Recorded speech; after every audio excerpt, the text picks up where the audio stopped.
Chapter 318. Surplus Humans 5.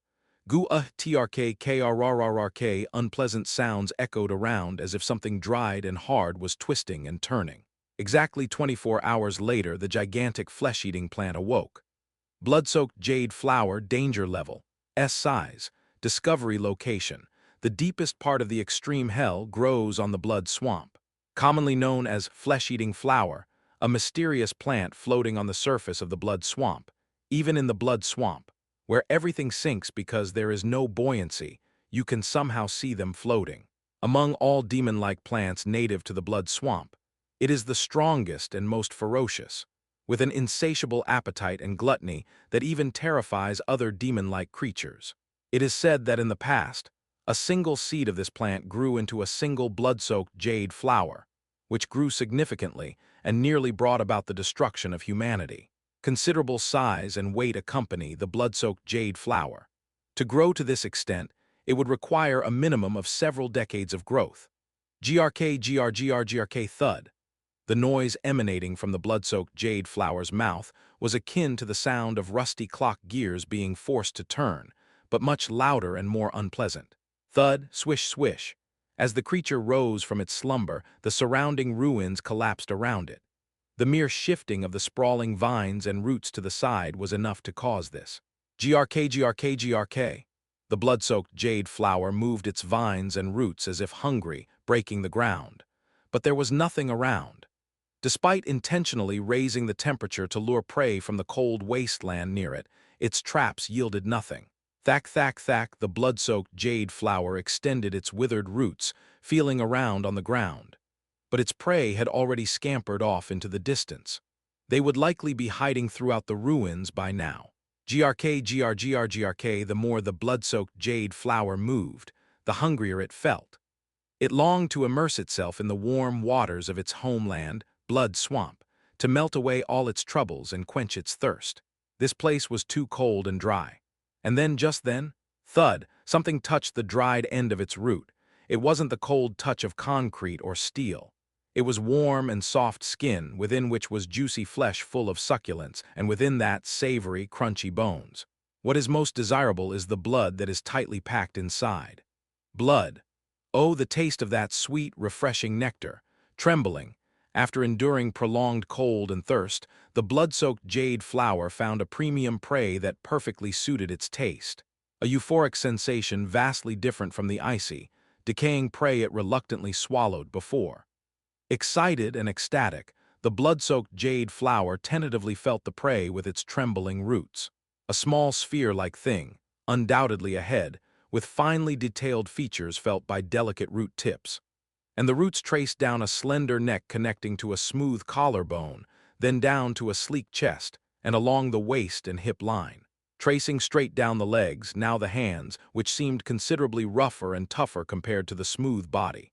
And past the hands, something long and sturdy. What is this?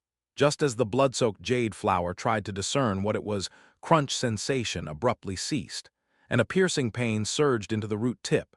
Grk. The blood-soaked jade flower finally realized. Its root tip had been severed by a long, sharp blade. "If you're awake, move already," Victor muttered dryly. In front of him, the blood-soaked jade flower lowered its face like flower. Inside the terrifyingly distorted flower's wrinkles, the gaping mouth was filled with protruding teeth. Victor already had some knowledge about this grotesque creature's appearance. Blood-soaked jade flower of blood swamp, a plant-like demon that inhabits the depths of the demon realm.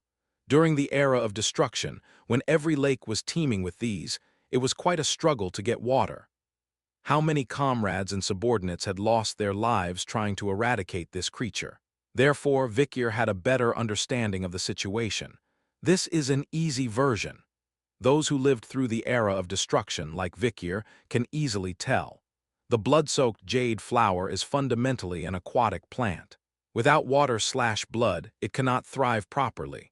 Only being deep in hell, on a lake filled with blood, can nurture this terrifying plant to maturity. Or at least, it needs a space filled with water.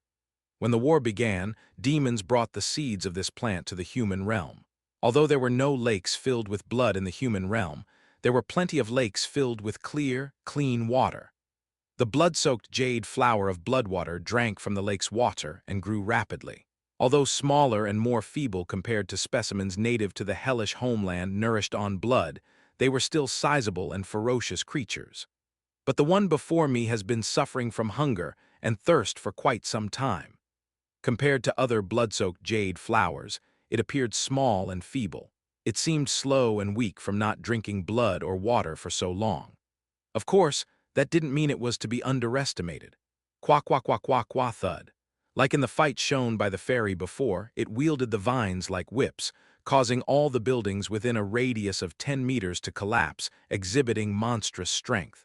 Even Vikyr wouldn't be able to avoid fatal injuries if he were to be hit by that attack. It's weakened outside of water, but still, this is an impossible demon for students to deal with, which means... Vikyr's eyes sparkled. They didn't place it here to be caught or killed. With Cerberus, there was a slight chance of students killing it together. But this blood-soaked jade flower of bloodwater was different. Even 1,000 students gathered together couldn't hope to take on this trial. It was deliberately placed to be uncatchable, to create an absolute presence of resistance that no one could overcome. It was designed to sow discord and dissent among students, and ultimately to break down all ethics and laws outside the tower and establish an anarchic state through cannibalism. Woo-hung, quack-quack-quack thud. A strong gust of wind passed over Vikyr's head. Once again, the blood-soaked jade flower's vines whipped around, further decimating the surrounding ruins into chaos. Destruction so severe it could twist the entire landscape. Sigh, I give up. I've weakened as much as this flower in this tower. Vikyr raised his hands in surrender. And then he turned and began to run. His destination, the promised location where the random boxes for the 68 survivors were placed. I hope no one broke the promise. Vikyr leaped over the rubble, avoiding the whipping vine lashes. Eventually, beneath the collapsed fountain, a line of black boxes appeared. It was a row of 67 random boxes laid out in a row, left behind by survivors including Gordon. Excluding Granola's box, it's fortunate there are no scavengers around. If even one was missing, he would have turned back and fled anywhere just to survive another day, even if it meant only 30 or so would die today. GRK, Gijayagiagiak. The enraged blood-soaked jade flower was extending its roots and moving in this direction, so there wasn't much time. Vikyr quickly opened all 67 random boxes. PFFFT with a loud rumble, the random boxes disgorged their items. Among them, there were nearly 5 mimics. Out of 68 random boxes, only 7 were mimics. Those damn demons still have a twisted sense of humor. Vikyr swiftly picked up the items. Most of them were worthless trash, not worth examining. A well-crafted bronze sword, glittering beads, fake potions, shoes with holes in the soles, stinky armor, and so on. Amidst the useless items, Vikyr rummaged through, quickly searching for anything valuable to take with him. As always, the first things he picked up were the red, green, and blue candies. Vikyr LV, 1%, titles, Rat Hunter, Hell's Dogmaster, stats strength, 230 plus 30 equals 260 agility. 219 plus 10 equals 229 stamina. 244 plus 25 equals 269 physical resistance. 1. Locked. Locked by consuming 30 red candies, 10 green candies, and 25 blue candies, Vikyr's strength, agility, and stamina stats increased significantly. Definitely feels like my body's gotten lighter. The increase in stats was tremendous. After collecting all the candies, Vikyr also grabbed the remaining miscellaneous items. These too might come in handy. Among the clutter piled up, only 2 items received Vikyr's attention.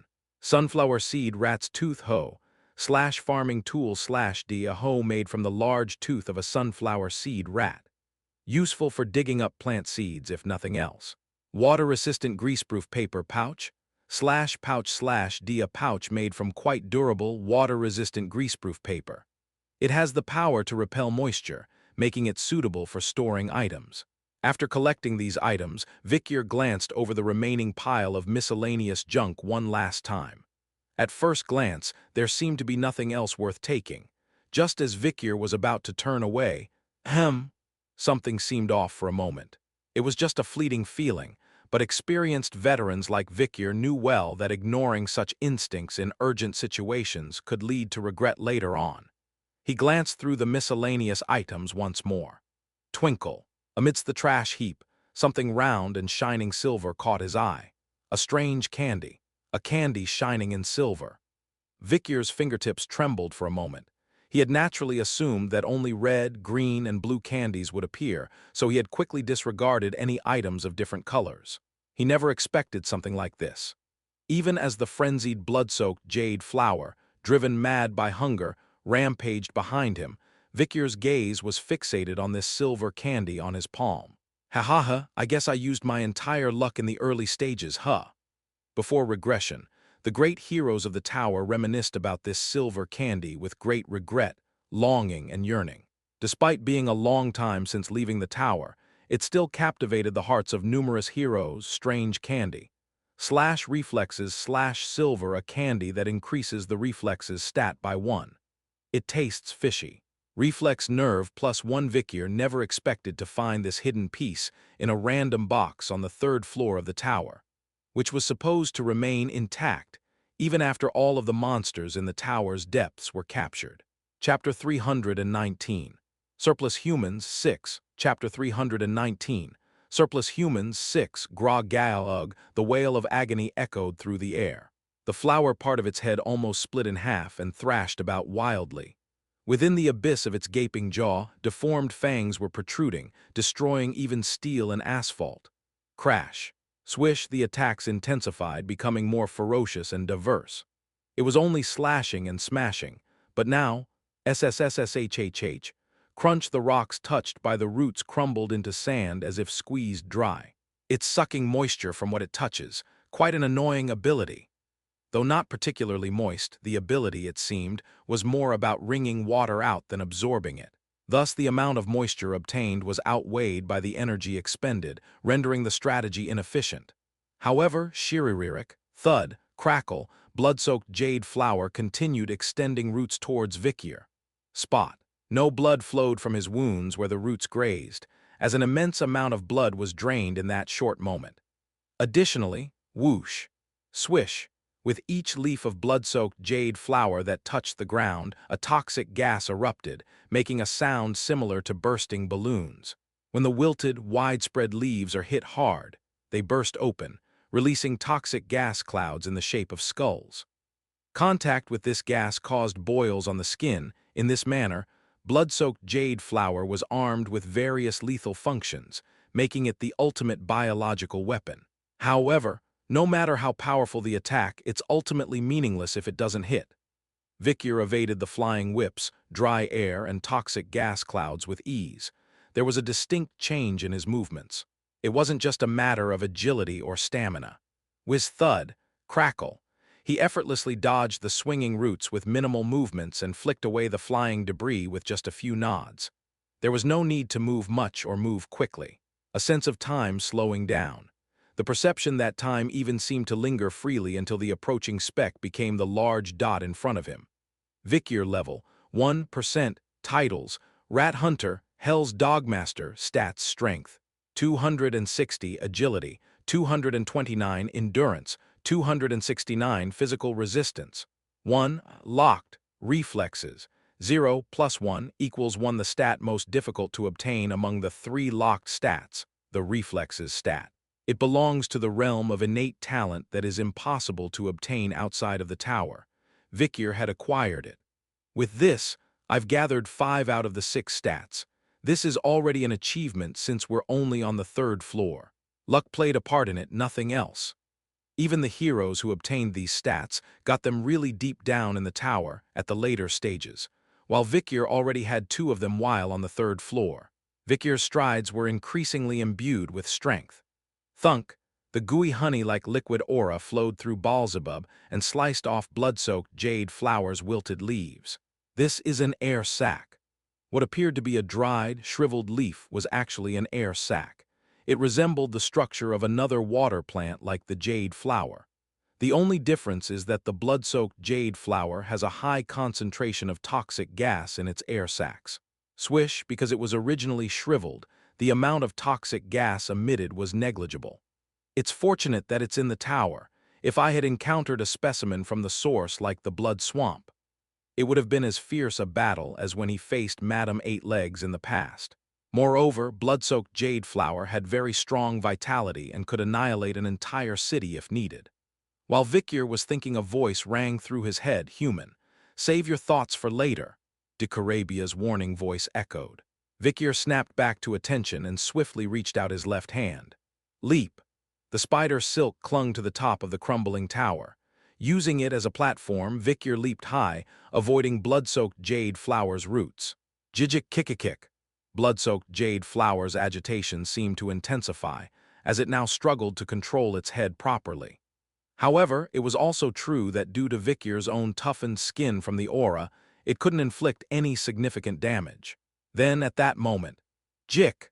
Blood-soaked jade flower began to exhibit a peculiar reaction. There was an irresistible scent wafting from somewhere. It wasn't the pungent odor of hellhounds, but something smooth, rich, and savory. Indeed, it was the aroma of human blood and flesh. Jayajiajiagak! Blood-soaked jade flower quickly began to move. Eventually, blood-soaked jade flower stood before a large pit. The scent was emanating from below. Freshly slaughtered pieces of meat lay beneath.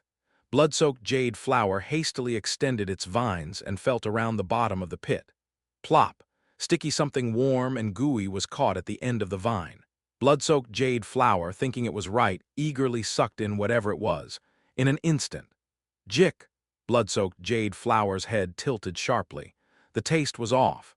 It had expected the smooth, delicious taste of human blood and flesh, and the smell had been similar, but the taste was disappointingly bland. Blood-soaked jade flower raised the vine to examine what was inside. It turned out to be a large leather pouch. Expecting to find human corpses inside, blood-soaked jade flower was taken aback. Certainly the scent matched that of human blood and flesh, and although the weight was slightly lighter, it was about the right amount. However, inside the leather pouch was something other than human corpses. Splash! Thud-thud, there were no human corpses inside. What spread on the ground was a considerable amount of blood, saliva, mucus, tears, urine, and other bodily fluids. Additionally, there were tightly coiled strands of hair, fingernails from hands and feet, calluses and dead skin peeled from elbows and heels, dandruff removed from the entire body, and a considerable number of teeth. "Does it taste good?" Vikyr appeared behind blood-soaked jade flower like a ghost. "When you gather the byproducts of the human body, it adds up quite a bit." Vikyr opened his mouth wide to show the teeth he had plucked out alive. Of course, they were rapidly regenerating due to the basilisk's regenerative abilities. "Your vines and plant skin seems to get lighter and easier to cut whenever you eat something." After finishing his words, Vikyr swung his sword as blood-soaked jade flower sucked up the blood from the ground. Slash! This time it struck home. The sword pierced through the surface of the tentacle, sinking in properly. Jirah! As blood-soaked jade flower lifted its heavy floral head and roared, a deeply engorged eyeball appeared in the depths of its throat, blinded by extreme anxiety, thirst, and rage. "It's finally revealed." Vikyr leaped into blood-soaked jade flower's gaping mouth, his mouth wide open to its limit. At the same time, the aura inflated by increased stats extended all the way to the tip of Beelzebub. Stabbing was more effective than slashing for delivering a fatal blow in a single strike. The cursed sword Beelzebub, which resembles a spear, was meant for this role. Although the striking range was narrow, it was deep. Vikyr intended to end the battle with one fatal blow, and in no time, blood-soaked jade flower chewed up and swallowed Vikyr. Thunk! Just before the upper and lower jaws clashed violently. With all his might, Vikyr drove the cursed sword Beelzebub into the deep recesses of blood-soaked jade flower's eyeball, right in the center. Squish! The membrane of the eyeball tore, and a hole appeared in the pupil inside. The long-extending aura pierced through blood-soaked jade flower's throat and eyeball, reaching out beyond the back of its head. Thunk! Thunk! Even stronger than animal muscle fibers, the plant fibers attempted to contort Vikyr's entire body. The teeth, harder than steel, somehow tried to squeeze blood from Vikyr's body. "You want blood? Sure." At the same time, Vikyr lightened his body's aura and emitted the Madame Eight Legs poison from his entire body. The viscous poison flowed through blood-soaked jade flower's throat and wounded eyeballs. Jijik, jig. Only now did blood-soaked jade flower realize that something was wrong, but it was already too late. The spear piercing through the core of life, along with the aura and the madam's poison spreading through the veins via the wounds, had already decided the outcome. Thunk! The pressure crushing Vikir's body seemed to weaken. With a faint tremor, blood-soaked jade flower collapsed its massive body onto the ground. Ding! Level 1 warrior Vikir has successfully hunted the S-rank demon, blood-soaked jade flower of the blood swamp, for the first time. Achievement for the impossible accomplishment has been rewarded. A loud notification rang in his ears. A mere level 1 newbie had defeated an S-rank monster. He had achieved what even the tower's system deemed impossible. Finally, the students who had been watching Vikir's fight from afar began to appear one by one. Amazing! I never thought such a strategy would work. Geez, my teeth hurt just thinking about it. My nails, still, it's a relief to be alive. They were utterly exhausted from extracting about 60 kilograms of hair, eyebrows, beard, various body hairs, blood, saliva, dandruff, excrement, fingernails, and teeth. Some of the senior students had even cut out pieces of their own flesh. Well done! Vikir acknowledged their efforts.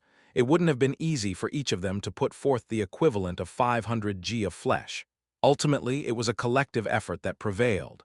Soon enough, the fairy, taking on the form of a grotesque mass, appeared before Vikir. It fluttered its decayed lips and greeted, "Did you enjoy the spectacle of newbies' bloodshed? Would you like a reward for your efforts? Anticipation good things, aren't you? It must be quite an exciting reward." The fairy rolled its eyes protruding from the center of its lips and gauged Vikir's reaction. "Shall I present you with a reward as a token of congratulations? Isn't it delightful? Feel free to anticipate. It's truly an extraordinary reward, isn't it?" Gradually, the fairy closed its eyes, murmuring something, then extended its hand, revealing a sizable pouch. With a whoosh, it emptied the contents onto the ground candies, shimmering in various colors. There were a staggering 300 red candies, 150 blue candies, and 75 green candies, totaling a remarkable 525 pieces. Among them were candies of a different color as well.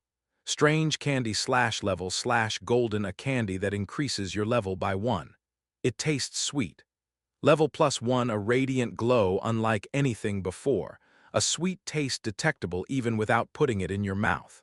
There were also golden candies, 10 of them. Each of them is worth 300 other candies. 525 regular candies and 10 level candies. For any survivor who had endured hardships thus far, this was a reward so dazzling it could make their eyes roll back in their heads. Indeed, Vikir was displaying a similar reaction. It's amazing.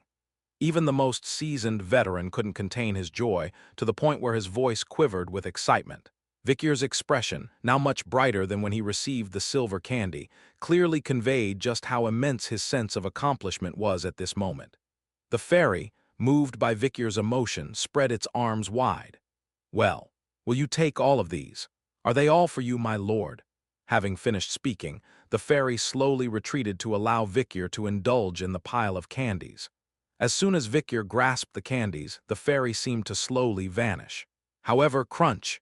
Vikir, as if intentionally, stepped forward and stomped directly on the heap of candies before him. Thud, thud, thud, the candies, red, green, blue, and golden, scattered in all directions. Approaching the bewildered fairy with a determined expression, Vikir firmly grabbed the fairy's floundering body as it attempted to flee. "Where the fuck do you think you're going? You have to give me my reward." Vikir's gaze was sharp, focused on the worn-out pouch in the fairy's hand, the same pouch that had just spilled out a massive amount of candies. Chapter 320.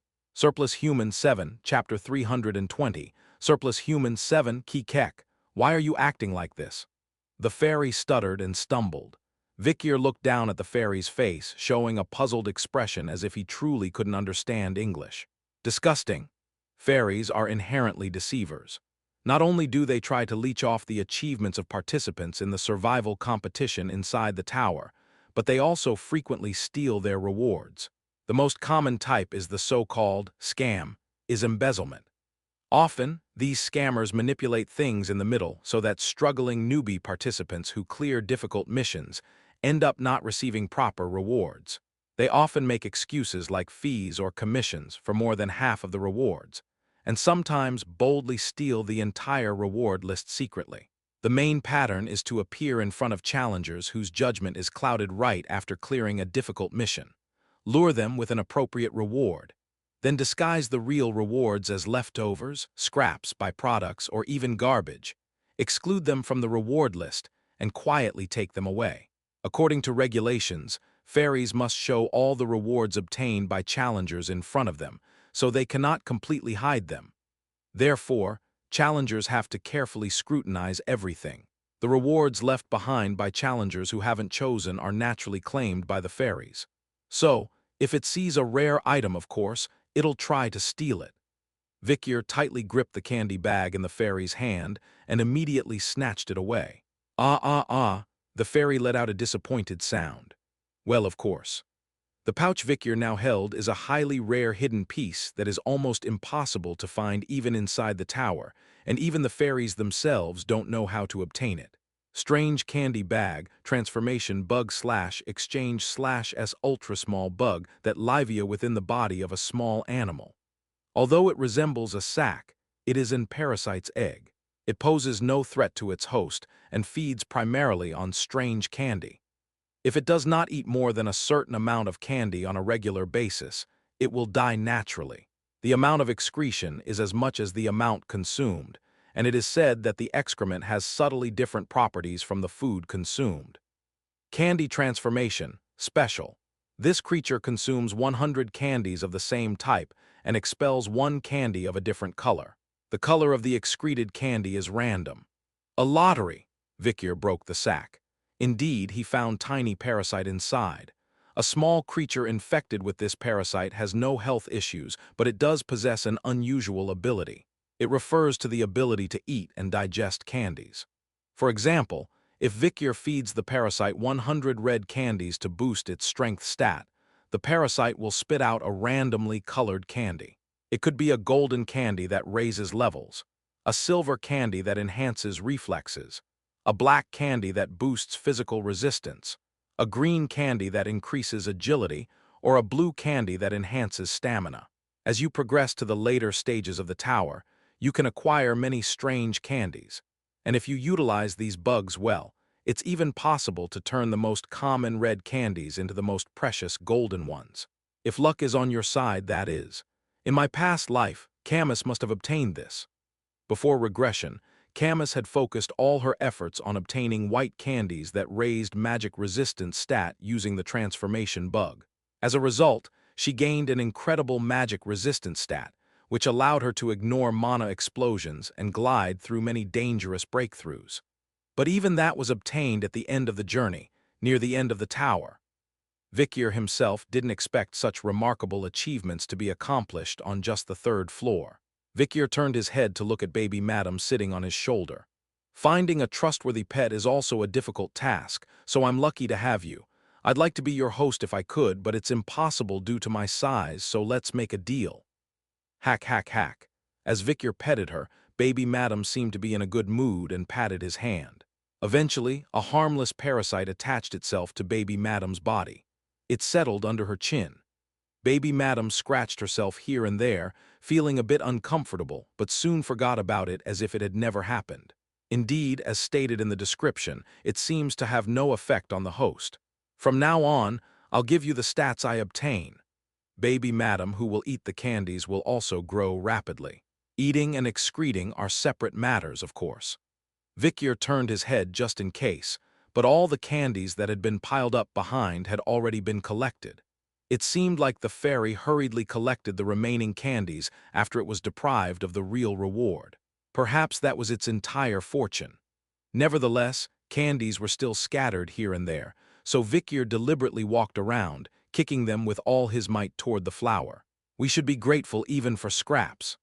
Vikyr picked up the candies that were embedded throughout blood-soaked Jade Flower's body. At times like this, Flower's teeth, which were oddly shaped and protruding messily, were very helpful. Recovering the candies stuck between its teeth, he found quite a few of them. 15 red candies, 6 green candies, 11 blue candies, but there wasn't a single golden candy. Since it was valuable, it seemed like someone had cleverly picked them up first. Pook! Vikyr pierced Flower's body with Beelzebub. After a long climb through the popped eyeballs, he was finally able to see through the hole in the back of the daylily flower. When Vikyr emerged, covered in nectar, there were gasps all around. Unbelievable, he was really alive. He caught a cannibalistic flower, a S-rank monster, and that too with a body weakened 100-fold. What in the world is that guy? All the students of the Colosseo Academy were shouting in joyous excitement. However, none could get close to Vikyr. This was because the hunting dog, which had just finished a bloody fight, still emitted a menacing aura that hadn't fully dissipated. Only Granola approached Vikyr and tended to various matters, but Vikyr paid little attention to the gazes around him. As soon as Vikyr emerged from the blood-soaked jade flower, he did one thing. He took out 2 items. Sunflower seed rat's tooth hoe / farming tool / D, a hoe made from the tooth of a large seed rat. It's suitable for digging up plant seeds, if nothing else. Water-resistant greaseproof paper pouch / D, a pouch made from quite durable, water-resistant greaseproof paper. It has the power to repel moisture, making it suitable for storing items. Vikyr held the hoe made from the tooth of a seed rat and approached the flower's head. As expected, the seemingly smooth surface of the flower's center was densely packed with sharp seeds. Vikyr used the tooth hoe to carefully dig out each incredibly tough and hard seed.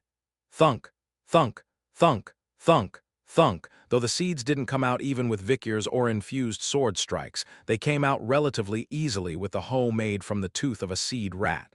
As soon as he extracted the seeds, Vikyr stored them in the water-resistant greaseproof paper pouch. Since it effectively blocks moisture, the seeds shouldn't absorb moisture and sprout. As they watched his silent actions, the students felt a shiver of unease. Level 1, catching an S-rank monster with a body weakened 100-fold makes sense. How strong must he have been before entering the tower? They say he was more than a swordmaster. Is that possible at his age? We'll only know when we see it. So, he's been hiding his strength all this time. Why, I don't know. How can we know what's in the master's heart? Amidst the sounds of countless chickens clucking, Vikyr paid no attention whatsoever. Right at that moment, the fairy reappeared. It seemed agitated, as if caught red-handed in its attempt to deceive Vikyr, which was embarrassing and irritating. Simultaneously, a status window announcing the completion of the mission appeared. Mission: survive in the ruins for 1-68 days. Avoid blood-soaked jade flower. Since the flower was dead, surviving for 68 days by gnawing on the giant plant's corpse seemed easy enough. Knowing this, the fairy seemed to have simply forced the mission to end. Now, this will put me in a tight spot, won't it? I suppose there are some more challenging missions waiting for everyone on the next floor. After finishing its sentence, the fairy snapped its fingers into the air. Suddenly, something like a rope descended from the sky. I'll help you all move quickly to the next floor, all right? As the fairy pulled down the rope from the sky, with a sound like the flush of a toilet being pulled, a powerful torrent rushed down from the ruins on the other side. Eek, what's this? It's a tsunami. Run, everyone. Over there, the gate to the lower floor is open. What? But it's for one person. Hurry, hurry, hurry, hurry. The students ran madly, avoiding the approaching tsunami that swept everything in its path. It seemed that when they descended to the lower floor, everyone would be scattered. Well then, farewell. As they heard the fairy's voice spinning around their ears, all 68 survivors leaped into the gate. It was a leap to the 4th underground floor. Chapter 321. Dogma 1, Chapter 321. Dogma 1, Ding. Exited familiar ground on basement floor 3. Entered Isle of the Black Sea on basement floor 4. Basement floor 3 became increasingly desolate. The massive tsunami which had chased them up to their heels scattered everyone. All 68 survivors scattered through individual gates. And Vikyr woke up in the world of basement floor 4. Is this the sea? Vikyr brushed off the dry sand clinging to his face. A place where moist sea breeze blows. Vikyr found himself on an island in the middle of the vast and murky Black Sea. It resembled a mound of earth protruding from the sea's surface. Strange trees appeared and disappeared like bones in gray mist. Splash Victor went to the shore and dipped his hand in the water. The water had an overall murky hue. Just dipping his arm made his hand disappear from sight. There was barely any buoyancy. Even strands of hair or clothing didn't float but sank straight down. Splash, Splash waving his hand, he noticed movements were severely sluggish. The water itself felt much heavier compared to regular water. Is this what they call black water? Victor nodded to himself. An ocean somewhere at the end of the world, a very distant ocean. The waters there are said to be black, heavy, and nothing floats on it. It's said that once something sinks into this black seawater, like lead melting, it never resurfaces. Hence, it's a forbidden zone that sailors should never enter.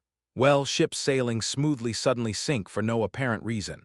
Looking up, beyond the black horizon, fierce storms raged, as if enclosing the island with relentless fury. Victor shook off the seawater and returned to the shore. Passing through the sandy beach made of black sand, he entered the forest of strange trees, now revealing white soil. This is mycelium sand. Between clumps of soil, there were sticky threads like fermented soybean paste, stretched out in white. Half of the island was black sand, the other half white soil.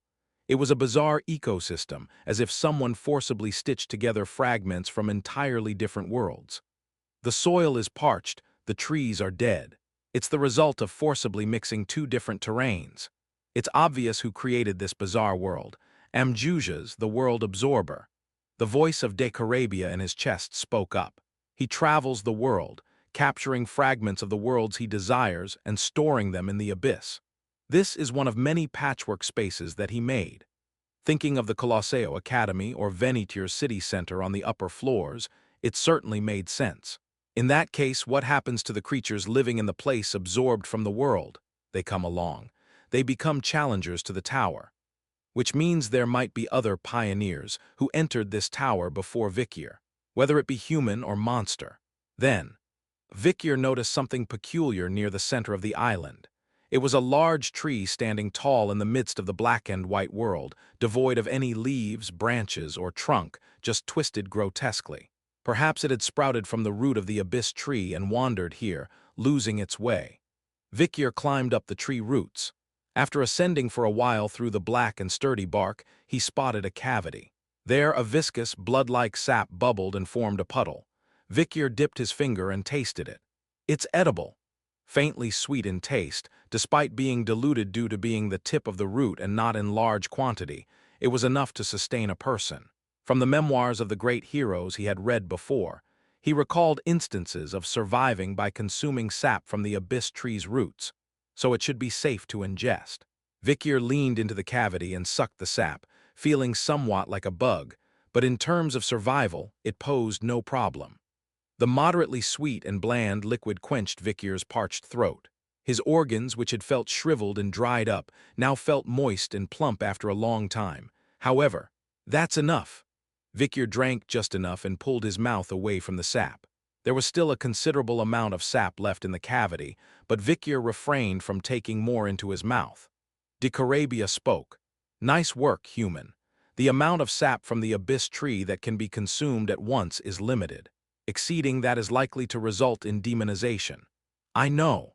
As Victor was about to descend from the tree roots. Hey, what are you? A sharp cry came from below. Several students from the direction of the hill were sending wary glances. New faces, but they were fellow students from the Colosseo Academy, so they were all known figures. They continued to shout at Victor. Who dared to drink that sap without permission? It was our turn this time. How dare you steal our sap? They seemed to have landed on this floor before Victor did. Normally, Victor should have landed here after spending over 68 days, but due to the fairy impulsively ending the mission, he seemed to have mixed with others. So, did these guys clear the mission on third floor before me? Considering how time concepts were arbitrary on each floor within the tower, it seemed plausible. Victor glanced down at the students below. Of course, they weren't the only ones. What's going on? Is someone happening? A new guy's here. Who's here? Could it be a noble? Students revealed themselves one by one. All of them were unnaturally skinny, with bloodshot eyes. Then, a person who seemed to be the leader among the students stepped forward. I am Dogma, a third year from the Colosseo Academy's hot department. I'm the vice president of the student council. You should recognize my face, right? It was a strangely smug line. Of course, Victor knew his face and name. Dogma, commoner from Underdog City. Third year in the hot department, second in the grade. The guy who lost to Dolers in the finals. Being a commoner himself, he harbored a significant inferiority complex, and as the student council president and top of the grade was Dolers from Quavati's clan, he had an immense sense of competition and admiration. Dogma spoke to Victor. I know who you are. You're Victor, a first year from the cold department, right? Seems like you joined our floor late. He continued speaking with an authoritative air, as if the entire floor belonged to them. There are rules here. Since the amount of sap from the tree is limited, we take turns to drink it at scheduled times. You broke that rule. Who made that rule? When Victor asked, Dogma replied as if it was obvious. It was us, the commoner faction. Commoner faction? Victor raised an eyebrow. There were 3 factions in the Colosseo Academy. The official organization, the student council, and the unofficial factions, the noble faction and the elites clan heirs. But there was no such thing as a commoner faction. After all, it wouldn't make sense for commoners to form factions based on their status. I see. Is it a newly emerging concept within the tower? Outside the tower, the wealthy and powerful rule. Nobles, the 7 great clans, and those in power. This hierarchical structure passed down through generations was perceived as unchangeable, with social mobility gradually becoming impossible. Although there were extreme cases like the 47-person incident, such attempts were all brutally and perfectly suppressed. In other words, those from lower standings could never ascend to higher ones. But this place is different, Dogma smirked. The logic of power dominating the outside world, the system that seemed eternal, had no power here. Zero base. A world where everything is perfectly fair.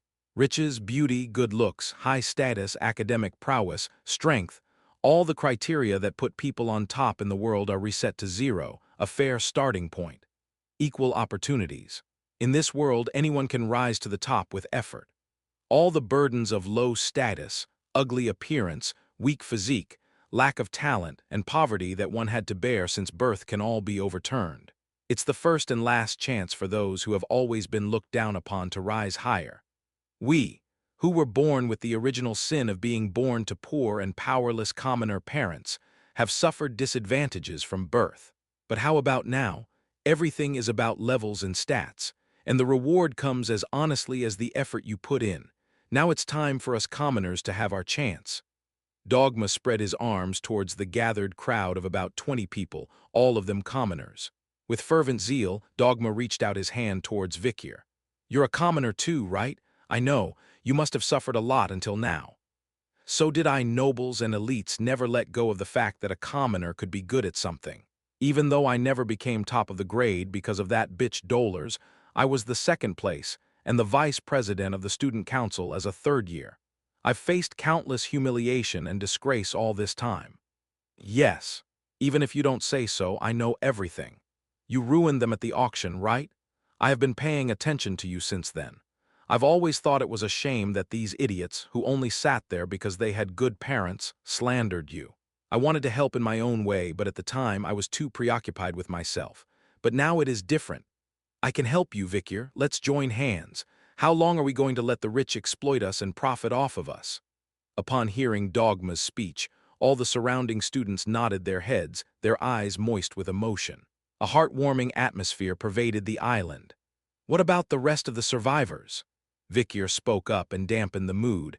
At least 50 people would have survived from the underground 2nd floor to the 3rd floor. Having luckily avoided the hellhounds, they would have faced the desiccated horrors of the flower without much choice but to make a decision. And here gathered were about 20 commoners who survived that ordeal. Victor asked again, what about the people who aren't commoners? To which Dogma replied, well, that's obvious. You also passed through the 3rd floor, didn't you? They all became food. Whose food? In response to Victor's repeated question, Dogma just smirked without giving an answer. Don't dwell on it too much. This is the land of overturning social hierarchy.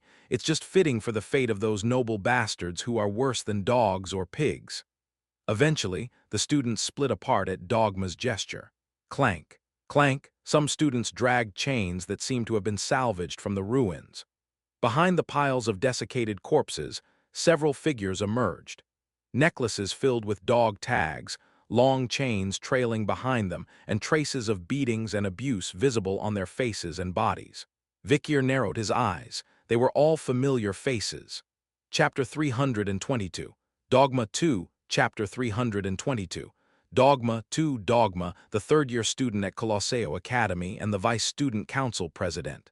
No, now he's Dogma, the leader of the commoner faction. He climbed up the roots of the abyss tree with a long straw he obtained from the random box in third floor. After sucking the sap accumulated deep within with the straw, he poured it into a bottle he brought along. As he descended from the roots of the abyss tree, the raucous cheers of other commoner students followed. Dogma poured the collected sap into a rain barrel. "It's diluted, but we should all share it together, right?" With a smirk, Dogma's words elicited bright smiles and nods from the other students. But that heartwarming atmosphere belonged solely to the commoners. It was entirely theirs. Few people were right next to them, but they didn't share that warmth. They had been nobles not long ago.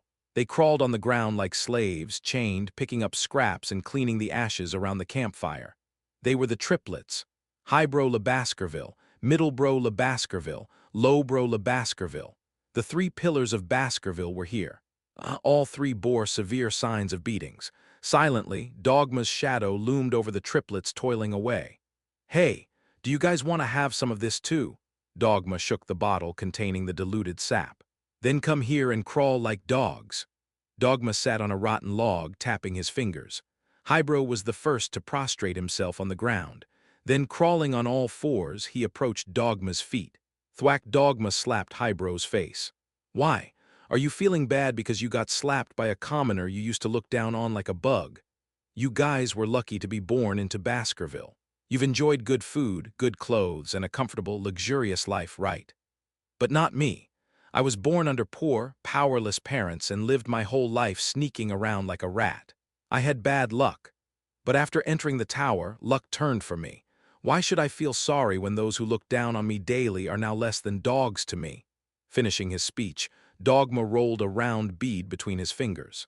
Red, it was the strange candy that boosted the strength stat. "I got lucky in the tower. I gained strength by eating the candies that my friends dropped as they died. I was reborn in this tower, and it taught me the hard way the value of starting from scratch." After becoming slightly, just a tad stronger than the surrounding students, Dogma relentlessly worked to maintain that slight edge in the early stages. He snatched any visible candies without fail.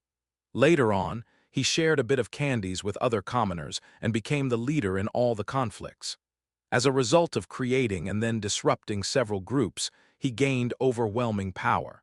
"You damn nobles have been sucking our blood every day, so you should be prepared for this." Dogma kept kicking Highbrow's head and sighed with his foot. "You told me to fetch water every time, didn't you? You took my books and clothes and never returned them, didn't you? You all copy my assignments every time. You even submitted them before me and got me accused of plagiarism. Thanks to you, my first year was the worst. Nobody sat next to me during the field trip, and nobody showed me their sheets during exams. Everyone just kept their distance. It was truly a miserable and lonely time." Dogma is in his third year. Even though Highbrow wasn't at Colosseo Academy during Dogma's first year, nobody made an issue out of it because that wasn't the essence of the matter. "Gordon, I should have met that guy in this tower." Well, considering he's a good-for-nothing who has nothing but good parents, he probably would have been devoured by hellhounds or the flower by now. Haha! Suddenly, Gordon's voice echoed vividly in Dogma's mind. "Wow, Dogma, you draw exceptionally well. Who made this drawing?" It's Dolars. Hey, Dolars, look at this. He drew you. Do you like it? Everyone pay attention. Our friend Dogma is making a big announcement right now." Well, he did draw Dolars, but although the facial features are similar, the body appears to be slightly different from reality. Is any part exaggerated? Oh, it seems to reflect personal taste. Hey, what's wrong? Why are you so angry? Why are you glaring? It's only a joke. Chill out in an instant. Crack. Dogma's eyes turned bloodshot. He had abilities, ambition, and worked hard enough. But he had always been suppressed due to the luck he hadn't been born with. However, within this tower, that wasn't necessary anymore. Slaves, commoners, servants, bastards, everyone received equal opportunities. The hated poverty and incompetence of his parents no longer hindered him. There was no longer any need to be left behind in grades for diligently studying only to be surpassed by a wealthy classmate who had a well-muscular body filled with all sorts of potions. There was no longer any devaluation of achievements made through blood, sweat, and tears, just because they were slightly lower in numerical rankings, just because they were pushed out of a few arrangements.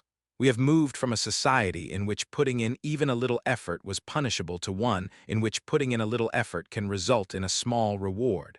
What a wonderful world. The devil's world would be much fairer. This side suits me better. Dogma trembled with enthusiasm for the current reality. At that moment, gurgle a sound caught his attention. Of course, the sound didn't come from Dogma's belly, it was coming from Hybro's stomach. It was only natural, considering he hadn't had a sip of water for over 3 days. Dogma smirked and said, "Hey, if you want to have this, you better prostrate yourself flatter and beg me." Upon hearing this, Hybro wordlessly slammed his head onto the ground. More, at Dogma's command, Hybro bowed his head even deeper, so much so that his forehead almost buried into the sandy ground. And then, too, Dogma spat into the bottle containing the sap. Then he turned around and chuckled. "Friends, our dogs here are hungry, so let's all pitch in a little and help them out." "Oh, sounds good." With that, commoner students gathered around. More than 20 people spat into the bottle. "I'll give you my share, kayak. Ta, grrggh, erg. You're giving too much. At this rate there won't be anything left. Ha te, te. As saliva from over 20 mouths mixed with the sap foam began bubbling vigorously.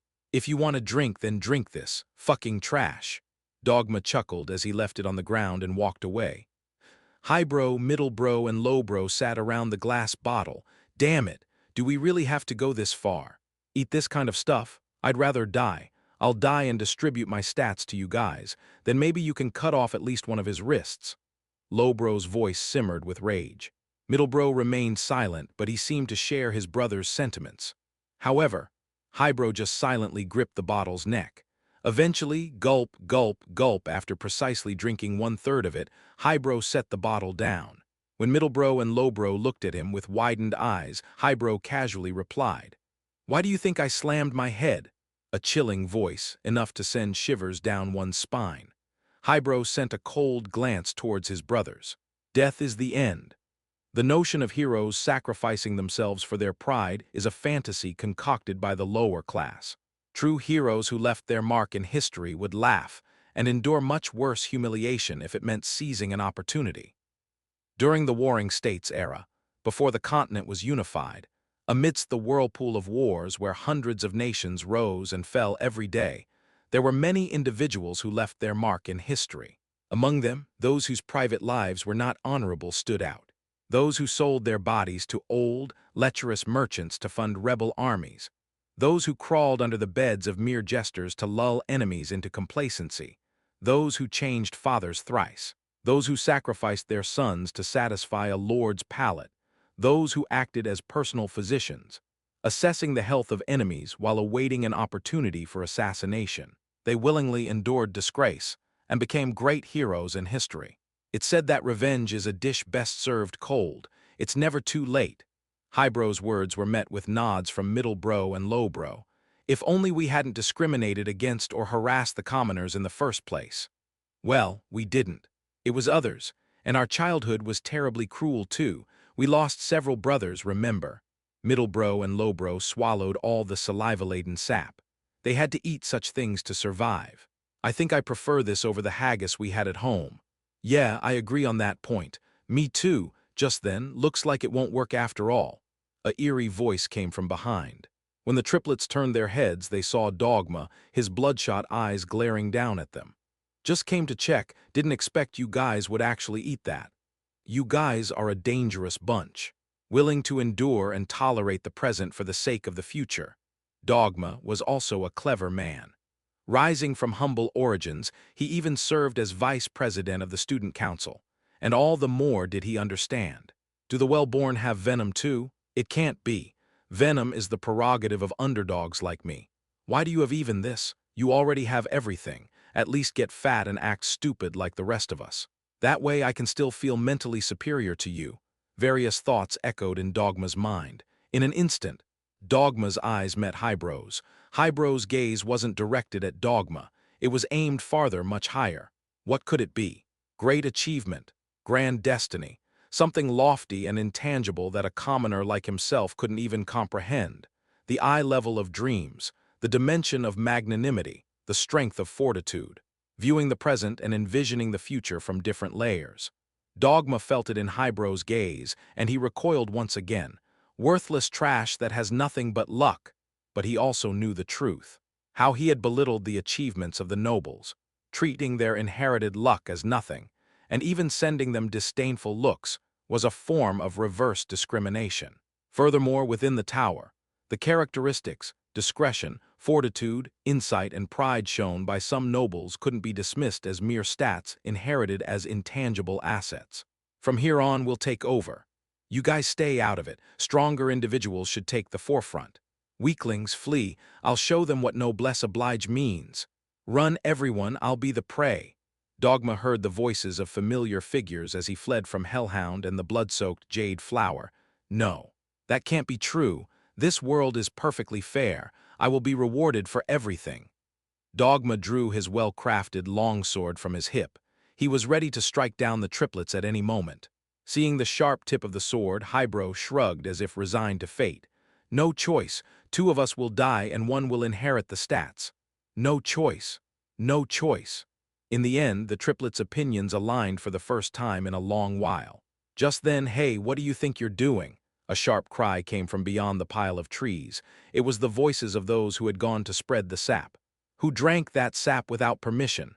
It was our turn this time. Who the fuck are you?" The sap is the island's only food and resource. It's the biggest taboo to mess with it. Even Dogma was desperate enough to quickly turn and run away. And soon, the Baskerville triplets could only widen their eyes in astonishment. A familiar face. Though younger than them, he was still the lord they had pledged to serve for the rest of their lives. Regardless of levels, stats, or any other measure, he was inherently a powerful being. What about the other survivors? It was Vikier. Chapter 323. Dogma 3. Chapter 323. Dogma 3. Crack. Vikier tore the chains off the necks of the highbrow, middlebrow, and lowbrow with his bare hands. Meanwhile, the commoner students with a bewildered expression were pushed back. Dogma, the leader of the commoners, asked, "What are you doing?" But Vikier didn't answer him directly. Instead, he said, "Why mimic their actions while seemingly despising those with power?" "What? I guess you weren't despising them, but rather admiring them." Upon hearing this, Dogma frowned. Even in his moment of realization, his gaze remained fixed on the iron chains in Vikier's hands. To tear off those thick chains barehanded, his strength stat must be quite high. Maybe around 4, 5. No, judging by how casual he is, it's probably closer to 10. With a strength stat of around 10, Dogma could possibly overpower him. Moreover, he had over 20 students with him. "Don't resist. If you won't join us, we'll have to cut off your hands." With Dogma's words, the atmosphere among the commoner students changed drastically. Unlike the noble and aristocratic students who only schemed to exploit each other, the commoner students were quick to unite and had strong determination. Like the tangled roots of weeds. Vikier's feelings about this were subtle. One receives fair rewards based solely on their own strength and effort. They can obtain things they couldn't have at birth. The land of reversal, the land of opportunity, a new world. Vikier sighed softly. Are they thinking along these lines? It's not entirely incorrect, at least superficially speaking. In fact, Vikier had seen quite a few humans who claiming they liked the world the demons created. Surprisingly, even those with talents akin to great heroes joined the demon army in the era of destruction. But in the end, among those who sided with the demons, not a single one turned out to be trustworthy. The promised land of opportunity, the land of reversal, turned out to be nothing but hell, where their bodies were mostly demonized, losing their ease. Even those who managed to maintain their memories and sanity from their time as humans had to spend almost unbearable amounts of time in loneliness, solitude, and pain. Demons are solitary beings by nature, with no sense of kinship or solidarity between individuals. Humans can never understand the culture and mindset of these beings who exist solely as solitary entities. Demons fundamentally live alone. They have no parents, children, or friends. If there are any, they're simply mimicking for convenience. In other words, demons, considering themselves as singular species from the moment they are born into the world, never form intimate relationships with others. Diaspora. Humans, as both a species and a social animal, cannot understand demons, nor can demons understand humans. And those humans who became demons with the memories, rationality, and mindset of humans spend their lives in loneliness and solitude, belonging nowhere with no purpose or hope, gradually withering away in the depths of life. Many times, I've seen human heroes that turned into demons or monsters regret their choices and take their own lives in the end. The time they have to enjoy what they couldn't possess before is short. After that, all that remains is eternal emptiness, anxiety, regret, and longing. So Vikir can't help but regard Dogma, who is trapped in the short-sighted hegemony of opportunity and reversal, with a complex gaze. Eventually, Dogma and the commoner students under his command surrounded Vikir.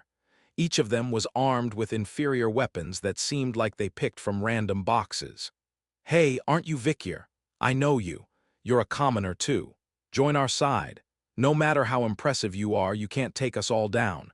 What's your stat? If I kill him, I get to loot." "Nonsense, the one who kills gets the loot." As they confidently anticipated victory, "Raise your hands." Vikir spoke briefly. All eyes turned to Vikir, who had raised his hand halfway. "I am disabled. I have an elderly mother and father to support. I have a long-time lover or am soon to be married, or perhaps already married." Confusion was evident in everyone's eyes at Vikir's continued words. Finally, Vikir uttered one last sentence. "If you think you're one of them, step aside." Laughter erupted from the commoner group. Dogma chuckled and spoke up. "You've read too many fantasy novels. Do you really think you're cool right now? Are you high level? Do you have impressive stats? Or do you have some rare item? It just seems like a bluff. Why are you so confident?" At that moment, a student among the commoners, wearing distinctive glasses, spoke up. "That guy is level 1. This level-stealing glasses show everything. You can't see the stats, but..." Upon hearing this, Dogma burst into laughter. Vikir silently raised his fist, but no one paid it any mind. "Oh, planning to use your fist? Hew. Hey, kid, my strength stat is over 5, you know. Your fist might just break for no reason." "Enough. You were quite famous outside the tower, but not here." Right at that moment, boom. A loud explosion rang out, not from the ground, but from the root of the abyss tree. What's happening?" All the students looked up simultaneously. There, an astonishing sight greeted them. The sap, the island's only food source, was gushing out from the well, accompanied by billowing clouds of dust. And amidst the dust, a creature in a thick exoskeleton emerged. "Oh, is this what Dicarabia was talking about?" Vikir looked at the creature, which was busy sucking up everything from the sap pool. It had the appearance of a human enveloped in the exoskeleton of a beetle. Insect King people, a legendary race said to have existed in ancient times. But due to their enormous appetite and aggressiveness, it was said they had long since become extinct. Who would have thought we'd encounter such ancient hominids here? Meanwhile, unrest was brewing among the commoner students. That guy's level is over 10, we don't know his stats, but if his level is over 10, it means he must have amassed incredible stats. Unbelievable. Ouch. He's devouring all our sap. But isn't he glaring at us? Soon enough, their leader, Dogma, drew his sword. "Let's defend our sap. Follow me, I'll lead the charge." He seemed quite desperate. Being able to rule like a king on this small island was all thanks to that sap spring. Eventually, Dogma rushed forward with his sword raised, attacking the Insect King. Swish, a sharp swing. But clang! The sword which struck the Insect King's carapace and broke easily. Squelch, blood trickled down the Insect King's forehead. Thud, a hefty black fist flew and slammed Dogma into the ground. What kind of strength is this?" Gasp. The sword didn't pierce. His skin is incredibly tough. Please spare me, I'm begging you." The commoner students who followed suit all fell victim to the Insect King being mercilessly knocked down. An oversized monster. Suddenly appearing atop the tree, the insect king ruthlessly struck down all 20 students as if to imprint who the true master of this sap was. Right at that moment, "Step aside. Let's try talking." Someone stepped forward before everyone. It was Vikier. Seeing this, Dogma gritted his teeth and shouted, "You madman, what conversation could you possibly have with such a monster? It won't understand a word. It must understands the lingua franca." Dogma's expression turned blank upon hearing Vikier's response. "Lingua franca? Is there such a thing? Does that guy speak our language? No, how could you even talk to a humanoid like that in the first place?" As all the students sent looks of disbelief, suddenly, Thud Vikier stood before the Insect King. "I have a question." But the Insect King remained silent. It simply extended its massive arms, seemingly about to launch Vikier away. "See, it's just mindless." Dogma bit his lips hard. Soon he would witness Vikier's limbs being torn apart right in front of him. However, "It seems talking won't work after all. Looks like we need a translator." Vikier muttered briefly, then pulled out something excellent from his pocket. It was none other than his fist. Thunk, with just one swift punch, the outcome was quite shocking. Crack, the black armor that had been effortlessly deflecting the attacks of the commoner students crumbled like a wet cookie in the water. The Insect King's eyes widened in apparent agony, but it couldn't scream or react further. Its mouth was too busy regurgitating everything it had swallowed, and it was slammed backward onto the ground. "Now are you willing to talk?" "Yes," the Insect King responded in a surprisingly gentle voice. "It can speak human language," Dogma shouted. "Yes, I can." "No, wait, did you really defeat that monster with just one punch?" The commoner students all wore dumbfounded expressions. Then Vikier's earlier words came to mind. "If you think you're one of them, step aside." What if they had ignored that statement and attacked? Shivers ran down everyone's spine, a chill that didn't match the season. Right at that moment, "You fools. Why are you just standing there frozen? It's vulnerable now, can't you see?" Dogma incited the other students. "That guy, he just defeated the monster after we tired it with our strength. It doesn't make sense otherwise." The students began nodding one by one at his words. "Why, yeah, we're all level 1 after all. No matter how many strange candies he's eaten, there shouldn't be such a huge difference." "You coward, snatching the finishing blow so shamelessly." "We're not too late yet. Let's get him quickly." Soon enough, without anyone needing to be the first, all the commoner students sprang into action. The fallen Insect King cowered on the ground, trembling as it received countless kicks. As Dogma passed by Vikier, he remarked, "Heh, this guy was probably the boss monster guarding the sap spring. No complaints about this situation, right? After all, you tried steal the finishing blow just like us." Then a response came from beside Vikier. "You shameless bunch, you're the ones trying to steal the finishing blow." Yeah. It was highbrow, middlebrow, and lowbrow. They stood beside Vikier, glaring at Dogma. "However, there are no complaints." Vikier intervened to halt the actions of the triplets and responded briefly. Then he turned his gaze upward. Dogma also followed Vikier's gaze. "What the hell?" His complexion drained of color instantly. The other commoner students who had been assaulting the Insect King under Dogma's command were similarly stunned. Buzzing, a tumultuous flapping sound echoed. It was the sound emitted by countless Insect King's army descending from the abyss tree root. Was it not a boss monster, but just a mob? The blood drained from Dogma's face like water. The commoner students, trembling uncontrollably, couldn't even fathom resisting. And then, "I am disabled. I have an elderly mother and father to support. I have a long-time lover or am soon to be married or perhaps already married. Or if someone has another major reason that they shouldn't meet their end here. Step aside." This time, nobody dared to utter a mocking sound. All the commoner students quietly began to withdraw, looking around cautiously. "Done." As they all gradually stepped aside, Vikier concluded briefly, "Then let's begin." Chapter 324. Dogma 4, Chapter 324. Dogma 4, Woof. Joints were twisted. One of the Insect King inevitably rolled on the ground. Vikier caught the horn of the charging Insect King people and immediately applied a joint lock. Crack, no matter how sturdy the armor may be, the joints were inevitably weak. After several strikes, Vikier realized the exoskeletons of the Insect Kings were quite strong, so instead of exerting force, He conservatively applied joint locks to save energy. And as a result, over 50 insect kings writhed on the sandy ground, letting out groans. Vikyr, who had subdued the beetle-shaped insect kings by breaking its mid-arm, asked with a hint of annoyance, "Now do you feel like talking a little? Yes, please spare our knees. They are precious to humans too, aren't they? Please." The elder-like longhorn beetle insect king groaned in prostration. As the gray-bearded old insect king bowed his heads, eventually, all the insect kings knelt before Vikyr. Vikyr silently observed them. Black exoskeletons, muscular bodies, subtly different faces by gender. Although they all had a generally similar appearance, there was a crucial difference. That was the shape of their horns. Some had one thick horn protruding straight, while others had two horns sticking out like tongs. It was like the difference between longhorn and stag beetle. It seemed even among themselves, these insect kings didn't have a good relationship, because their teamwork during the attack was completely off. Thanks to that, it was easy to subdue them. Vikyr sat down on a rotten log. In front of him, stag beetle and longhorn beetle insect kings sat on their knees.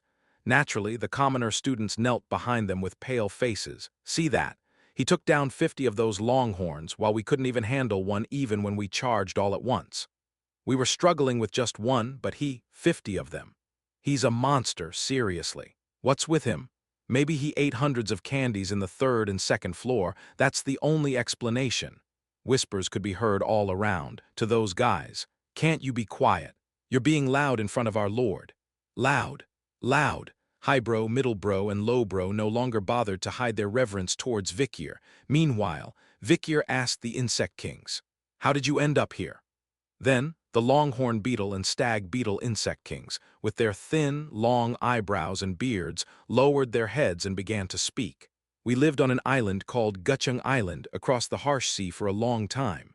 Suddenly, we were attacked by demons and ended up trapped inside this strange tree. It seems like Amjujas created this place by separating a part of that island. However, forcibly stitching together different terrains caused all the plants on the island to wither, leaving only the roots of the abyss tree. During this time, we've been in a prolonged standoff to control the abyss's sap. There were others as well, but they all died over time, leaving only us." "I see." Vikyr nodded his head.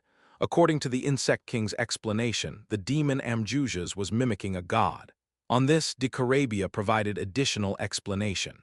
"Are you aware that the rune, whom you consider creator, also like to patch together various worlds into one as world collectors?"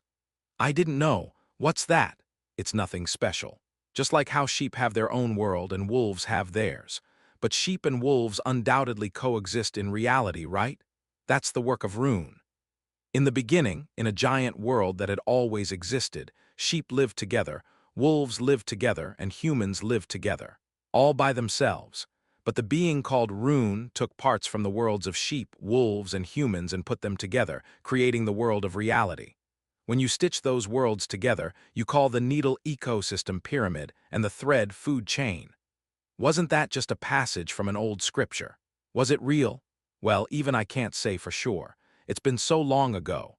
Anyway, Amjujas has certainly been collecting various worlds inside the abyss tree. He tries to mimic Rune. It's been his long-time hobby. Of course, the world inside the abyss created by Amjujas and the reality created by the Rune god are different dimensions from their intricacy. It's like comparing patchwork to famous luxury clothing. I'm not interested in complex theological theories. I need to leave quickly. Vikyr pushed Dicarabia into his chest and asked the Insect Kings again. "There will be no more disputes over the sap. I will let you all leave this place." "Really? Is that possible?" All the Insect Kings, including the elders, widened their eyes. Vikyr nodded confidently. "Of course it's possible, but I need your help." "Will do. If clearing this floor's mission means we can get out, we'll do anything." But the elders didn't finish their words. "I need a boat. Can you guys provide one?" At that moment, all the Insect Kings' expressions hardened. Silence. Awkward silence lingered for a while. Eventually, the naive Insect Kings voiced their thoughts. "In fact, the reason our longhorn beetle tribe and stag beetle tribe have been in conflict for a long time is because of the boat." "Why is that?" "Well, there is a boat, but there are some issues," while Vikyr and the Insect Kings were deeply engaged in conversation. "Oh, my lord, over there!" Highbrow, with a startled tone, shouted. Vikyr turned his head to see an unexpected sight. Dogma, the leader of the commoner faction, was rapidly crawling up the roots of the abyss. "Ha ha ha, you scoundrels! Do you think I'll share the sap with you?" The bloodshot eyes indicated he was already out of his mind. Splash! Gulp, gulp, gulp, gulp. Dogma plunged his head into the pool of collected sap and began gulping it down raw, despite his stomach being already bloated. He sucked in the sap with all his might, as if determined not to leave a single drop for anyone else.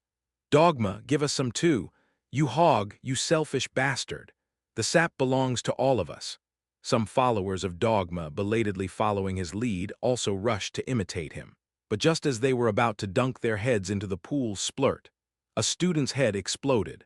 Dogma's hand, now several times larger and thicker, had clenched the person's skull, crushing it effortlessly. Gulp, gulp, gulp, gulp, gurgle, gurgle, gurgle. Despite the mix of blood, brain matter, and strange candies spilled into the sap pool as people died, Dogma didn't release the head stuck in the sap source. Observing this, Vikyr muttered softly, "You shouldn't drink so much." The abyss's sap was inherently demonic. Humans shouldn't consume too much, and Dogma had become a living proof of that fact. Gag, gurgle, how much sap had he consumed? His bloated stomach protruded unnaturally as he desperately groped his face with his hands. But it was already too late. The sap from the abyss tree, permeating through his bloodstream to his very marrow, had begun to change Dogma's entire physical being. Sizzle, sizzle, crackle, crackle, thud, squirm. The students who had followed Dogma hesitated in fear, but they couldn't escape from under the roots. Thunk! Dogma opened his mouth wide, swallowing their entire upper bodies with teeth that protruded like blades. Gah! Dogma chewed flesh and candies hungrily. His appearance was no longer human.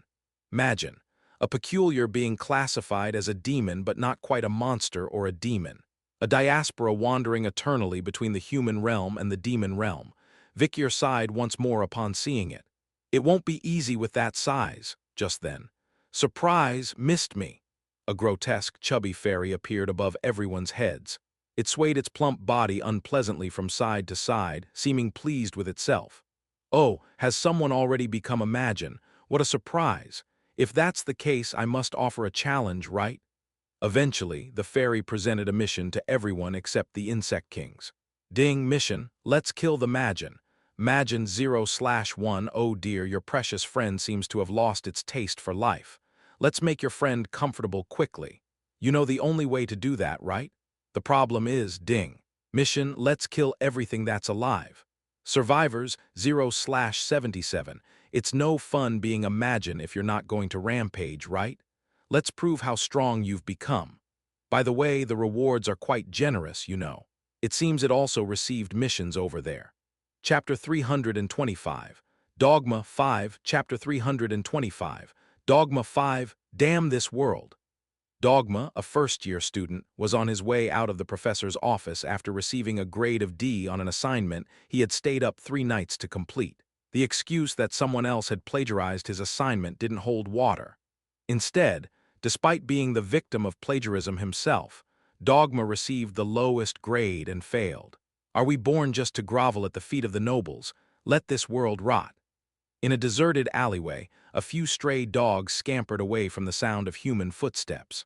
Dogma, cursing vehemently at the sky as the rain poured down on him, suddenly paused as the rain ceased.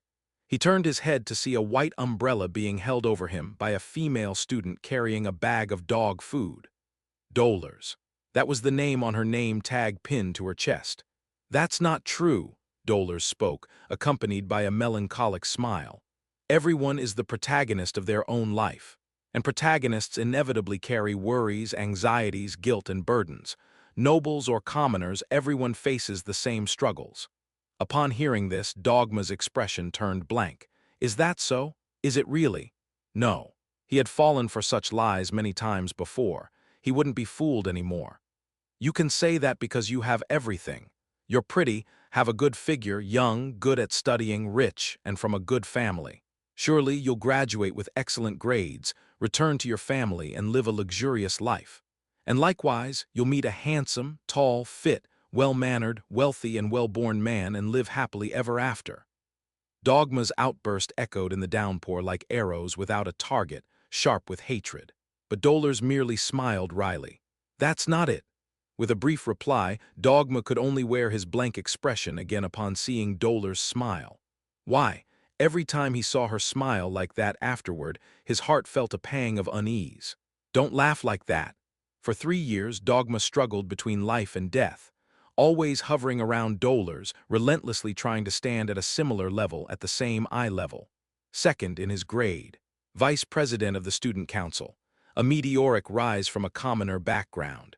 But deep within, an unquenchable, inexplicable rage simmered. Why? Why on earth? After pondering for a while, Dogma soon realized the reason. The reason was simply, what was I? Dogma's mouth opened, emitting a twisted voice that was no longer human, resembling that of a grotesque, malformed fairy. Why was I angry? The demonized Dogma appeared to have significantly diminished intelligence, which had once been his pride. He's becoming larger and larger. Vikyr raised his chin, looking up. Dogma's body had become quite grotesque. His arms and legs had elongated more than his body, and a whip-like tail had grown from his buttocks. His entire body was covered in large shark scales, with a large horn on his forehead and a spectacle of teeth protruding from his lipless mouth. Most striking of all was the giant flame mane engulfing Dogma's entire body. Imagine inferiority like Inferno danger level, a plus size, 8 million location found, Black Sea, 4th floor of the Abyss Tree.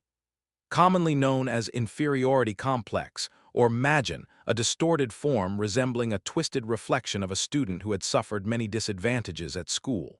Harboring intense hatred capable of burning down the entire world, it indiscriminately attacks numerous people. There seems to be no possibility of returning to being human. If this were documented in a guidebook, it would probably be described like this. Information about demonized humans is fragmented and highly individualized, not included in demon guidebooks, but Vikyr could deduce enough information on his own. Giarara Giararua. Meanwhile, the demonized Dogma emitted a terrifying aura as he stood atop a sand dune. Crash, swoosh. A large wave crashed against Dogma's body, instantly evaporating into black steam. It's getting annoying. Vikyr clenched his jaw. Although he managed to defeat a blood-soaked jade flower in the previous stage, it was with the help of a trap, and the Cerberus he defeated in the stage before that relied on the Savic berries and perfumes. There aren't many useful allies. The commoner faction students had levels and stats too low to be helpful, and the insect kings were trembling in fear, keeping their distance from the flames. Hahaha, they are inherently afraid of fire and rock-type attacks. Moreover, they're even more vulnerable to fire due to the wax coating on their exoskeleton surfaces. Useless information. Vikyr gripped the Decorabia in one hand and summoned Beelzebub with the other. Well, fire can be extinguished with water. Fortunately, this place isn't by the seaside, right? At that moment, whoosh, a sound of movement came from the side. High bro, middle bro, low bro. The three of them were moving away from Vikyr and running backward. What's this? Are they running away? They were calling for the Lord, but now they're gone. This is why humans, probably not running away. What? Then what? Just as Decorabia was expressing his confusion, a voice from behind, High bro, echoed out. You useless brats! Hurry up and bring out all the candies you have. The three brothers from the Baskerville, having regained their strength by consuming blood essence, were now demanding candies from the commoner faction students. However, they knew well that their weakened bodies wouldn't be much help to Vikyr. Someone who grasps the situation well can solve problems regardless of their strength's decline. High bro, middle bro, and low bro created an atmosphere of fear as they tore open all the strange candies the commoner faction students possessed. Even the insect king people willingly handed over their candies. Lord, we've brought the candies, quickly. High bro, middle bro, and low bro placed the obtained candies on the edge of the sand dune and swiftly retreated. Those guys are quite useful, huh? Said Decorabia in a smug voice. So that's why I kept them. Vikyr nodded toward the triplets and their expressions brightened noticeably. Crack, bang. The flames of Magin began to engulf the entire sand dune. The sand grains melted and became sticky. You're surprisingly strong for a Magin who appeared so early in the game. I hope we won't have to face you again. If a mere human like Dogma could transform into such a formidable force when demonized, what would happen if a human with heroic-level power and potential were to become demonized? It was a terrifying thought. Splat Vikyr emitted an aura and severed one of Dogma's ankles. As soon as flames touched his body, he immediately plunged into the shallow sea to cool off before emerging again. The waters of the Black Sea were so cold and heavy that they even cooled down Dogma's burning flames, the flames of inferiority. Bang! With a roar and a massive amount of steam bursting forth, Vikyr dashed away from the sand dune. Eventually, after picking up all the candies the triplets had thrown, Vikyr swallowed them all. His status changed immediately. Vikyr LV, 1% titles, Rat Hunter, Hell's Dogmaster, Blood-Soaked Jade Flowers Lumberjack, new stats strength. 260 plus 40 equals 300 agility. 229 plus 31 equals 260 stamina. 269 plus 31 equals 300 physical resistance. 1 locked reflexes. 1 he had adjusted his strength and stamina to reach 300, and he had raised his agility as much as possible. I'll save the rest of the candies to use for obtaining the 3 major stats. He collected the remaining candies for now. Just reaching 300 in strength and stamina was a significant achievement. Wriggle. The much stronger muscular strength flowed into Beelzebub than before. Although he couldn't level up, his stats had risen considerably, making him much stronger. This should be enough to inflict fatal damage. Flash. Baskerville 4th style. Compared to 8th the style, it was like child's play, but Vikyr's Baskerville 4 was different. Vikyr's Baskerville 4th style was even acknowledged by King Corso, the lord of the 9th style. It was unparalleled. Ferocious growls echoed as Vikyr's 4 fangs fiercely attacked Dogma's neck. Giarayog. Dogma vomited an enormous amount of blood, which bubbled and disappeared into the depths of the Black Sea as soon as it touched the surface. Ag! Enraged, Dogma relentlessly pursued Vikyr. With a calm demeanor, Vikyr lured Dogma into the sea. Splish-splash, thud, crash, plunk. By Vikyr's swift maneuvers, Dogma's wrists and ankles were severed, leaving him to sink into the Black Sea. Chill out there. Vikyr ensured Dogma couldn't escape by cutting off the remaining parts of his limbs. Despite Dogma's vigorous struggles, he couldn't rise with only his head, torso, and tail remaining. Unfortunately, the water's depth was just enough to keep Dogma submerged, leaving him unable to surface. The Black Sea doesn't offer buoyancy. Swimming back to the sandy shore, Vikyr observed from a distance as Dogma struggled in the bubbling water. But the depth prevented Dogma from lifting his head above the surface. Time passed. Bubbling ceased, steam vanished, and calm returned to the sea. It was a sign that whatever was thrashing beneath had succumbed. Drowned. As Vikyr murmured softly, indicating Dogma's demise, ding, the sound of mission completion rang out. Level 1 warrior Vikyr has successfully hunted the A+ rank mine Magin for the first time. Reward for the awesome achievement will be granted. Mission completed. Let's kill the Magin 1/1. How on earth did you manage to kill it? Eventually, the fairy appeared with a rigid expression. Inspecting Dogma's cold, sunken body beneath the Black Sea, the fairy licked its lips. Flying over to Vikyr, the fairy promptly rewarded him for capturing the mine. Oh, you've done quite a job, haven't you? It was a reward of 10 level candies. A strange golden candy shimmered as it fell into Vikyr's hand. Is this it? Just a moment. Vikyr halted the disappearing fairy. Can I use the candy shop? Why?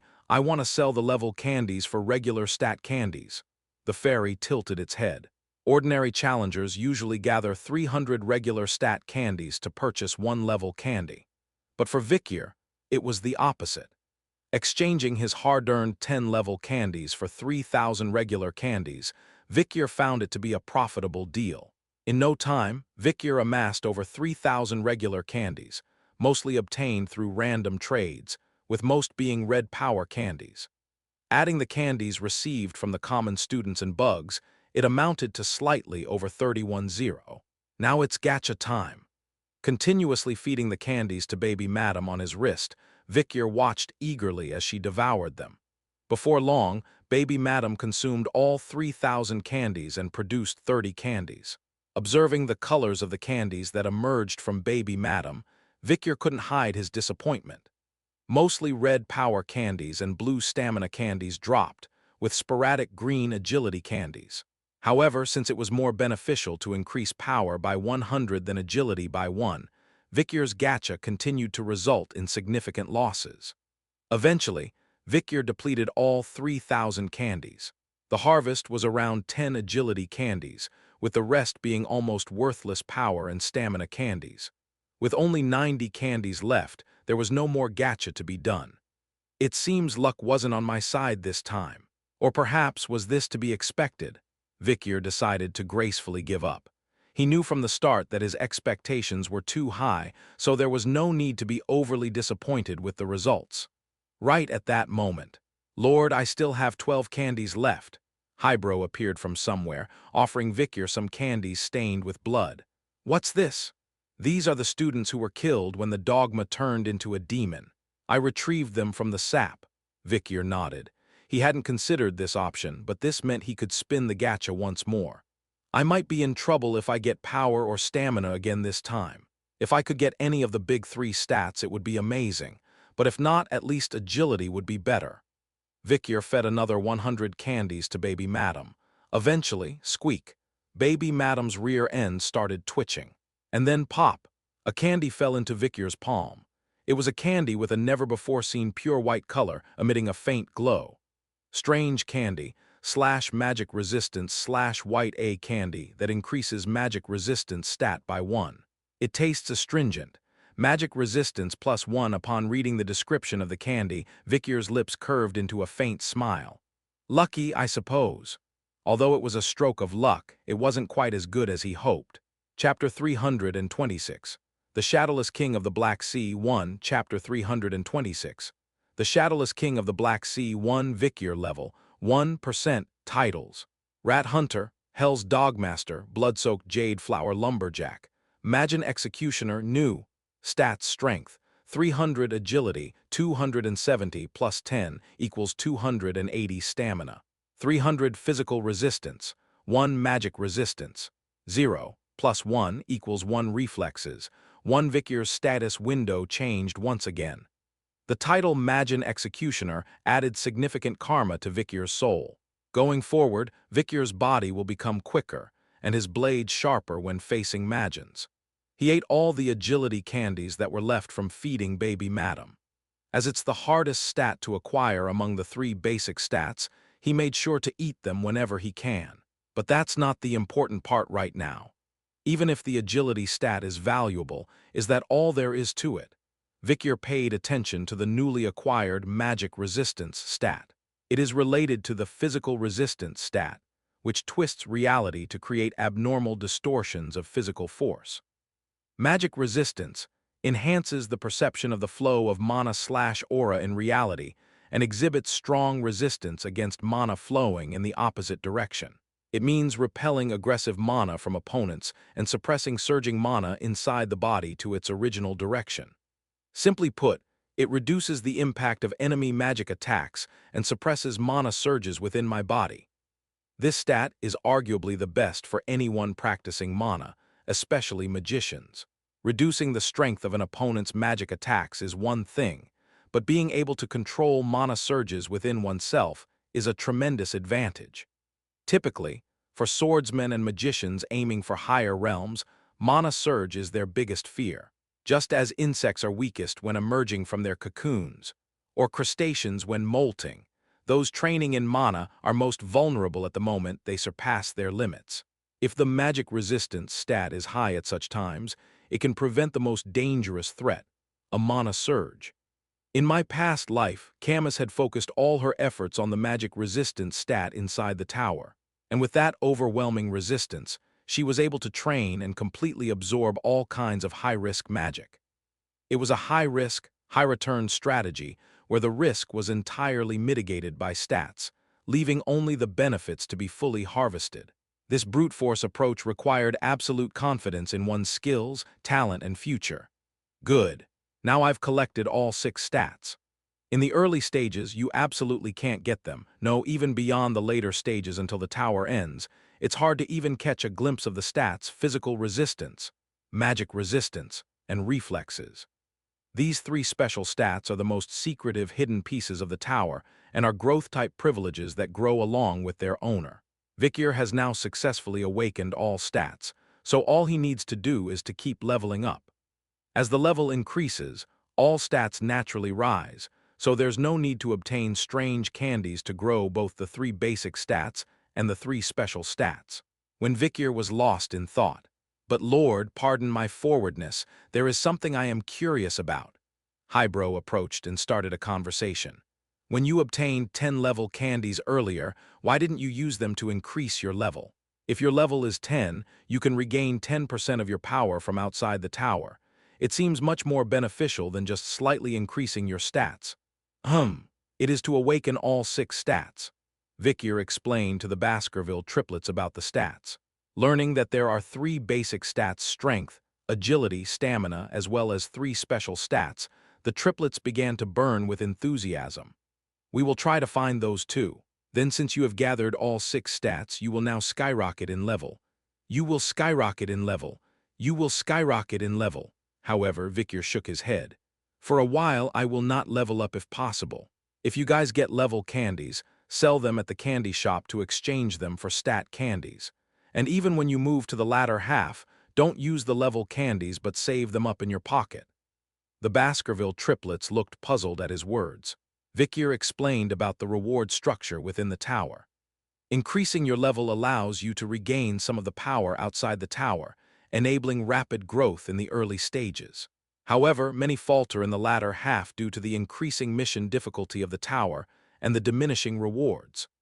Rookies just challenging the tower might go all in on converting stat candies to level candies, but seasoned adventurers don't do that. The lower your level, the more advantageous it is in terms of rewards. That's the rule of this tower. A strong person receives mediocre rewards for achieving great deeds. A weak person also receives mediocre rewards for achieving minor deeds. A strong person almost receives no rewards for achieving minor deeds. But when a weak person achieves great deeds, the rewards given in such cases far surpass common sense.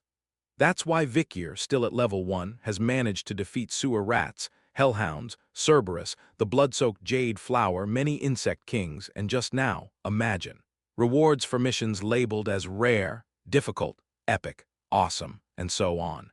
Yet, despite clearing so many missions and receiving rewards, Vikir is still treated as a weakling. It's because the tower's system defines level as a measure of strength. I've become quite skilled at pretending to be weak. Keeping his strength hidden, his life as a social outcast at the Colosseo Academy was all a long wait for this day. Anyway, for this reason, there's no need to level up in the early stages. The triplets nodded vigorously at Vikir's words. Sending him looks of blind loyalty, Vikir added one more thing. And another reason why leveling up is just a waste is. Upon hearing the whisper from Vikir, the eyes of highbrow, middlebrow, and lowbrow widened in shock before returning to their normal state. Wah! So all this time the fairy urging us to eat the level candies was a scam. Indeed. Then we absolutely shouldn't eat the level candies early on. We should focus solely on raising our stats for the time being. Originally, the stat candies, red, green, blue, they hadn't eaten them, but rather saved so they could later exchange them at the candy store for level candies gold. Vikir stressed this point once more to the triplets. Then, grrr, at the spot where Dogma had died and turned into Imagine, a small anomaly occurred. A single flame bearing a dark red hue danced whimsically above the water surface. Vikir, with a splash, approached and grasped the flame in his hand. It was hot enough to boil the surrounding water, yet astonishingly, it did not feel hot to Vikir's touch at all. Inferiority complex flame, inferno. /flint/a plus a stone that allows one to obtain a hot spark anywhere, anytime. It burns using the deep-seated inferiority complex within one's psyche as fuel. Heat plus 1000, the temperature can increase or decrease depending on the level of the inferiority complex. Is that so? Using inferiority complex as fuel. Then I am not to be underestimated either. Vikir, too, had once suffered from an inferiority complex more than anyone. A lowly birth, ostracization within the family, a grotesquely distorted appearance, and a previous life filled only with humiliation and hatred. For Vikyr, who had such painful memories, it was practically like having an infinite power source. Grrr. Vikyr carefully stored the burning flame of inferiority complex in his chest. He thought there would no longer be any concern about freezing to death or being unable to cook food wherever he was. Then, "Oh, our savior, please lead us out of this island." Vikyr had to listen to the outcry of the insect kings once again. It was bothersome, but their goal aligned with his. Vikyr also needed to leave the island to descend to deeper levels, so cooperating with them wouldn't be bad. Right. You mentioned there's a boat. The reason the rhinoceros beetles and stag beetles, these two factions of insect kings, had been at odds for so long was indeed over a single boat. It seemed they had been disputing who would take possession of the boat. They nodded their heads in a sullen tone soon after. "Yes, there is one boat." "Where is it?" When Vikyr asked, two elder insect kings simultaneously pointed with their index fingers to one spot. "It's anchored over there." Vikyr was puzzled, tilting his head. There was nothing where the two insect kings pointed, only the vast sea. A dark horizon was all that existed. Could it be? As Vikyr turned his head, the two insect king elders nodded with heavy expressions. "Yes, it has sunk." The boat, the only means of escaping the island, was now at the bottom of the Black Sea. Chapter 327. The Shadowless King of the Black Sea 2. Chapter 327. The Shadowless King of the Black Sea 2. "Doesn't that essentially mean there are no ships?" Hybro asked, sounding perplexed. The Insect King chieftain seemed slightly taken aback before retorting, "Well, there is a ship. It's just submerged beneath the sea." It seemed they had shamelessly made up their minds to proceed regardless. "No, what are we supposed to do about the sunken ship? What are these scammers up to now?" Hybro growled, prompting the pirates to discreetly glance at Vikyr. Then Vikyr intervened. "Enough." What mattered now wasn't that. "It's true that there's no buoyancy in the Black Sea, causing everything to sink," Vikyr thought, turning his head to gaze at the black horizon. That vast expanse beneath the sea would likely be entirely empty. Even if peculiar creatures lived there, the distance between them would be vast. An abyssal sea filled with emptiness. And there, beneath it, lays the sunken ship. "Judging by the sunken ships, doesn't it mean vessels are unable to navigate the Black Sea?" Vikyr questioned further. "No, our vessels are designed to float even on the surface of the Black Sea," the Insect King chieftains replied, demonstrating their black armor and thin wings underneath. They were lightweight, sturdy, and coated with a wax substance, making them buoyant in water. The long-standing conflict between the stag beetles and the rhinoceros beetles had caused numerous casualties. "We gathered the remains of fallen warriors to construct a vessel light and sturdy enough to navigate the surface of the Black Sea. It sank due to disputes over ownership." "Why exactly did it sink?" Vikyr pressed for clarification. "Well, you see, one day, a group of insect kings seized the ship by surprise and set sail, but then, as they crossed the central region of the Black Sea, the subsequent tale of the insect kings was truly unbelievable." "Ah, I see now. I somewhat understand the circumstances that led to this," Vikyr remarked, sensing why the insect king chieftains looked uneasy. Without delay, Vikyr took action. "We'll salvage the sunken ship for now. Tell me the exact location where it sank." The Black Sea was calm. Yet far off on the distant horizon, fierce storms raged, acting as a barrier that kept challengers from venturing beyond. However, Vikyr did not traverse the sea. Splash, he merely sank deeper into the abyss. Glug, foam and bubbles surrounded him, and within seconds of submerging, his vision was engulfed in darkness. But it didn't matter much. Vikyr possessed the ability to see dozens of meters ahead even in the darkness. It was an additional skill he had honed over 2 years of practicing archery and hunting in the Red and Black Mountains. As he descended further, the pressure pressing against his body intensified. It felt like a heavyweight, as if he were sinking into icy water. With almost no buoyancy, he sank rapidly even when still. Gradually, oxygen became scarce. The pressure suppressing his lungs seemed to accelerate oxygen consumption compared to regular water. "Still not as bad as the Styx River. I almost drowned back then," Vikyr thought to himself as he submerged. Eventually, Vikyr's hand found a fully inflated pouch. "Oil paper pouch that doesn't dissolve in water. /pouch/D, a sturdy pouch that doesn't dissolve easily in water." It has the ability to block moisture, making it suitable for storing items. The pouch was filled with air. Vikyr took a sip through the straw and put it back in his pocket. Despite holding a pouch full of air, it didn't float due to the lack of buoyancy. Vikyr occasionally sucked in the air from the pouch when he felt short of breath, sinking deeper into the abyss. Then, Decarabia hanging from his chest spoke up. "Hey, human, what? In truth, you didn't want to join the Insect Kings, did you?" Decarabia pointed to the mission status window floating in one corner of Vikyr's vision. Mission: seize the sap. Survive by snatching the sap pool from the terrifying indigenous people. In fact, that's the mission of this floor, but Vikyr interpreted it differently. The meaning of indigenous people might be a bit different.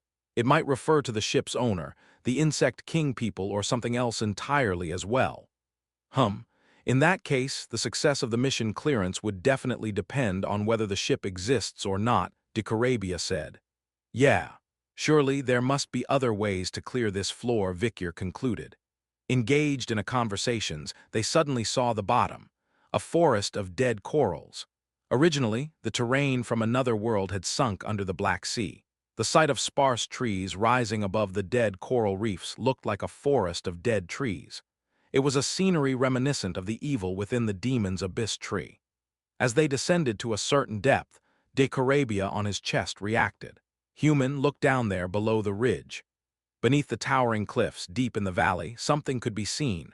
Piercing through the darkness of the abyss was the bow of a ship. The glossy black ship, with its sails woven from Insect King's wings, still fluttered in the currents. This locked-up black sailing ship appeared quite agile and sturdy. Vikyr pushed through the heavy currents and approached the bow. Starting with its massive and pointed end, the figurehead began to reveal its overall shape. Though there were severe wounds visible on the deck and hull, the keel, which could be considered the ship's spine, was intact. Despite being submerged for a long time, there was little seaweed or moss attached to it. The only major issue was a large hole in the bow and bottom of the hull. Water must have flooded in through that hole, causing it to sink, Vikyr deduced. It was fortunate that it sank due to the hole rather than lack of buoyancy. Once salvaged, the hole could be patched up. At that moment, Decarabia inquired, "But how do you plan to salvage such a huge ship?" Decarabia seemed to struggle to understand Vikyr's plan. It seems impossible with human strength alone. Even with 20 humans from the island and 80 Insect King chieftains, it would be difficult. Besides, those guys probably wouldn't even make it down here in the first place.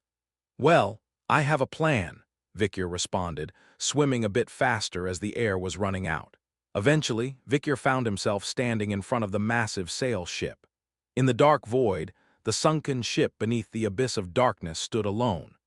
The creaking planks and the tattered sails under the silent sea made the ship look like a ghost ship. "Well then, let's quickly start the salvage operation," Vikyr said, just as he was about to swing his arms.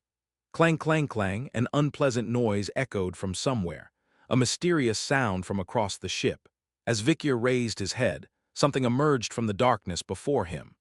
Shark-like scales enveloping its body, horns protruding from its forehead, and rows of sharp teeth bared in a gaping mouth. Dogma, transformed into a demon, was here.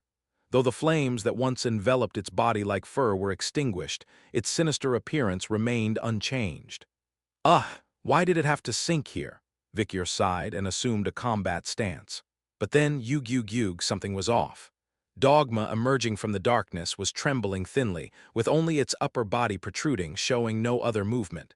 Then, plop. Suddenly, Dogma's severed head, previously buried in darkness, fell to the seabed. Its torso vanished into the darkness in an instant, leaving only the horns and teeth of its head rolling away under the ridge, gradually disappearing from sight. Vikyr tore his gaze away from Dogma's head and stared back into the darkness. SSSSS.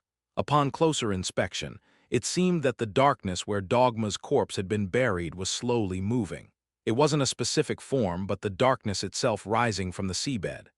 "Come to think of it, that area seems unusually dark," Vikyr observed. While the other side was dimly lit, the enormous darkness approaching them was pitch black, devoid of any visibility, and Vikyr could immediately sense it. The darkness looming towards them was an absolute terror incomparable to the hellhounds, Cerberus, or even the blood-soaked jade flower from the previous stages. So this creature was living here all along, Victor realized. It was a genuine threat, surpassing even the S-rank danger level. It was the moment when the core of darkness revealed itself. Chapter 328. The Shadowless King of the Black Sea, 3. Chapter 328. The Shadowless King of the Black Sea, 3. The long-standing feud between the stag beetle tribe and the rhinoceros beetle tribe has resulted in numerous casualties. We gathered the remains of the fallen warriors to construct a ship, which was so lightweight and sturdy that it could sail on the surface of the Black Sea. However, it ultimately sank due to disputes over ownership. Why exactly did it sink? There. One day, a group of rebel warriors seized the ship and set sail, but as they crossed the heart of the Black Sea, Victor recalled his conversation with the rebel warriors. Before diving into the abyss of the Black Sea, the rebel warriors had warned Victor about several things, tales that an ordinary challenger wouldn't believe. We encountered a monster. You're monsters yourselves. It was beyond that. A primordial creature that has dwelled here since time immemorial. No matter how sturdy a ship may be, crossing the Black Sea while it lurks beneath the depths would be foolish. Listening, it seemed being trapped in the depths of the Black Sea's fourth level wasn't solely due to the storms encircling the region, and Victor was now witnessing firsthand that their words held truth. Tsutsutsu, a looming darkness before Victor's eyes. It seemed like a chunk of the abyss had detached itself and was independently drifting. But upon closer inspection, it was evident that it was a translucent mass piercing through the darkness on the other side. A hemisphere with an unimaginably large diameter. It had a translucent and viscous body, with countless tentacles dangling below as it approached from the depths.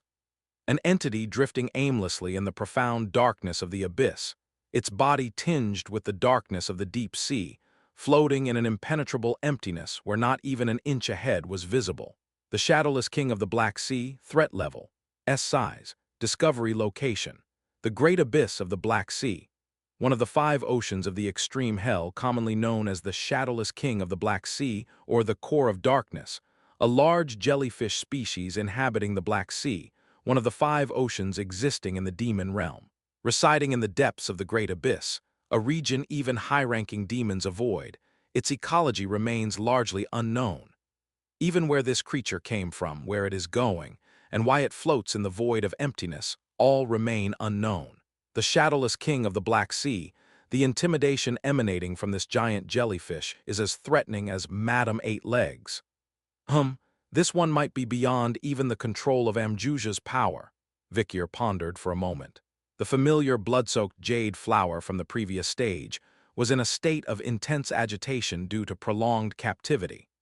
Moreover, the demon Amjujas himself is inherently friendly to plants, so it wouldn't have been too difficult to control blood-soaked jade flower. However, the Shadowless King of the Black Sea before him was different. This creature is an absolute powerhouse, akin to Madame Eight Legs fought before. Even if it's a creature of lower intellect at this point, it's unlikely to be unilaterally controlled by a demon. Essentially, the giant jellyfish before Victor is an autonomous inhabitant of this place, not subject to Amjuja's influence. Hence, there was a high likelihood that capturing it would yield little reward. Then suddenly, shiriririk, Victor felt a tickle on his cheek for a moment. Instinctively, he jerked his head back and a translucent tentacle swept past him. Crack. The tentacle initially seemed to stick weakly to a nearby rock, but soon shattered it with tremendous force. It suddenly got more difficult. Victor quickly stepped back, simultaneously drawing his demonic sword, Beelzebub. Swish, as he swung the sword randomly, he felt the impact from several strikes. 3 tentacles were severed and gracefully descended to the ground. It was lurking around silently. Moreover, being translucent, it was barely visible. Victor narrowed his eyes, exerting extra focus. He noticed 3 severed tentacles subtly retreating.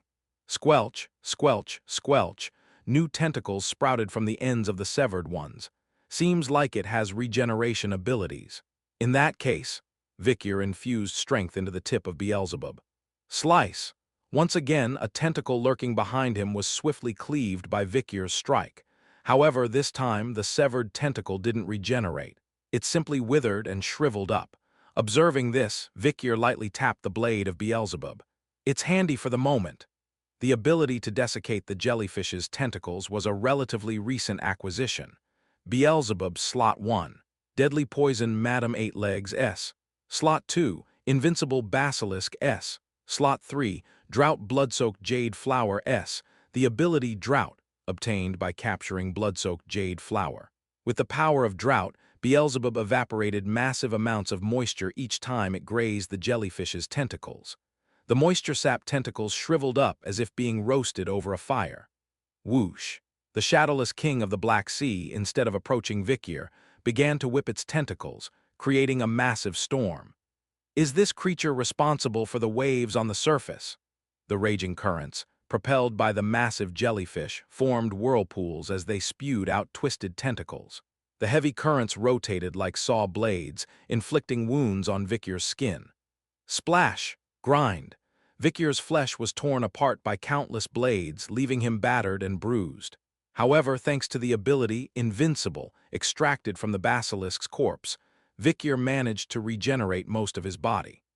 Additionally, the copious amount of blood spilled from Vikyr flowed around the shadowless king of the Black Sea, which darkened as the venom from Madam Eight Legs spread. In the midst of this, Vikyr wielded Dicarabia like a surfboard. Swirl! Riding atop the fierce currents, Vikyr surged forward. He was heading towards the sunken ship. Dicarabia asked curiously, "Human, there's no chance against that jellyfish. With your current condition, it's futile." "I know."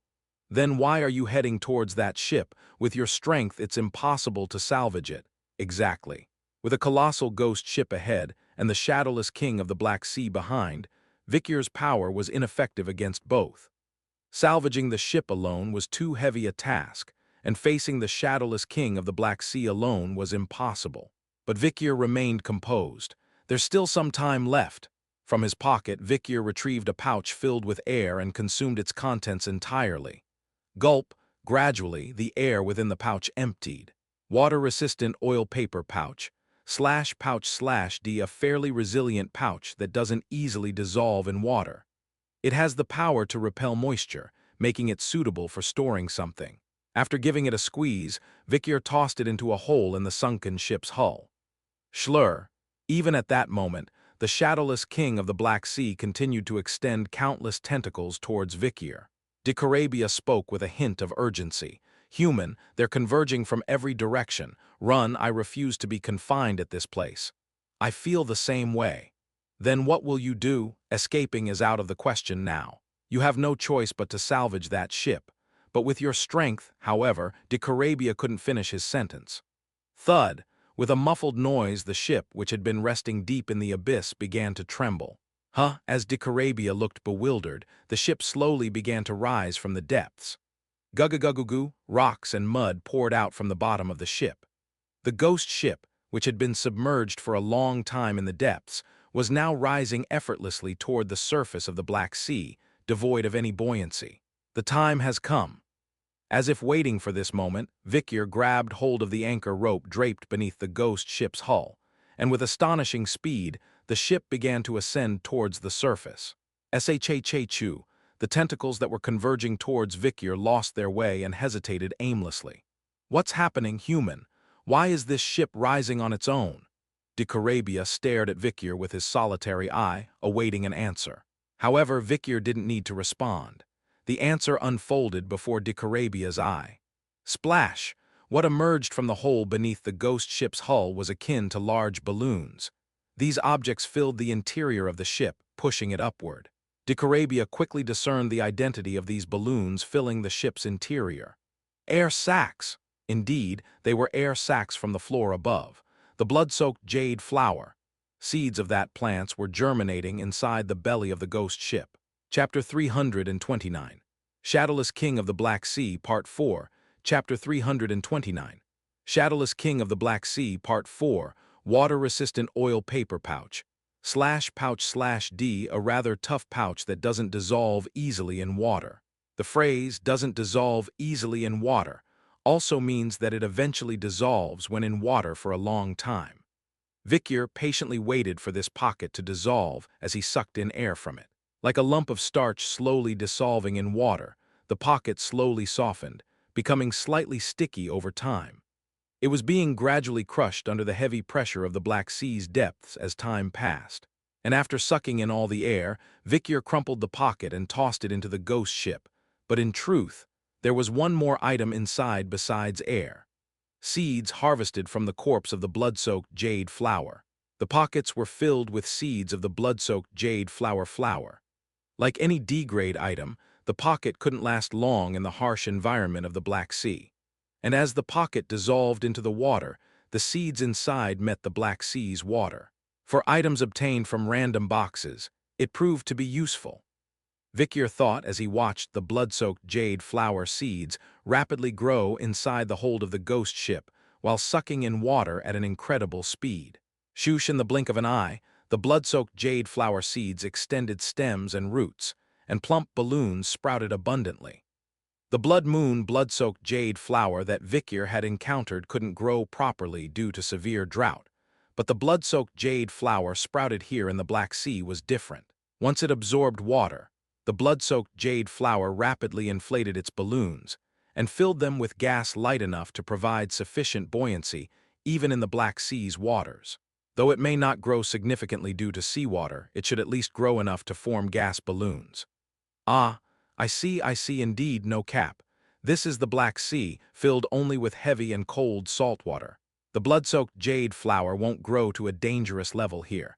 It will grow just enough for our use. The location was well chosen. While Dicarabia marveled somewhat gossipy, Vikyr suddenly surged from the center of the deep sea. Then splash! The ship suddenly tilted to the side. Vikyr, hanging from the anchor line below the bow, almost fell down. Uncomfortable groans echoed from the entire hull of the ship. As the bow leaned to the side, the items inside spilled out. Heavy cargo such as crates, barrels, swords, and iron fell over Vikyr's head like rain. Vikyr infused aura into his sword and swung it, clearing away the debris falling like snow. "There's something above," Dicarabia shouted. Vikyr nodded. "It's the shadowless king of the Black Sea. Seems he's come up to block the ship." The injured ship stopped because a giant jellyfish obstructed its path, but it didn't matter. Vikyr actually hoped for this. Climbing up the anchor line, Vikyr ran along the ship's mast and jumped onto it. Swish! And he struck the body of the jellyfish, which looked like a mass of darkness, dozens of times. Startled by the sharp sensation, the shadowless king of the Black Sea recoiled. But it was too late. "It's a good thing I left some spare." Vikyr's spear-like strikes deeply penetrated the jellyfish's squishy body, simultaneously planting the blood-soaked jade flower seeds deep inside it.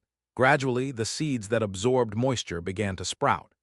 SSHHH, roots growing inside pierced through the squishy flesh of the jellyfish, firmly anchoring themselves. And the stems that grew outside the jellyfish's body sprouted numerous gas-filled sacs with tremendous buoyancy. TSSTSSTSS.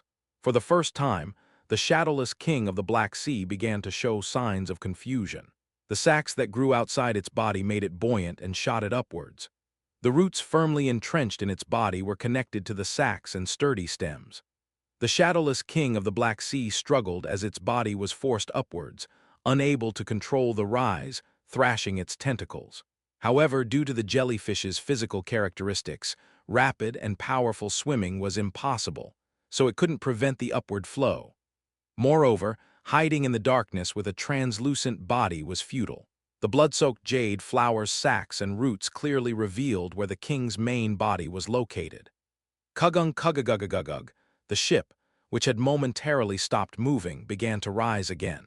This time, the shadowless king of the Black Sea was also lifted along with it. Vikyr hoisted both the ship and the shadowless king of the Black Sea out of the water. But the king was not idle either. Shirororock extended its tentacles with a much fiercer and aggressive attitude than before. It seemed like he was ready to entwine Vikyr's body and crush it immediately. However, boom! The tentacles approaching Vikyr suddenly burst into pieces under an unknown force. The others were the same. Boom, boom, thud. The shadowless king of the Black Sea convulsed, explosions erupting from various parts of its body, writhing like a puppet with its strings cut. Dicarabia, surprised, asked, "Human, was that you?" "No," Vikyr shook his head. What was currently disabling the giant jellyfish's body was simply pressure, the difference in pressure that occurred as it rose from the depths to the shallows. If creatures from deep waters rise too quickly to shallower areas, various bizarre phenomena occur due to the pressure difference. This is why many deep-sea creatures caught by fishermen surface in strange shapes. Furthermore, decompression sickness, which kills divers, is also a phenomenon caused by this pressure difference. Vikir barely suppressed the dizziness that made his head spin. The protection of Styx's river and the manipulation of mana, along with the regenerative power of the basilisk, were keeping Vikir safe from decompression sickness. However, being sensitive to changes in water pressure and atmospheric pressure, marine animals like the king couldn't adapt well to such sudden changes. The shadowless king of the Black Sea tried to return to the deep-sea trench where it originally resided, but it was impossible due to the blood-soaked jade flowers sprouting all over its body. Eventually, boom! Both the pirate ship and the shadowless king of the Black Sea almost simultaneously breached the surface of the water. In the sky where the sea breeze blew, a distant island where the three brothers of Baskerville awaited could be seen. "Hurrah, the captain has raised the ship. He has! He has!" The triplets were waving their hands in excitement. "Oh, finally, the ship has returned. Finally, we can leave this place. Our mission to escape the island by ship is no longer just a dream." The insect kings were also deeply moved. However, boom! The appearance of a giant jellyfish that could fill the entire sea turned everyone's cheers into shock and silence. The shadowless king of the Black Sea. As it was pulled out onto the surface, its massive body spread out across the water like a pancake. Just like any jellyfish spreading out when it comes out of the water, it did the same. With one difference. Shurororak.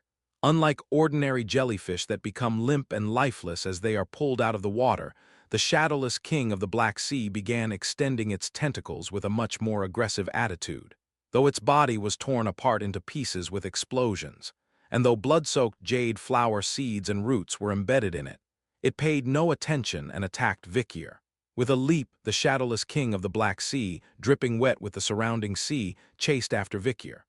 Hundreds of giant eyeballs, clouded and murky like corpses' eyes, all focused on Vikir at once. Decarabia asked, "What do we do now, human? In my opinion, fleeing now seems like the best option." Engaging in a fight like this would undoubtedly lead to defeat. The difference in size was too great, and the location wasn't favorable. If it were outside the tower, Vikir could have used Swordmaster's unique solid aura to fight by parting the sea, but that wasn't possible now. Plus, they already had the ship. There was no need to gamble with their lives. However, I don't engage in actions without confidence. Vikir seemed to have no intention of backing down. "Sail the ship," Vikir commanded, directing his words towards his loyalists. They soared through the sky and approached the ship, one by one clinging onto the masts and sails. "We'll sail the ship as you command. To the island. Let's head to the island. The storm has passed. Ride the winds." Following Vikir's orders, his loyalists steered the ship towards the island. Given that their mission on the underground fourth floor was escape the island by ship, their attitude was quite desperate. Shurororak, the shadowless king of the Black Sea, the disruptor of their mission, attempted to ensnare the loyalists with its tentacles again. But Vikir swiftly cut through all the shadowless king's tentacles.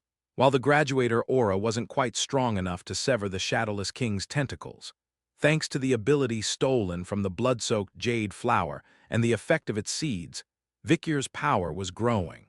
Thunk the murky eyeballs beneath the jellyfish's head all dilated simultaneously. With roots and sacs sprawling all over the jellyfish's body, the shadowless king of the Black Sea looked in their direction. Its imposing aura momentarily stunned even the insect kings flying the ship, leaving them dazed. And Vikir's response to that intense gaze was equally fiery. Swoosh, a spark emerged on Vikir's fingertip. Inferiority complex flame, inferno. /flint/a plus a stone that allows one to obtain a hot spark anywhere, anytime. It burns using the deep-seated inferiority complex within one's psyche as fuel. Heat plus 1000 depending on the level of inferiority, the temperature may rise or fall. The flame that Dogma turned into before his death. Vikir held it in his hand, then plunged it towards the shadowless king of the Black Sea. Let's see how well this fire works, shall we? Towards the sacks of the blood-soaked jade flower buried deep within the king's body. Chapter 330. The Shadowless King of the Black Sea, 5. Chapter 330. The Shadowless King of the Black Sea, 5. The Trident of Baskerville. The triplets, highbrow, middlebrow, and lowbrow, who had pledged allegiance to their half-brother Vicyr, stood idly on the beach. They held onto baby Madam, who whimpered as all of them searched for Vicyr. Is Lord really at level 1? Yeah, he's weakened by a factor of 100. But he still fights like that. Vicyr's movements, whether on the ship or atop the jellyfish, sometimes swiftly traversing the sea itself, were truly those of an expert veteran warrior. It seemed as though he was born solely for combat. The concentration of aura resembling at least a high-tier graduator was evident, but the level of Vicyr's swordsmanship, potent enough to baffle even his own clanmates, remained unclear. Those who didn't know Vicyr would be puzzled. Why didn't he weaken but rather grew stronger than outside the tower? But the Baskerville brothers knew. Vicyr had reached that level 4 years ago. I'll buy some time, leave. A lone hunting dog left to confront the nightmare of the flood, Madam Eight Legs. How could one forget the aura akin to the rising sun from the hero's sword that night? That light changed everything. The triplets' mindset, actions, and even their fate. Since that night the triplets had become Vicyr's trident, moving only according to Vicyr's orders. Highbrow spoke with conviction. As expected, our lord is a swordmaster. A swordmaster. A swordmaster. What is a sword master? According to official records, they are the absolute elites. Not even 10 people are in the master realm in the whole continent. In the Baskerville clan, it was speculated that Hugo le Baskerville, one of the long-lost counts, Cain Corso, were swordmasters, and the young patriarch Osiris would soon ascend to master realm, but nothing was certain yet. In such circumstances, the fact that Vicyr had become a swordmaster would astonish the entire empire. Not to mention that he wasn't even 20. Eventually, the triplets' gaze shifted sideways. There, huddled together, were commoner students trembling with fear. Their stats were quite meager as they had given all their candies to Dogma, and now they dared not meet the triplets' eyes directly. Highbrow spoke up. We'll deal with you MFS later. Eek! The commoner students began to quiver.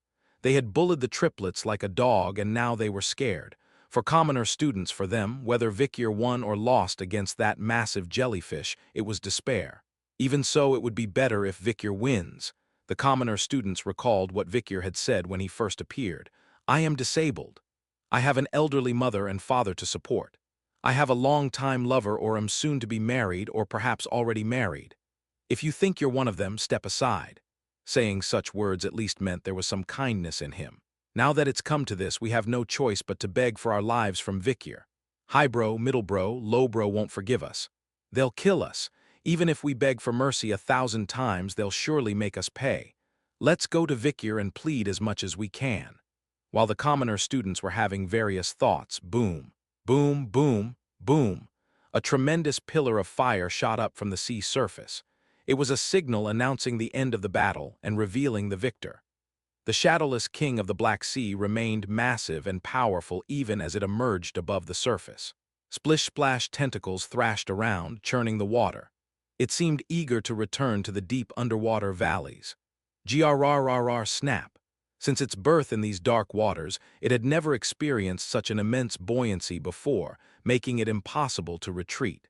Shururururuk, despite attempting to cut off its tentacles and roots, the roots of blood-soaked jade flower didn't fall off, befitting its S-rank danger. Already deeply entrenched within the squishy body of the jellyfish, the roots couldn't be extracted without tearing its apart flesh. Though it's a newly sprouted seed, its endurance is not to be underestimated. Vicyr cut through a few lurching tentacles and stood atop the Shadowless King's head. Its body was so soft that Vicyr's legs sank deeply upon stepping, yet Vicyr managed to maintain his balance atop it. Crack Vicyr grabbed the tough roots of blood-soaked jade flower with his strong hands. The air sacs sprouting all over the Shadowless King's body were drawn towards Vicyr as if tethered to balloons. Squish, squish, squish, crack.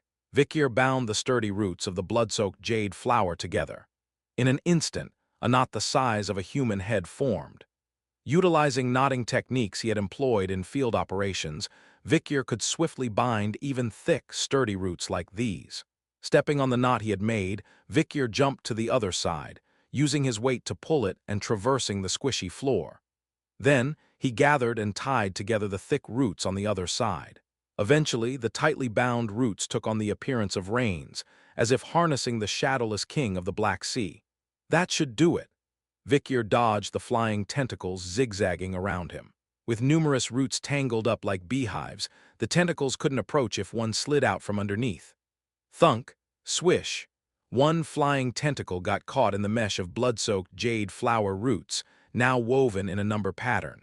Being naturally squishy, the tentacle couldn't free itself from the entanglement. From then on, Victor didn't cut the flying tentacles.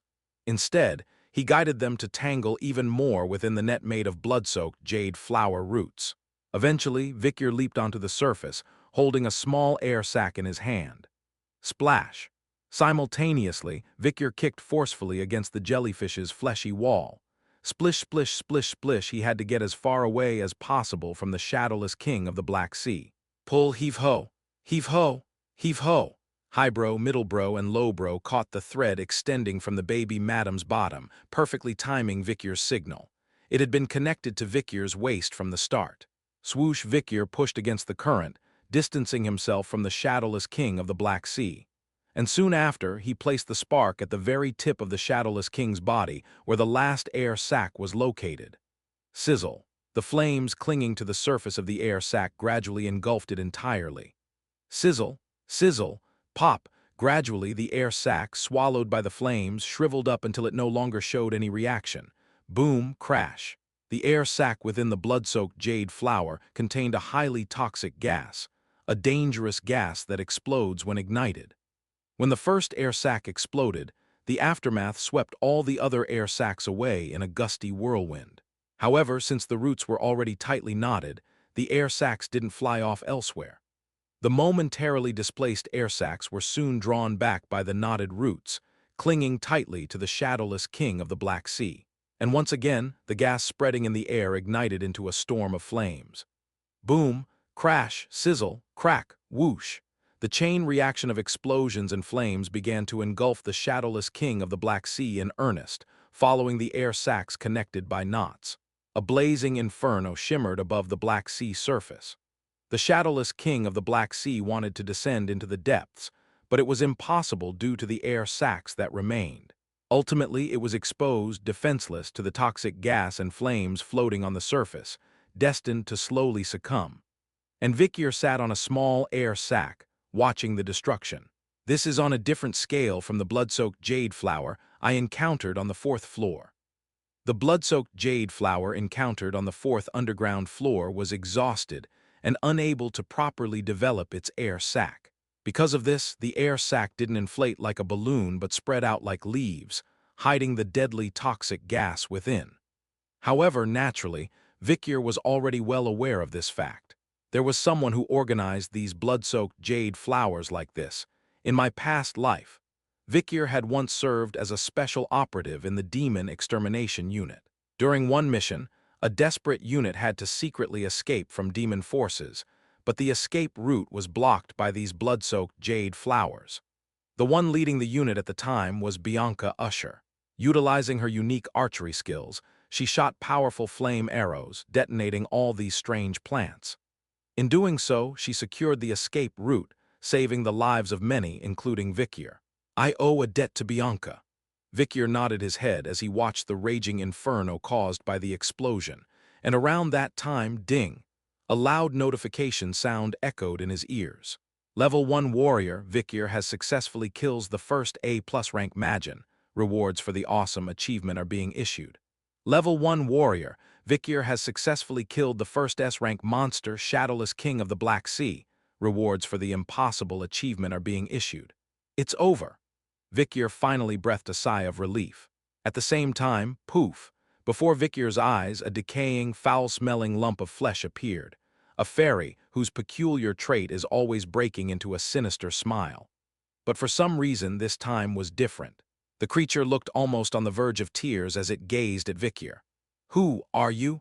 Why are you like this? Chapter 331. Draw 1, Chapter 331. Draw 1, highbrow, middlebrow, and lowbrow were sneering at the fairy. Hey fairy, always showing up at the most inconvenient times, huh? Look at it crying. Seems like everything it built until now is coming undone. Idiot. Just as the triplets said, the fairy was currently wailing miserably. What the hell are you? Why are you doing this to me? Where do you get off messing with me like this?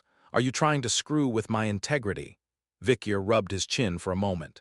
According to what he had read in the memoirs of the great heroes, the relationship between Amjujas and the fairies of the Abyss Tree was as follows. The relationship between a department store and the brand shops inside. Amjujas expands the interior space and draws countless individuals into the Abyss Tree. And the fairy manages the sections inside the tower, engaging in various businesses with challengers. However, having experienced it firsthand within the tower, Vikir came up with a slightly different interpretation. The relationship between a casino and the gamblers working inside. In other words, Amjuj's Abyss Tree is a huge casino, and the fairies are professional gamblers gambling inside. Like gamblers, fairies have to make bets every moment. Just as no casino in this world is ultimately designed for customers to make money, the stages and missions inside the Abyss Tree are no different. Fairies generally bet on the side where challengers fail to achieve their missions and die miserably. That's how they take away the candies they've had since birth. They carefully plan traps that do not appear unreasonable in steadily growing and killing challengers without upsetting the game's balance, even skimming off some of the rewards or openly embezzling them. However, Vikir's suspicions and judgments mostly exposed the traps set by fairies. This was partly influenced by the various pieces of information he had heard in his past life, but mostly it was due to his seasoned instincts and intuition as a seasoned player. Therefore, the fairy was now screaming frantically like a gambler bankrupted by continuous gambling losses. Oh no, I'll go bankrupt like this. If just one more challenger like Vikir appeared, the fairy would probably go bankrupt and disappear. Rumble, anyone could have easily thought so by looking at the number of candies pouring out of the fairy's mouth. Strange candy, /level/golden, a candy that raises the level by 1. It tastes sweet. Level +1 golden candies that increase your level by 1. It's worth as much as 300 regular candies.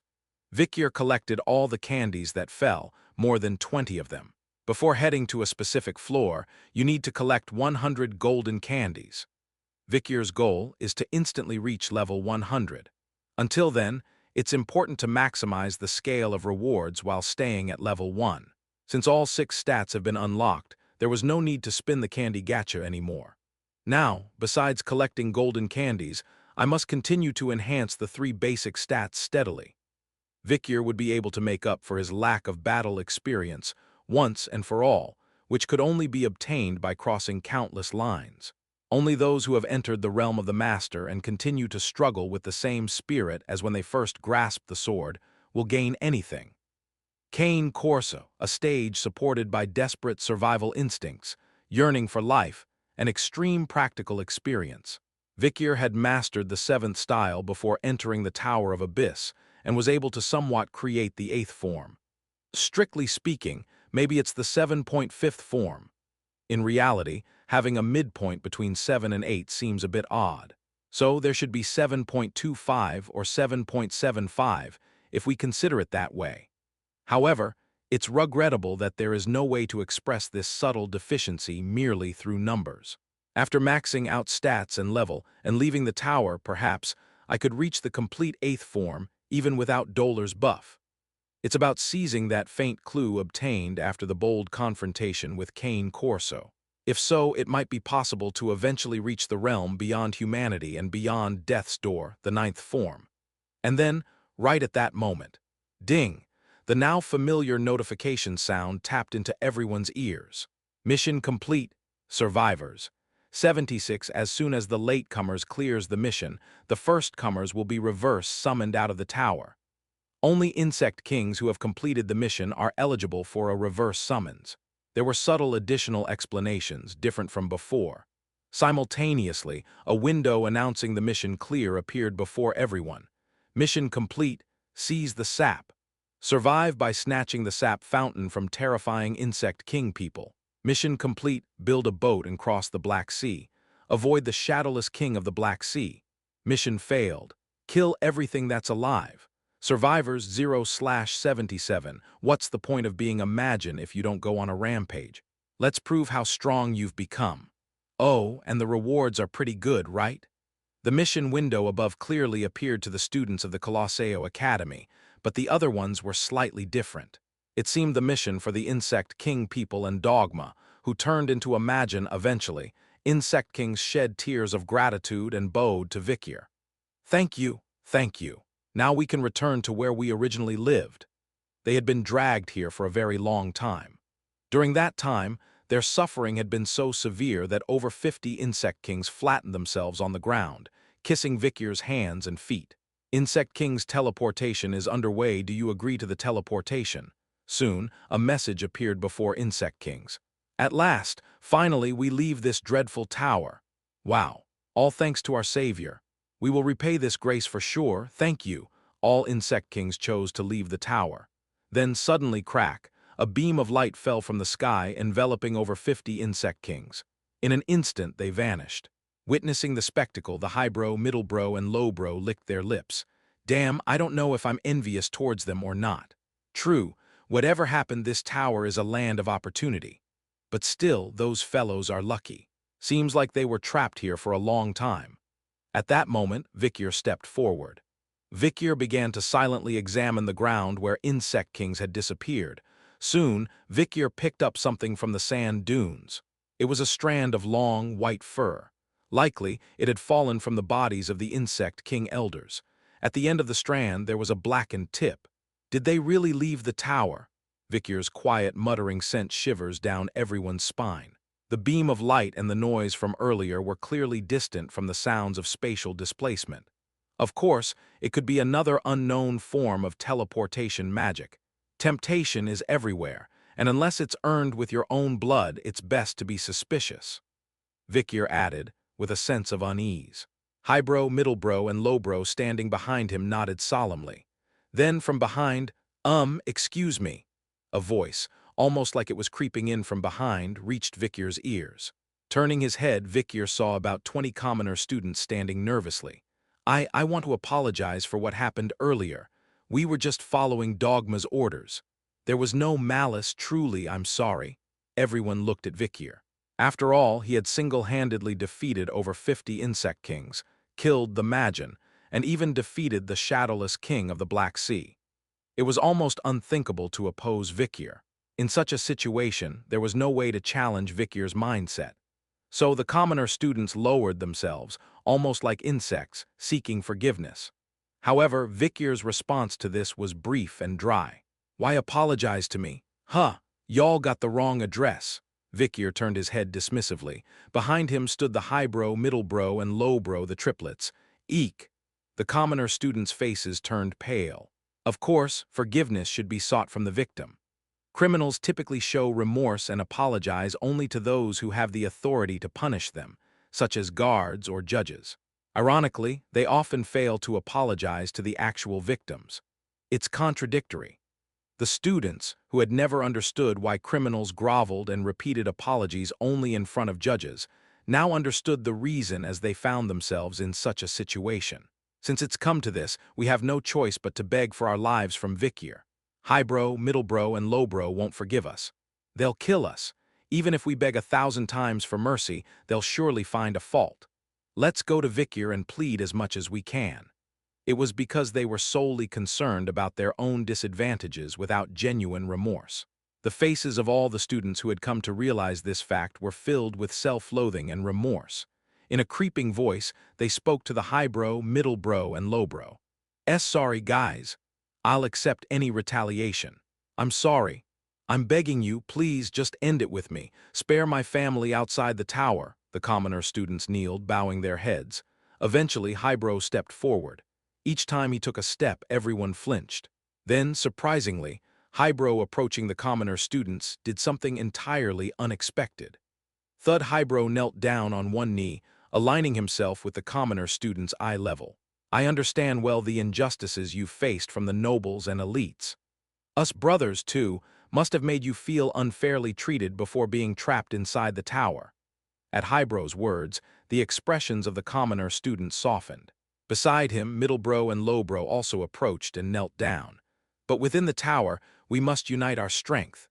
The distinction between noble, elite, and commoner is meaningless now. Only humans remain. The words of Middlebrow and Lowbrow left the commoner students in a daze, and finally, Highbrow came to a conclusion. We forgive all that you've done to us, just as you forgive what we did before being trapped in the tower. Upon hearing this, some students burst into tears. Others, unable to shed tears, simply hung their heads in silence. This is it. This is what dogma couldn't achieve until the end. It seemed like everyone felt it. What it was exactly couldn't be defined. Meanwhile, Vicyr, quietly listening to the triplets' words, nodded his head. Their mindset has properly taken shape. Words like forgiving the perpetrator and showing compassion were not noble sentiments. In the era of destruction, distinctions between nobles, elites, commoners, and peasants were meaningless. Only demons and humans remained. Only the stark black-and-white logic remained. Thorough solidarity and cooperation among humans were the only way to survive against the demons. The triplets were already beginning to understand this vaguely.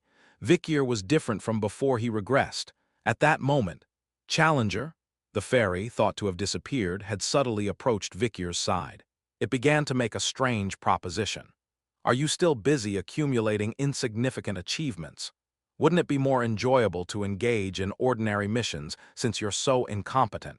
Vicyr decided to listen to what nonsense was coming. Sure enough, the fairy began to propose an unheard-of deal. So, what do you say? Shall we make all the next few floors completely meaningless? Chapter 332. Draw 2, Chapter 332. Draw 2. So, what do you say? Shall we make all the next few floors completely meaningless? The fairy's proposal was truly absurd. Currently, Vicyr was on the 4th floor, the Black Sea. The next floor to encounter is obviously the underground 5th floor, and below that is the underground 6th floor. But the fairy suggests making all the floors below meaningless. What do you say? In essence, if Vicyr goes down the floors, he would likely clear all the hidden stages, devouring all the monsters placed to be avoided, and seizing all the hidden prizes arranged not to be obtained. In doing so, after receiving continuous special rewards, it is certain that he would become a formidable force beyond the standard. Therefore, the fairies offer to skip significant portions of their jurisdictional floors and promise an average level of stage-clearing rewards in return. So as long as I play nice, you'll let me get to a certain floor quickly without wasting any time, correct? What do you intend to give? In response, the fairy folded 2 out of 12 fingers and extended the remaining 10. Vicyr immediately understood.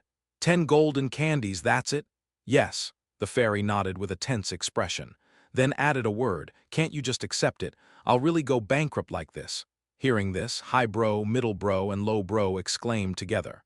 This bitch, where's the cooperation coming from? Our Lord does not take such easy paths or compromises. He does not compromise. He does not compromise. But the determined shouts of the triplets were futile. Be more generous. Vicyr showed curiosity about the fairy's deal. You're only giving 10 golden candies for sending us down a few floors. That's, I could possibly give a little more. To the stuttering fairy, Vicyr added a word. The candies are enough, but could you get me an item I desire? Until now, Vicyr always emphasized candies as the best, and he had never really needed an item. The items that couldn't be taken out of the tower were always pushed down in the priority of rewards. So Vicyr asking for an item now was somewhat unusual. What item do you need? As the fairy asked with a puzzled tone, Vicyr replied firmly. The balanced scale of forced equality. Vicyr, stating the name of the desired item precisely, observed the fairy's expression turn perplexed. That's the hidden piece only available on the 3rd underground floor. Oh! For a moment, the fairy seemed to want to say something but stopped short, looking caught off guard. However, Vicyr had already gleaned information from the fairy's slip of tongue. I see. It's an item obtainable in the area guarded by the blood-soaked jade flower on the 3rd underground floor. But that floor is already cleared. The fairy felt relieved knowing Vicyr had already passed the 3rd underground floor. The balanced scale of forced equality was a hidden piece dropped only on the third floor guarded by the blood-soaked jade flow. If one missed it in the beginning, it was over. However, did you forget? This is given to all who challenge the tower. Vikyr produced a single sheet of paper. Return scroll/grade allows a one-time return to the tutorial zone. It contains the answer to the question, "Where are you going, sir?" Level will be reset upon use. It was a scroll enabling a return to the tutorial zone, allowing him to challenge from the first floor again, a one-time use item. Since Vikyr's level was 1 anyway, there was nothing to regret. Stats wouldn't reset even if he used the scroll. Vikyr spoke as if threatening, "Thanks for the information. I will use this scroll to return to the tutorial floor, and once again I will devour all the gimmicks and hidden pieces on my way here.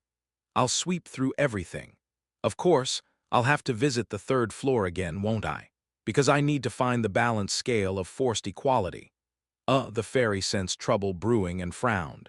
Eventually, with a dejected expression, the fairy rummaged through a thick booklet. Item Catalog Hidden Pieces Edition 1.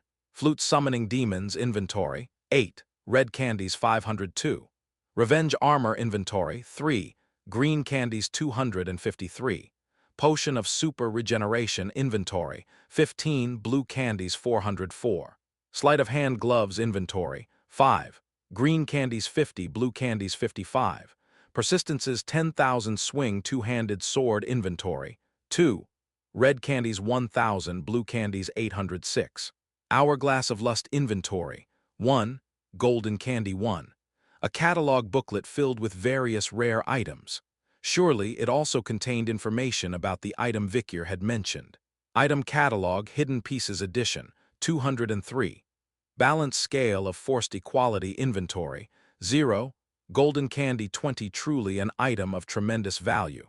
It demands a whopping 20 golden candies. They're all out of stock. The fairy expressed deep disappointment. However, Vikyr remained resolute. There must be a hidden stock somewhere. That's ridiculous. It's not just a request. I'll pay for it. Vikyr handed over all 20 golden candies he had just obtained, adding a few leftover candies from commoners as well. HM? The fairy began to show signs of hesitation.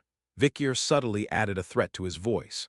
"Shall I use the return scroll and devour all the hidden pieces on every floor? And later, if a senior manager comes out, I'll file a complaint. It seems like the manager of the 4th underground floor embezzled hidden pieces and asked for an inventory check." Okay. I'll find it. Please wait." With tears in its eyes, the fairy reluctantly accepted the candies from Vikyr. And soon, the pages of the catalog were turned. What seemed like one page was actually cleverly stuck together to form two.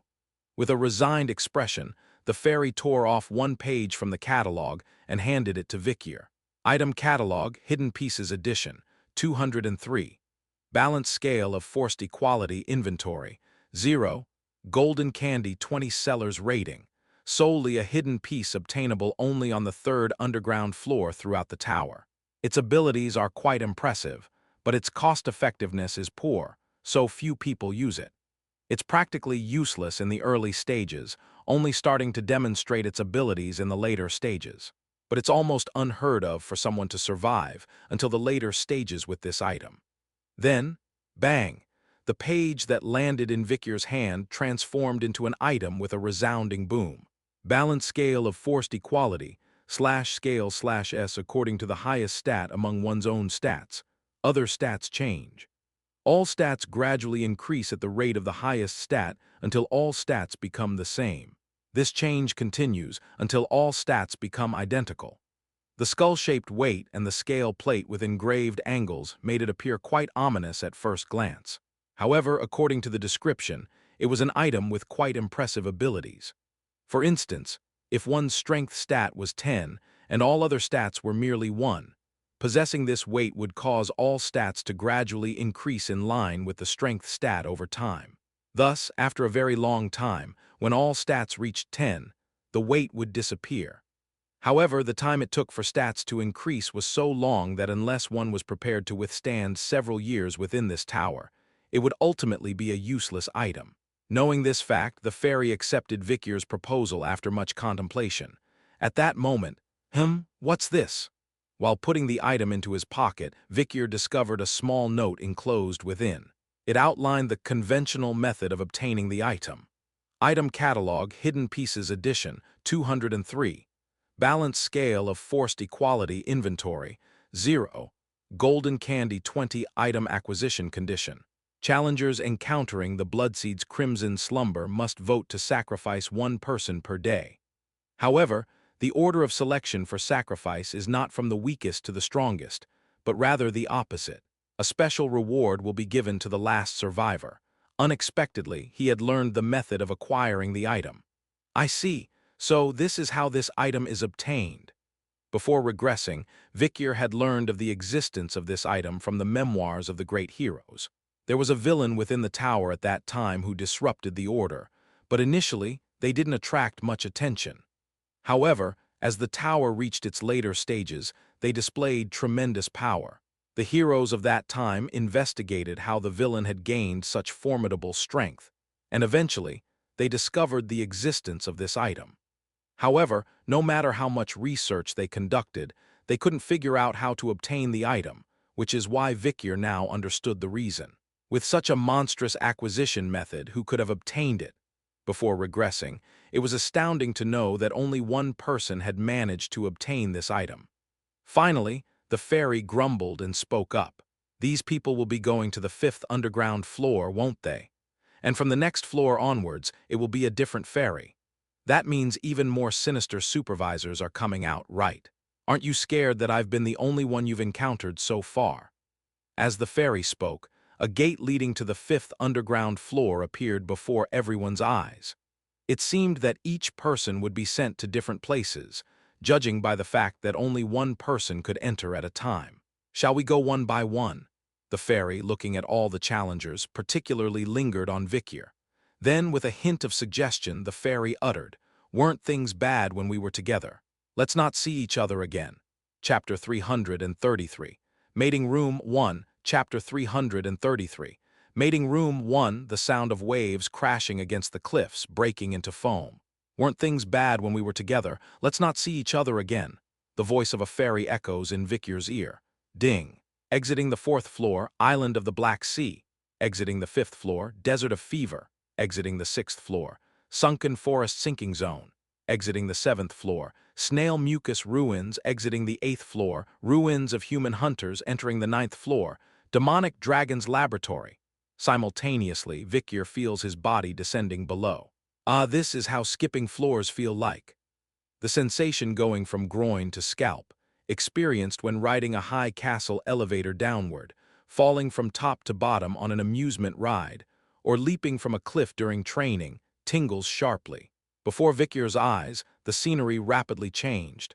Several brutal landscapes passed by like a panorama. A desert where nothing remains except sand and burnt trees due to the extreme heat and aridity. A swamp densely populated with tall trees and waist-deep muck. A ruined city covered in eerie slime. An ancient civilization teeming with barbaric cannibals. After passing through them, Vikyr finally fell through the gate of the 9th floor. From here on, it's a zone managed not by the fairy but by its superior. Thud. As Vikyr hit the ground, he rolled to minimize the impact. Raising his head, he saw strange things around him. A cuboid room surrounded by translucent walls. The spacious interior was filled halfway with soft sawdust. Wood chips, the size of fingernails, were shaved thinly like pieces of calligraphy paper. With them stacked high, it felt snug and cozy somewhere. In the corner, there was a large bowl with several red, green, and blue candies rolling around. Opposite that, a pipe dripped water droplets rhythmically, and beside it, there was a large wheel for running inside. This scenery was like a hamster enclosure. Squeak squeak de Carabia and baby madam each commented. Vikyr could only nod his head. Whether narrow or wide, it's a space. Sawdust piled quite high, a feeder with a water supply. Even a wheel. No matter how you look at it, it's a hamster enclosure. Squeak, squeak, squeak like hamsters digging tunnels in sawdust, Vikyr did the same. Instinctively, he created a burrow with a slope made of sawdust hills. Entering the inner room and lying down, he felt cozy and warm. Come to think of it, this floor was called a laboratory. It was a breeding ground set up by demonic dragons for experiments. Presumably, it was a place to raise and nurture something necessary for experiments. Recalling information from the memoirs of heroes he read before regressing, Vikyr remembered details about this floor. Descendants of the dragons who joined hands with demons, the place of demonic dragons, beings that ordinary adventurers dare not challenge. This floor was essentially a laboratory, operated by an absolute entity. Just as humans rear lab mice in a laboratory, there's always a breeding ground in research or experimental rooms. I remember hearing about it. A place encountered randomly by all challengers at some point. A space where experiments using sentient beings from all floors of the tower are conducted. A laboratory for breeding bosses and ordinary monsters to be placed on the stage, creating subspecies, subordinates, and variants. This floor might not necessarily be the 9th floor. Someone might enter from the 2nd floor, someone from the 13th, and someone even from the 50th floor. But one thing is certain, the mission difficulty of this floor is either all or nothing. It's either extremely easy or extremely difficult. Vikyr exerted force, striking the translucent wall in front of him. Thud, as expected, the wall was solid. Without master-level strength, breaking it seemed impossible. Indeed, the fairy had its doubts. I think it thought sending us directly here could impede us. Dicarabia's words were correct. Vikyr had been perfectly trapped inside, like a hamster in a cage. No need to rush then. No matter how much he raged, he couldn't break this wall. Knowing this fact from the hero's memoirs, Vikyr began to stroll leisurely around the perimeter of the enclosure. Passing through sawdust hills up to his knees, past the feeder and water supply, past the wheel, he soon saw a tall wall in front of him. Vikyr brought his face close to the wall. Suddenly, he began to faintly see the landscape outside the enclosure through the translucent wall. Ancient language. Signs written in the language of the long-extinct empire were visible. With the little knowledge he gained from his cultural studies class, Vikyr began to cautiously read the inscriptions on the signs. Hatchery, harvesting room, egg-laying chamber, bloodletting chamber, combat arena. Behind those signs were enclosures made of translucent walls, each labeled accordingly. The current location where Vikyr was trapped looked similar. In the hatchery, countless unidentified eggs were laid out. Beneath the dim lighting, the veins on the eggshells seemed to pulse, as if ready to hatch at any moment. In the harvesting room, monsters captured from each floor were rampaging around. Insects, beasts, flying creatures, aquatic creatures, crustaceans, and others. Among them were some ogres, all sitting hunched over in corners of the room with vacant expressions, seemingly already broken. In the egg-laying chamber, monsters appearing pregnant were breathing heavily, preparing for childbirth. Each of them had grotesquely swollen bellies, likely injected with some strange substance. In the bloodletting chamber, numerous monsters were being drained of blood, resembling dried husks. Each of them seemed to crave death immediately, but were kept in a state of constant agony. Among them all, what piqued Vikyr's interest the most was the space opposite. In the combat arena, countless monsters were fighting tooth and nail, clawing and butting heads as if to kill each other. Thud, roar. Judging by the significant tremors occurring, it seemed like none of them were ordinary beasts. As if believing that only the one individual who ultimately survives can escape this indestructible space, they were truly fighting fiercely. And besides that, there were various enclosures with unreadable inscriptions scattered around. The current space where Vikyr was trapped was just one of them. What purpose could this space serve? Vikyr raised his head and looked up. Lo and behold, there was a sign attached to this enclosure too. Vikyr cautiously read the faintly visible words. Mating room. Mating, sexual activity between male and female creatures for the purpose of reproduction. I see. So it was a factory where monsters captured from outside the tower were bred and reproduced to produce various subspecies, subordinates, and second-generation variants. Humans also operate such facilities for livestock. However, being inside felt different from what Vikyr had expected. In the neighboring mating room, several monsters seemed to roam anxiously.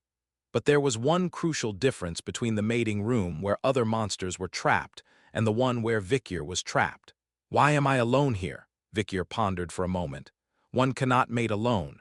Surely there must be a female specimen here to pair with, but within this enclosure there was only Vikyr. There must be another challenger who was trapped here before me. If there's a woman who arrived here before me, I can gather information from her. Information about what is needed to escape from here. But this would be the best-case scenario. In the worst-case scenario, the woman here might already be mentally unstable or filled with malice. Who knows what horrific experiences she might have had on her way here. Perhaps her normal personality and values have already collapsed, Vikyr thought. Without a heroic level of mental fortitude, it would be impossible to maintain sanity within this tower. So Vikyr remained vigilant, wary of his surroundings. After all, he couldn't predict when or where a hidden threat might strike. But then, zing, a gate suddenly opened beneath the hill where Vikyr stood, and out rolled a person. Where am I now? The person, rubbing her head filled with white glossy hair, stood up, was unmistakably wearing the dress of the Colosseo Academy. As she looked around with an anxious expression, Vikyr couldn't help but let out a small sigh at the familiar face. Shit, Chapter 334. Mating Room 2, Chapter 334. Mating Room 2, ding. Underground 9th floor Demonic Dragon's Laboratory, Mating Room / Specimen Code 12 S 73,062,190 Human / Classification. Pair condition for 2 persons has been met, entering mating environment, primary time limit 10 and 0 seconds. Unidentified alert sounds blared loudly. Yet the young woman who had fallen in the center of the breeding pen seemed unaware of the situation. Human? Mating? What's all this about? I don't even see any fairy here. Brushing the tufts stuck to her white hair with her hand, the young woman continued. With deer-like big eyes and a gentle puppy-like demeanor, she wore the torn and bloodied cloak symbolizing a first-year student of the Colosseo Academy. Sinclair. Vikyr hesitated momentarily, hiding his body on the hill. But hiding here wouldn't be effective, not in the relatively small space. Moreover, Sinclair would soon realize the personnel limit in this space is 2. I suppose there's no choice but to hold hands in the end. Having made his decision, Vikyr opened his mouth towards Sinclair. Hey, over here. Hearing Vikyr's voice, Sinclair instantly tensed up and assumed a defensive posture. The stiffness in her expression was unprecedented, indicating the hardships she had endured within the tower. However, as Sinclair realized it was Vikyr who called her, her expression quickly softened. She soon broke into a bright smile and started running towards him. Big brother, you're here too. Oh, this isn't something to be happy about, is it? I must have gotten too excited seeing a familiar face. Did you also go through the hellhound and the blood-soaked jade flower? Yeah. Did you, big brother? Despite Sinclair's apparent joy at seeing Vikyr, her body bore the marks of hardship, despite her expressions. Her clothes were stained with blood, and she seemed to have lost a lot of weight since they last met. It seemed her suffering was more internal than external. Vikyr found himself curious about which floor Sinclair had warped from. Did you encounter the shadowless king of the Black Sea as well? No. Which floor's mission is that? I crossed over from the 5th floor. It seems Sinclair had performed a different mission on the same floor as Vikyr. What was the mission on the 5th floor? Vikyr asked, causing Sinclair to pause suddenly. She hesitated, beginning to gauge Vikyr's reaction.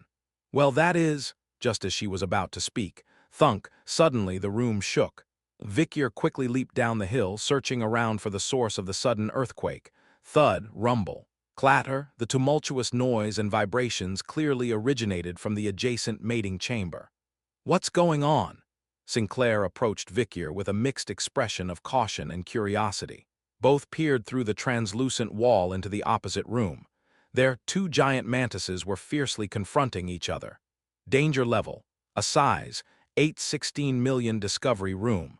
Red and Black Mountains, 4th Ridge, also known as giant mantis or life reaper. Using its massive scythe-like forelegs, it attacks even creatures larger than itself without hesitation. The giant scythe of this adult mantis is a weapon that could challenge a sword filled with high-tier graduator's aura. And the female scythe is over twice as large and robust as the male's. After mating, the female has a tendency to devour the male. A large female mantis and a small male mantis. These two creatures, brought into the room not long ago, are now confronting each other, wielding their four-leg scythes. Sinclair tilted her head. "What's this? Why are two mantises fighting over there?" Vicyr considered explaining the purpose of this room to Sinclair, but decided against it. Meanwhile, the two mantises continued to emit hostility towards each other. Neither the female nor the male seemed pleased with each other. But, whoosh, the unexpected began to unfold. Ding. Entering mating environment. Secondary time limit 0 and 0 seconds. With the warning that the time limit had expired, blue mist began to emit from various points in the pen. Shhhhhhk, the blue mist wrapped around the bodies of the two mantises locked in a fierce struggle. Then something astonishing happened. Swish, swish, swish. The smaller male mantis was swiftly approaching the larger female. Based on their previous interactions, the likelihood of mating between the two seemed close to 0. It seemed certain that the male would soon be torn apart by the scythe of the female, who emitted hostility. But for some reason, the female did not deter the male's approach. Instead, she halfway turned her body, offering her back for the male to climb onto, even going as far as presenting her back and hindquarters. Is there some aphrodisiac in that blue mist? Vicyr pondered, rubbing his chin. It seemed that once the time limit had elapsed, the mist would be released. Ding! Underground 9th floor demonic dragons' laboratory, mating room /specimen code 10M99-2/giant mantis/classification. Pair biorhythm, imbalance physical condition, activated possibility of mating, possible. Once again the clamorous alert sounds resounded. The two mantises began to breathe roughly and unsteadily, then fiercely entangled with each other. The colossal insects eyed each other with predatory intent. However, Shiyik, the smaller male, affected by the aphrodisiac mist, seemed to be impacted, but the larger female resisted the mist quite well. Fud-ddd. The female shook her head to clear her mind, then forcefully pushed the male off her back with her wings. Though the male tried to rise from the ground, the female relentlessly struck his body with her scythe, leaving him sprawled on the ground, struggling to rise. Grggge. The giant mantis, regarded as a top predator in the Red and Black Mountains, possesses physical abilities comparable to that of a high-tier graduator when it comes to agility and the sharpness of its scythe. Its mental resilience is also remarkable, as evidenced by numerous failed attempts by countless mental magic practitioners to tame it. Perhaps because of this, the fully matured female of this species, with its wings spread wide, brushed away the blue mist and thrust its scythe towards the male, showing no intention of mating with such a pitiful specimen even unto death. Just then, ding, entering mating environment, third attempt begins, another external intervention commenced. Swoosh. As if the ceiling, shrouded in darkness, opened up, two gigantic hands emerged abruptly. Covered in blue scales with sharp claws at the fingertips, these hands forcibly grasped each struggling mantis, one hand holding down each. Grabbing the hindquarters of the resisting female mantis wielding its scythe and similarly restraining the male mantis struggling to escape, the hands held them in place. Like a violent trainer forcibly mating dogs, the uncontrollable strength subdued the female while restraining the male. Eventually, the mating of the two mantises concluded. The blue hands, seemingly indifferent, retreated back into the darkness through the ceiling, leaving no trace behind. PR/N. Brud WTF.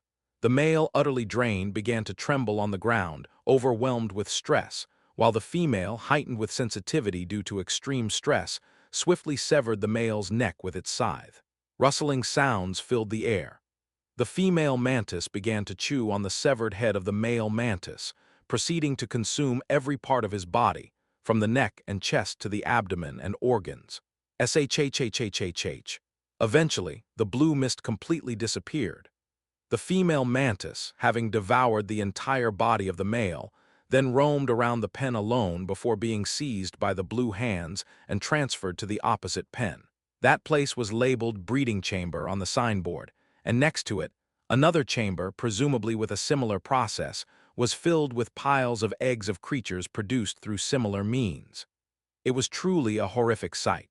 "This is a terrifying place," Vikyr murmured in a somber tone. Finally, he understood why the fairy had sent him here.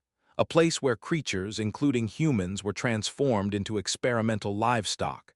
A terrifying space where one fought until death, mated until death, gave birth until death, had blood extracted until death, and remained imprisoned until death. Vikyr recalled the information he had about this floor before his regression. The difficulty doesn't seem easy at all. It's all or nothing, he thought. Turning his head to look up, he noticed similar status windows hovering over the rooms on this side as well, just like the ones above the mantises. Entering mating environment, primary time limit 9:54 and 59 seconds. Even at this moment, the mysterious time limit seemed to be decreasing. It appeared that the time limit was precisely 10 hours.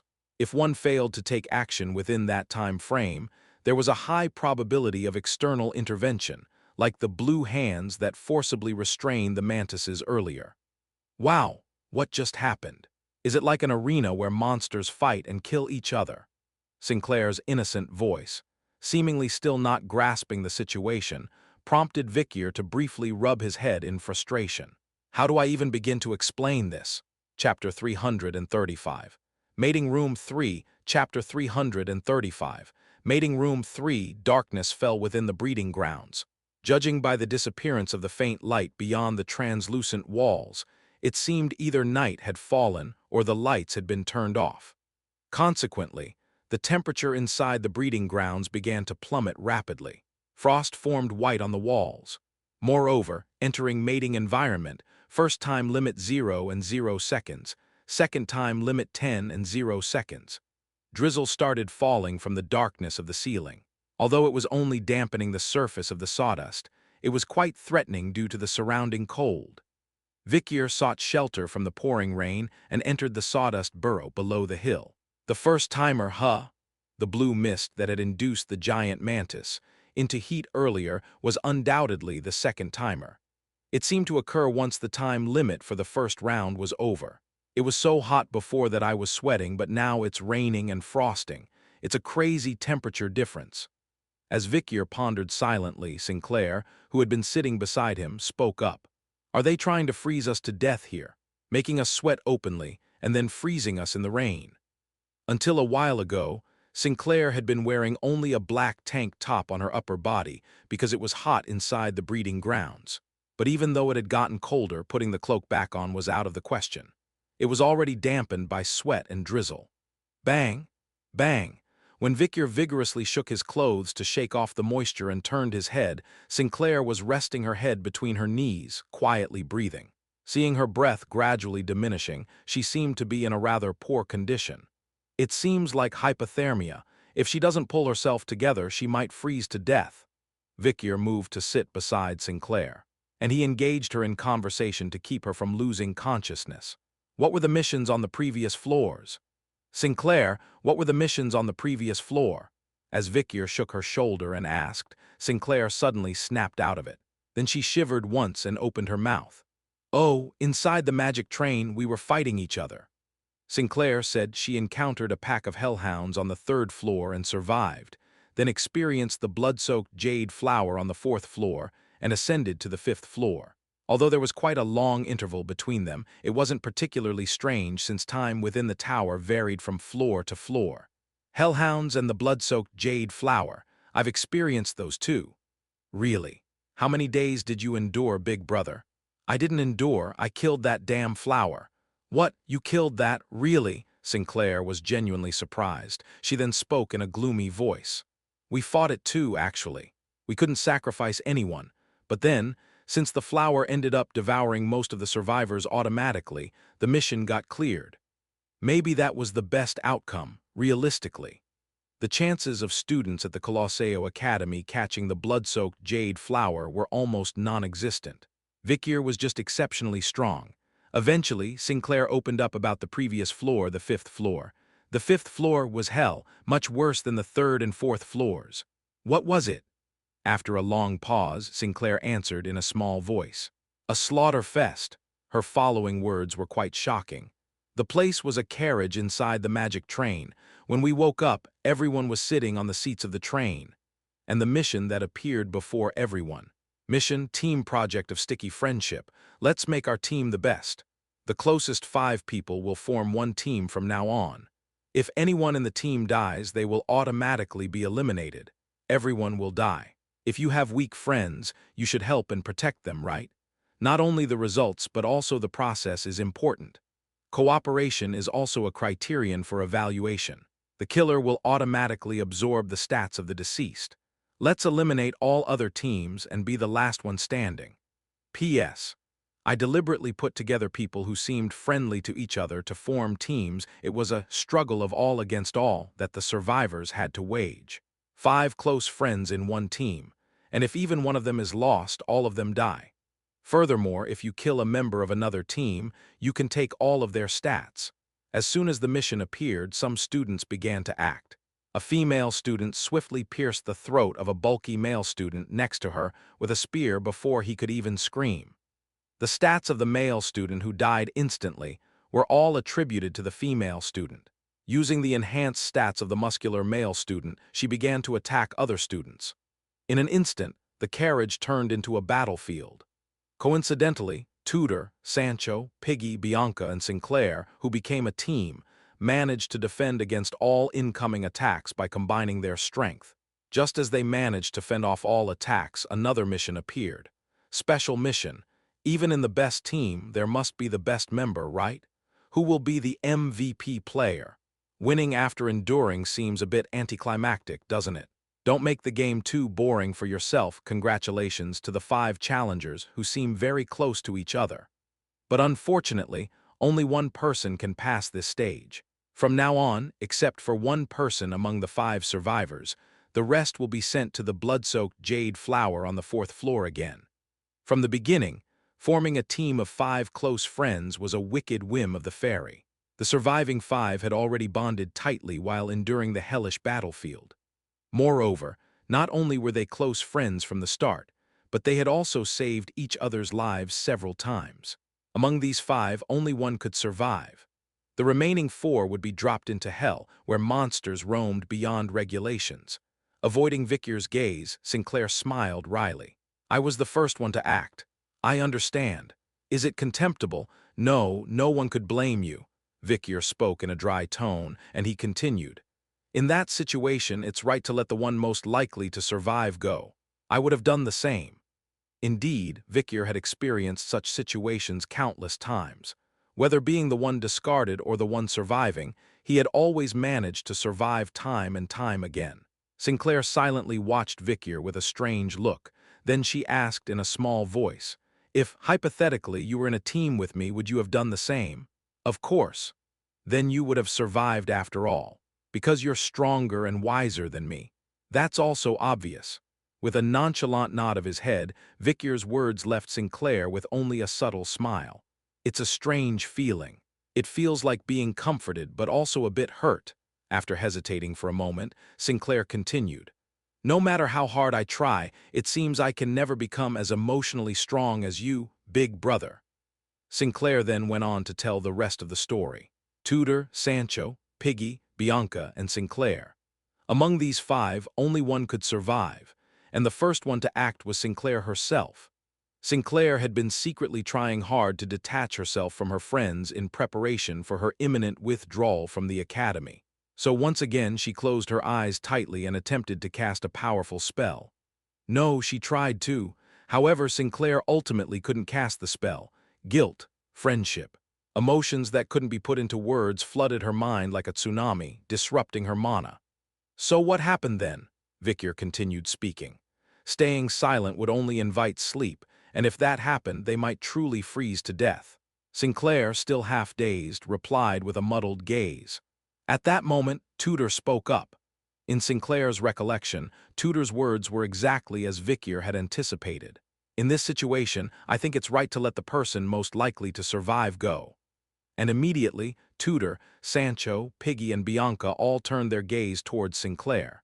You're the smartest among us, Sinclair. It's definitely better for you to go. Get revenge on those damn demons. With your skills and talents, it's possible. I thought it was only natural for me to stay behind. Please make sure to survive until the end. HMPH. Do you know how disappointed I've been in you lately? Seriously, reflect on that. Where can you find a good friend like me? Tudor, Sancho, Piggy, and Bianca unanimously chose to save Sinclair. Hearing this, Victor nodded. Well, that makes sense.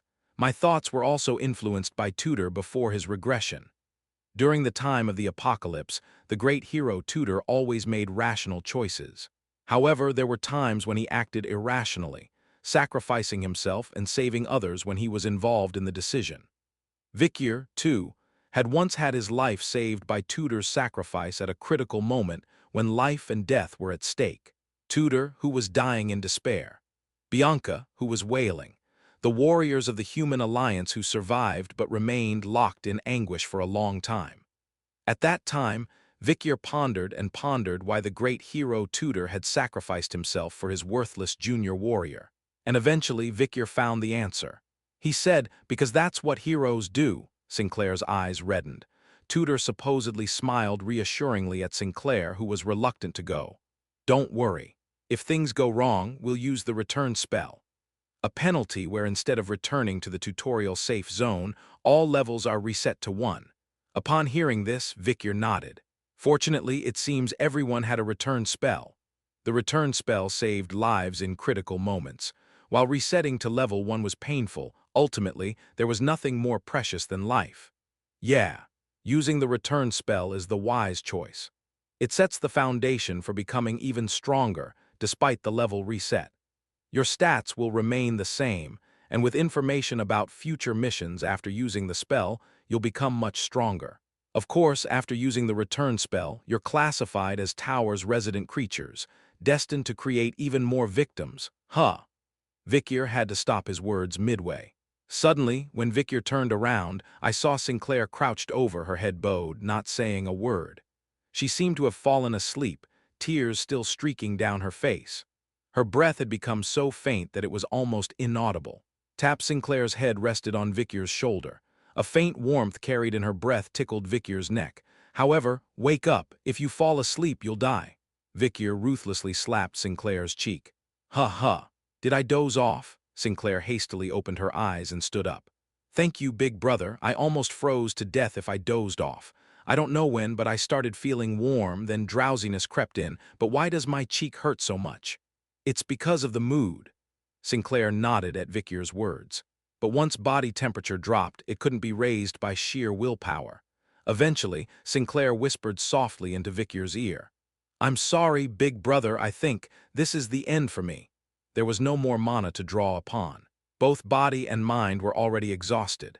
If only one of us can leave, big brother, I trust you, I can leave it to you. But Victor wasn't listening to Sinclair's words anymore. What should I do? Victor decided to check the other rooms beyond the wall. The other rooms were also covered in mist, with frost clinging heavily. Victor carefully observed what the creatures in the other room were doing.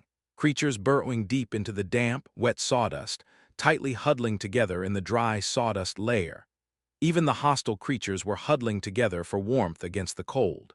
So the intention behind sprinkling water was this. It's beyond clever. The owner of the room seemed to have certain expectations. Stripping off his soaked clothes, Victor approached Sinclair. Seeing Victor approaching, Sinclair, with widened eyes and trembling voice, asked, Be big brother. What are you? To which Victor replied shortly, I guess I have to meet their expectations. Chapter 336. Mating Room 4. Chapter 336. Mating Room 4. Madame Sinclair. A young Sinclair, with long flowing locks cascading down to her waist like a galaxy. The little one looked up at the towering man before her and asked, clutching onto her teddy bear, Father, why must I leave? The little one's question, while hugging her teddy bear, went unanswered by the tall man. Instead, it was the aged butler standing beside him who replied, When you come of age, everything will belong to you, miss. With those words, the little one had to leave the household. After cutting her flowing locks short, she glanced back at the rear entrance of the mansion. Everything remained as it was.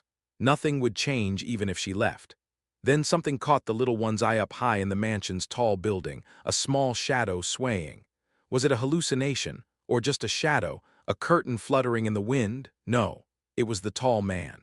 He stood there perhaps to watch her final departure. The little one thought so. Why did you abandon me? Did you even love me? Is that why you left me? When I come back, then can you love me again? Countless questions trailed behind, and the footprints left in the snow occasionally answered with tales of their own. And at the end of those questions, there wasn't a comforting answer. It wouldn't hurt to weed out unnecessary connections now. All the plays are over from this moment on. The face of the tall man, now matured, was vastly different from the memories of youth. His height obscured some details, but amidst the ruggedness, there was a glimpse of gentleness that couldn't be ignored. The sinisterly contorted expression, the bloodshot eyes, and even the ferocious demeanor resembling a demon. All of it. The matured little one reverted to the child of that time, to the child who left the mansion on a snowy day. I understand. I know it was because you loved me. In reality, you didn't abandon me. I've come back. Please love me again. The answer the little one had prepared for so long could ultimately be summed up in one. I missed you. But in the end, the little one couldn't bring herself to say those words. Demons must die. A hunting dog emerged from the depths of the nightmare, tearing through the fabric of dreams with its vicious fangs and gaping maw, shredding everything before the little one's eyes. It's over, worthless one. That was the tall man's final act. The little one lost her only family member, and as a result, the little one's existence in the world was completely lost. Alone in the world with no ties whatsoever. Now who would testify to the little one's existence? What does one do when they've lost their origin to reveal themselves to the world? Esse non vidri. To be, rather to seem. From that day forth, the little one became someone who existed but remained unseen. The leader of bourgeois clan, the little one resolved firmly, she must confront Night Hound again. Ah, Sinclair bolted upright. It felt like she had just had a terrifying nightmare, but she couldn't quite recall it. Her mind and body felt foggy, and then Sinclair realized she was completely naked. Allah! She hastily covered herself with her hands, moving them up and down in panic, and from behind her neck a nonchalant voice spoke.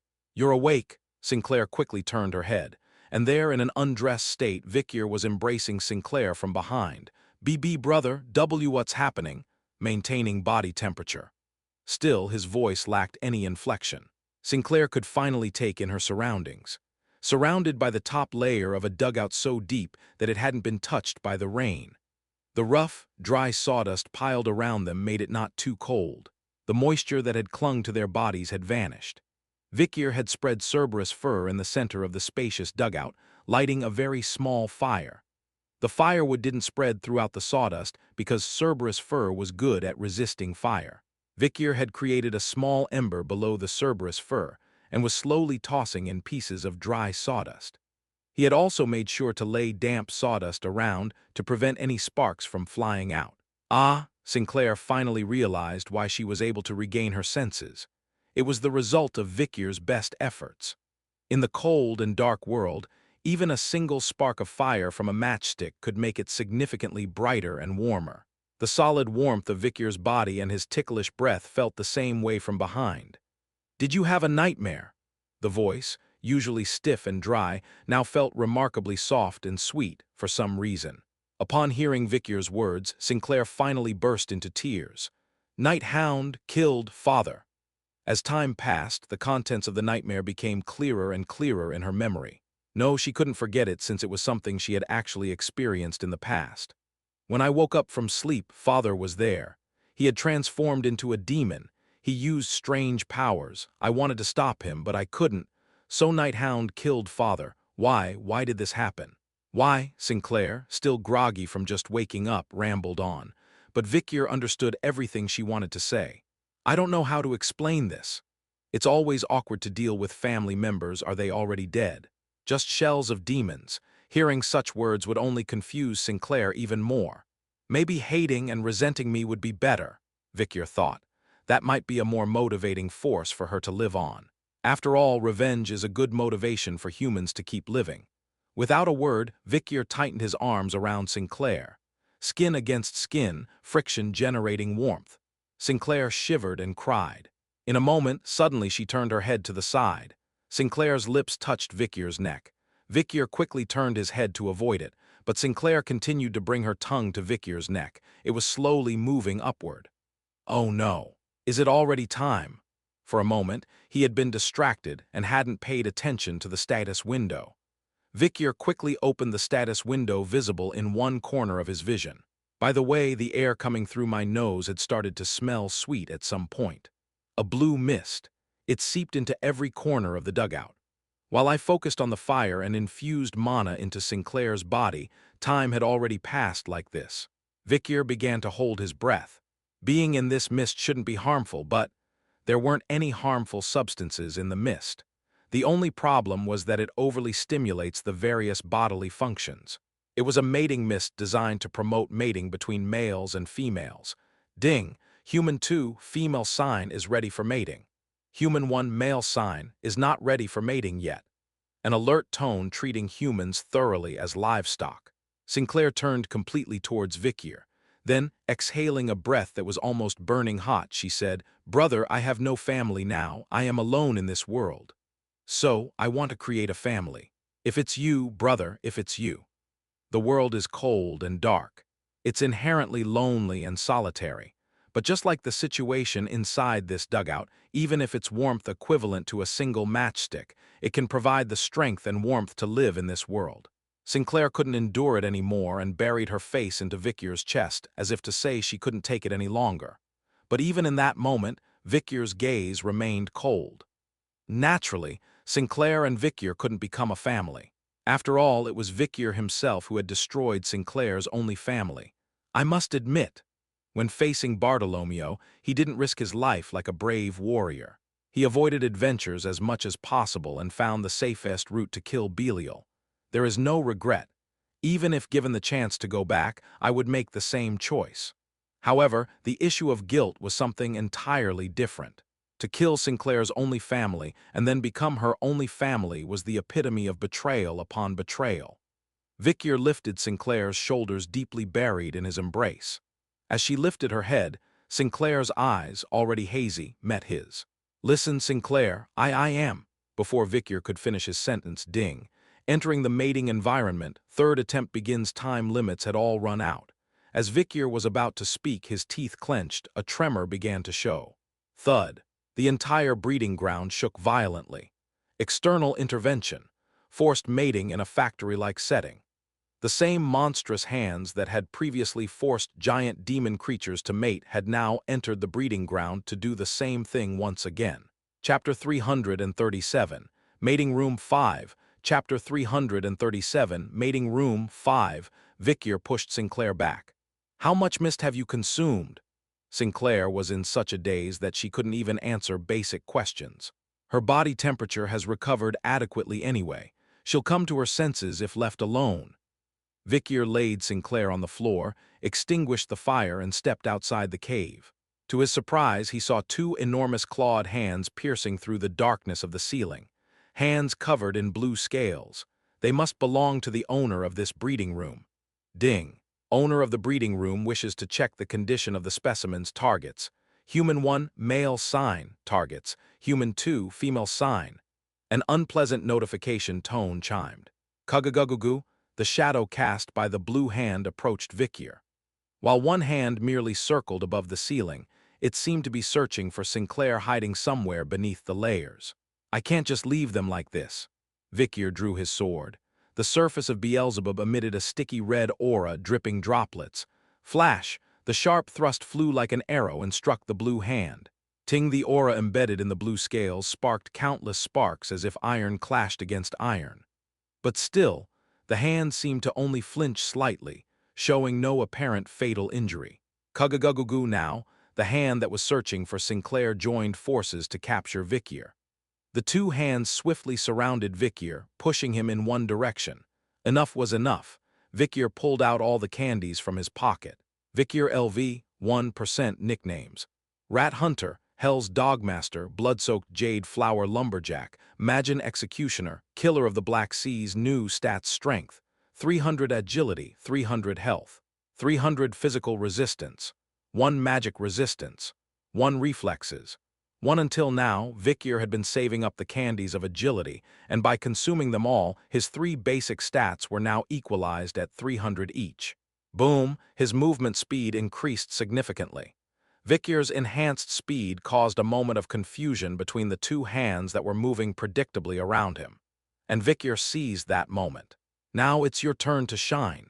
Hiss as Vikyr extended his left hand, baby madam, who had been waiting at his wrist, spewed a web from her mouth. It shot out swiftly and stuck to the backside of the approaching blue hand. Boing!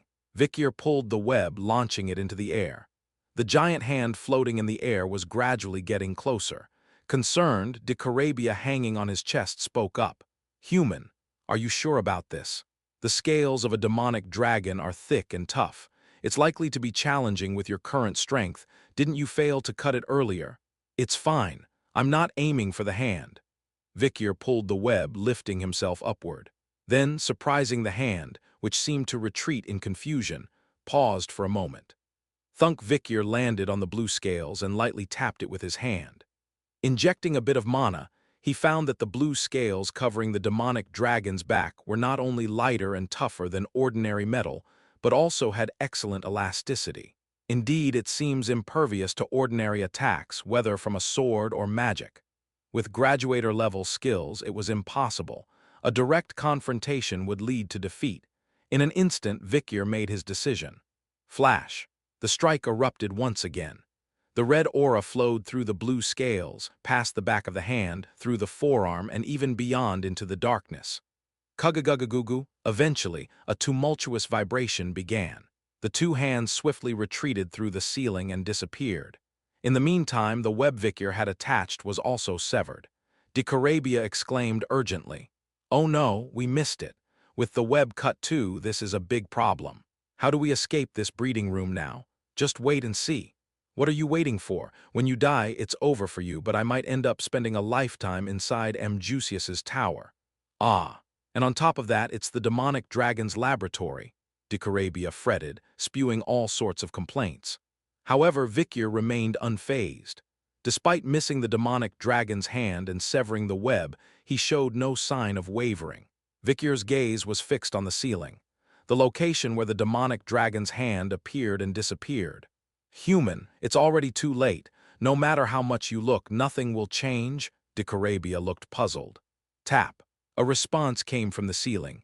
Tap, tap, tap, raindrops falling little by little. It resembled the drizzle that had fallen before to lower the body temperature. However, there was a difference this time. Swoosh, suddenly it poured down like madness. What is this?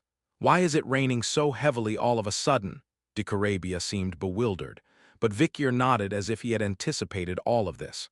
"The strike I made earlier wasn't aimed at attacking the demonic dragon. Then, it targeted the precipitation device above." Every time the hand came and went, Vikyr could clearly see it. The sight revealed with each clearing of darkness. It was a peculiar-looking contraption, presumably serving as the outlet for releasing rainfall from above. Whether it's a device to suppress fires within the breeding room or simply to lower the body temperature by causing rain, I don't know. However, Vikyr surveyed his surroundings as the torrential rain poured relentlessly. The only certain means of escape from this place. The sawdust began to swell as it absorbed water. However, far more water poured down than the sawdust could absorb. Gurgling, splish naturally, water started to fill up within the breeding room.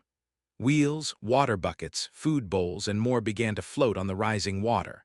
Now that the hand has vanished, it's time to rescue Sinclair. Vikyr leaped towards the raised platform where he had set up the sawdust pit, and at that moment, thud, Vikyr felt a terrifying shock pressing down on his entire body. The weight bearing down on him as if it would crush him came from the blue hand, the demonic dragon's fist that he thought had disappeared. Seeing the fist instead of the hand striking down, it seemed there was no affection whatsoever towards the specimens. "Well, at least I managed to sting him a bit so there won't be any visible marks." Vikyr gritted his teeth and got up. Gurgling, the demonic dragon's fist gradually pushed upward. However, thud. Eventually, the second hand that emerged came swooping down. This time, Vikyr couldn't resist at all. Crackling. The sounds of muscles and veins in his lower body bursting and breaking were deafening. Hopefully, A shield protected him from deadly damage. Fortunately, the ground was soaked with water and sawdust, so he could avoid becoming a bloodied mess. "Human, if it weren't for me, what would you have done?" Dicarabia, blocking the fist, sneered arrogantly. But Vikir had no energy to retort. The muscle fibers and veins in his lower body were constantly tearing and reconnecting due to the power of the basilisk, fueled by mana. And with Dicarabia consuming so much mana, there was no guarantee how long he could maintain this defensive shield. Should I have invested the remaining stats in strength instead of agility? But if he had done that, he wouldn't have been able to seize even this opportunity. He wouldn't have been able to avoid the combined assault of the two hands in the first place. So Vikir gritted his teeth and pushed Dicarabia's shield with all his might, pouring his entire strength into it. And in response, the demonic dragon also exerted force with both hands, trying to crush Vikir. There's no other choice. Vikir decided to resort to his last resort, the picaresque mask. He would use it to transform into a dog, evade the demonic dragon's gaze, return to the cave with Sinclair, and escape the breeding room while the water rose. To do so, he needed to avoid the demonic dragon's fist, pressing down with force enough to crush his body. He also needed to rescue Sinclair from potentially drowning inside the cave, just as Vikir was about to put the mask on his face. "Brother," a voice that should not be heard at this moment. Sinclair, who extended her head out of the sawdust pit ahead, was wide-eyed. Not archery, but swordsmanship, an aura burning with intensity, and a mask covering his face. Sinclair's body began to tremble uncontrollably once again. It wasn't due to her body temperature this time. "No, no, brother, no, right?" But Vikir didn't respond to Sinclair's desperate denial. Gurgling, the demonic dragon's fist pressing down on him, Vikir also had to make a choice. Tell the truth or not, and at that crossroads, Vikir had always pursued a pragmatic answer. "Yes," Vikir's dry voice echoed in the damp atmosphere. A single word mercilessly shaking Sinclair's pupils finally escaped Vikir's lips. "I am Night Hound." Chapter 338. Mating Room 6. Chapter 338. Mating Room 6. Shoo-whoosh, rain poured down like a flood, as if intent on drowning the world in water. Floodwaters surged as if to annihilate everything in their path. Sawdust, bowls, wheels, water buckets, all swept away in the torrent. Within the confines of the room, everything churned violently, caught in the maelstrom. And in the midst of it all stood Vikir, truth and falsehood, disclosure and silence. Amidst the crossroads of choice, Vikir made a dry judgment no different from any other time. "I am Night Hound." Those words marked the beginning of all change. It was a declaration that would alter much in the days to come. The first change was evident in Sinclair's expression: astonishment, distrust, confusion, suspicion. All these intricate emotions stirred up a storm in her usually serene eyes. Around that time, clang! Vikir flipped his picaresque mask inside out, transforming into a dog, and in an instant, utilizing the sudden change in size, he slipped free from the grasp of the demonic dragon's fist. Whiz baby madam, riding on Vikir's shoulder, spat out a strand of web. Snap! Returning to his normal form, Vikir wrapped Sinclair around his waist in the blink of an eye and leaped into the air, just like in the old Belial days. Sinclair, hanging onto Vikir's waist, murmured with hollow eyes. Why, Vikir? Why did you save me, back then and now? Then why did you treat me kindly?" Raindrops finally fell from Sinclair's brimming eyes. But Vikir couldn't simply stand by and watch her in that state. Amidst the pouring rain and raging torrent, with everything being swept away at this very moment. An opportunity to escape. This is the last chance. Suddenly, the rising water overflowed into the middle of the room. Splash, clatter, Vikir rode atop a floating wheel, exerted all his strength to jab it, and pulled the spider thread wrapped around his left wrist. Splash. Gurgle, the wheel which had served as Vikir's foothold, broke apart, sinking into the water. High waves rose, completely engulfing the nearby piles of debris. By a hair's breadth, Vikir narrowly dodged the wave and, pulling with all his might on the spider thread around his wrist, propelled himself vertically along the translucent wall. And then, in an instant, he jumped once more. Thud. Since the height was slightly lower, Vikir's knees hit the edge of the room. Vikir felt a sinking sensation of pain and the gradual relief as he somersaulted in midair, then landed outside the mating room, still holding Sinclair. Thud, Vicyr landed on the ground, cradling Sinclair. Simultaneously, a status window appeared before his eyes. Mission complete. Escape from the demonic dragon's lab.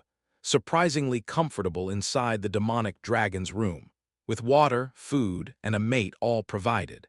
Is there really a reason to leave here for the harsh world outside? A world where everything is provided except freedom, and a world with nothing but freedom. The choice solely lies in the challenger's heart's heart suit. Finally, the mission was cleared. It was indeed a harrowing escape drama. Vicyr gently lowered Sinclair, whom he held at his waist, onto the black stone floor. Eventually, Vicyr's and Sinclair's gazes met. After a brief silence, Sinclair spoke first. Familiar gaze, a goal and willing to make any sacrifice to reach it. For a moment, Vicyr was taken aback. There had been a similar conversation with Sinclair before. I've only seen one other person with eyes like yours, my father. A person like me, an ordinary one, moving forward toward a grand goal unimaginable to most. I can tell by your eyes, you're the same kind of human as my father. Tears welled up in Sinclair's eyes, trickling down her cheeks. Vicyr pondered whether to wipe away those tears or let them fall. But then, the status window that appeared before Vicyr's eyes swept away such considerations. Special mission. Pursuit of the enraged demonic dragon. If you think escaping means it's all over, aren't you being a bit naive? Usually when you try to escape, you'll try to catch the escapee again, won't you? If the escapee manages to hide somewhere, let's run away well until the gate opens. Good luck. Simultaneously, something huge fell from above. Roar, the demonic dragon's fist fell like a blue lightning bolt. Not content with turning the mating room into a sea and letting them escape, it also delivered a stinging blow, making it impossible for Vicyr to leave the spoils of victory unclaimed. Crash, squeak, Vicyr had to withstand this heavy thunderbolt with his bare hands. Overwhelming weight. Shock beyond imagination. It was the fist of the dragon clan, once the strongest ruling species, now imbued with demonic power. For Vicyr, who couldn't exert his original strength, it was undoubtedly beyond his capacity to bear. Whoosh, crack. Skin tore, muscles ripped, bones broke. It felt like all the skin outside his body was burning and his internal organs were melting away. The pressure inside his body surged. Mana veins connecting throughout his body were severed, and the mana, now directionless, spread out in all directions. If it weren't for the basilisk's regeneration, mana eruption might have occurred long ago. Then Vicyr's eyes narrowed. TSSSS, he saw the gate opening behind Sinclair, leading downstairs. It was a black oval gate, likely a one-person gateway leading to different places judging by its size. Ding. You've discovered paradise on the 10th floor underground, an escape route leading downstairs. It indicated to Vicyr and Sinclair that they were almost there, right in front of them, just one step away. But Vicyr, currently bearing the demonic dragon's fist, couldn't enter the gate. Big brother! Sinclair quickly got up from her position, and with what little mana remained, she drew a magic circle. Flash! Boom! Sinclair's golden hand, protruding from her hat, began to support the ground and the demonic dragon's fist. The pressure on Vicyr's body slightly lessened. As the veins in his eyes receded, Vicyr's vision also began to return to some extent. At that moment, Vicyr's and Sinclair's gazes met once again. In that fleeting moment, Sinclair saw it, the wavering in Vicyr's gaze. And then that gaze was soon obscured by a giant shoe. In that instant when Sinclair's vision was completely covered by the puzzling soul, whack. Suddenly, Vicyr's soul struck Sinclair's face. With a scream, Sinclair's head was thrown backward, but for Vicyr, it was an inevitable action. In the situation where both his hands were occupied with the demonic dragon's fist, Vicyr had few options. He could only kick Sinclair towards the gate on the other side. Sinclair was pushed backward and flew through the air, landing on the gate on the ground. Gradually, the darkness inside the gate began to engulf Sinclair's body. Yet, even amidst this, Sinclair desperately tried to rise and extended her hand. Once again, the gazes of Vicyr and Sinclair met. That moment was extremely brief, yet the silent conversation between their eyes, like fleeting moments, was much faster than that. The demon is pure evil. An ignorant child wouldn't be foolish enough not to know that, right? treating you like a child considering your age. It doesn't seem like there's much of a difference.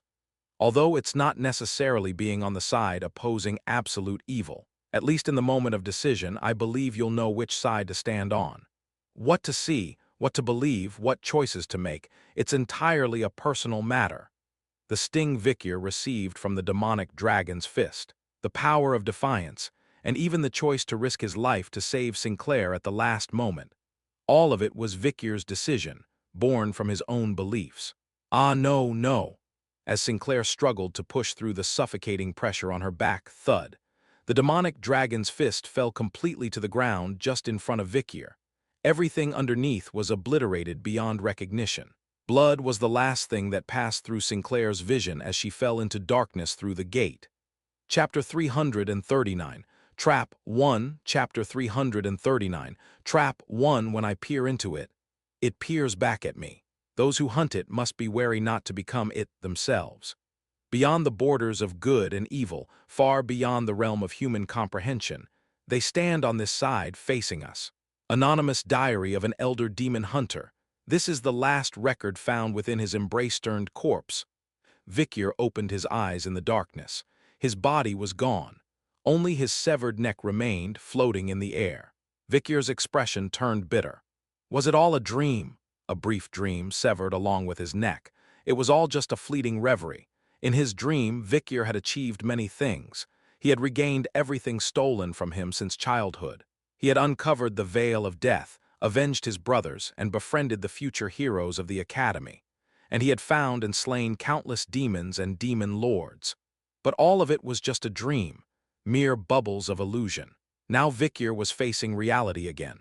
The burning land, mountains and rivers of corpses and blood, flocks of crows raging in the sky, the era of destruction. The war between humans and demons ended in victory for humanity. But it was a hollow victory.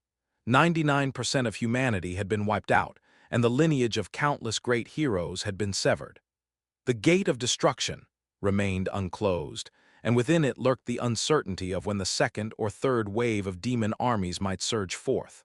That's why Vikyr couldn't close his eyes even in death. Despite having his throat cut, he kept his bloodshot eyes wide open, thinking of his fallen comrades and those still alive. Then, Vikyr! A voice reached him. Vikyr tried to turn his head, but with only his severed neck on the scaffold, he couldn't look back. Vikyr! Yet the voice was approaching from that direction. Eventually, a warm hand touched his cheek. When he turned his head, a soldier was looking down at him. A female soldier with long scars on her cheek. She had faint and blurry features, but Vikyr recognized her at a glance. Sergeant Janet from 207th Battalion, 4th Platoon, 1st Squad. You're alive! But she wasn't the only one. Countless faces appeared behind her. Vikyr knew each and every one of them. Lieutenant Kirk, Sub-Lieutenant Heil, Sergeant Kuberin, Corporal Saladin, Private Muriamu, you're all alive. I thought you all died. I thought they were all dead. Could there be anything happier than the return of comrades thought to be dead? Vikyr shouted with relief. However, there was something strange about the appearance of his comrades right before his eyes. Could it be that blood had dried on his corneas? The sight of his comrades, red and blurry, differed considerably from Vikyr's last memories of them. Sergeant Janet, come to think of it, the scars and burns that once covered her entire face seem to have vanished, haven't they? Her face looks pristine, almost like a well-grown peach. Lieutenant Kirk, didn't he lose his left leg in the last battle? I remember making a prosthetic for him. Sub-Lieutenant Heil, your ear has grown back, hasn't it? Sergeant Kuberin, the distant eye that was missing has returned. And it wasn't just them. Junior officers and soldiers who had lived their whole lives in poverty and hardship, only to be dragged into war. Every one of his comrades looked healthy and happy. Those with missing limbs, eyes, ears, and other impairments appeared whole, while those who had suffered from poverty, famine, and disease now looked well-dressed and prosperous. In an instant, something crossed Vikyr's mind. In his dream, he had met a character named Cindy Wendy. Through her, he had generously sponsored those who would become his comrades in the future. Was that the reason? The comrades he met again were all alive and well. Without a single injury, they were living fulfilling lives, doing what they wanted and enjoying themselves. And now they were gathered here, each one carrying a part of Vikyr's body, arms, fingers, legs, toes, ears, nose, mouth, eyes, all converging into one place. "Vikir," they shouted together, rallying around him. Gradually, the body parts brought by his comrades pressed toward Vikir. A whirlwind of emotions etched patterns in his mind. "Sorry, I have no face to show. I'll support you. Stay strong. Move forward." Numerous declarations spun through his mind. And then Vikir heard everyone's words resonating deeply in his mind. "Thank you." Ding. Exited the 9th floor demonic dragon's laboratory, entered the 10th floor Paradise Lost. A loud alert rang in his ears. Vikir opened his eyes. He found himself staring at an unfamiliar ceiling. So this is reality after all. For the first time in a long while, he had a dream instead of a nightmare. Somehow, he felt a bit rejuvenated. "I think that my comrades in the dream gave me strength. Am I being too sentimental?" Recalling the dream he just had, Vikir lifted his head. White. Only white space stretched out before him. This must be one floor below the demonic dragon's laboratory. When he was pinned down by the demonic dragon's fist on the 9th floor, Vikir had barely managed to escape by transforming into a dog again. If Sinclair hadn't used all her might to cast a spell at the last moment, he would have died without a doubt. As soon as Vikir opened his eyes, he checked for rewards first thing.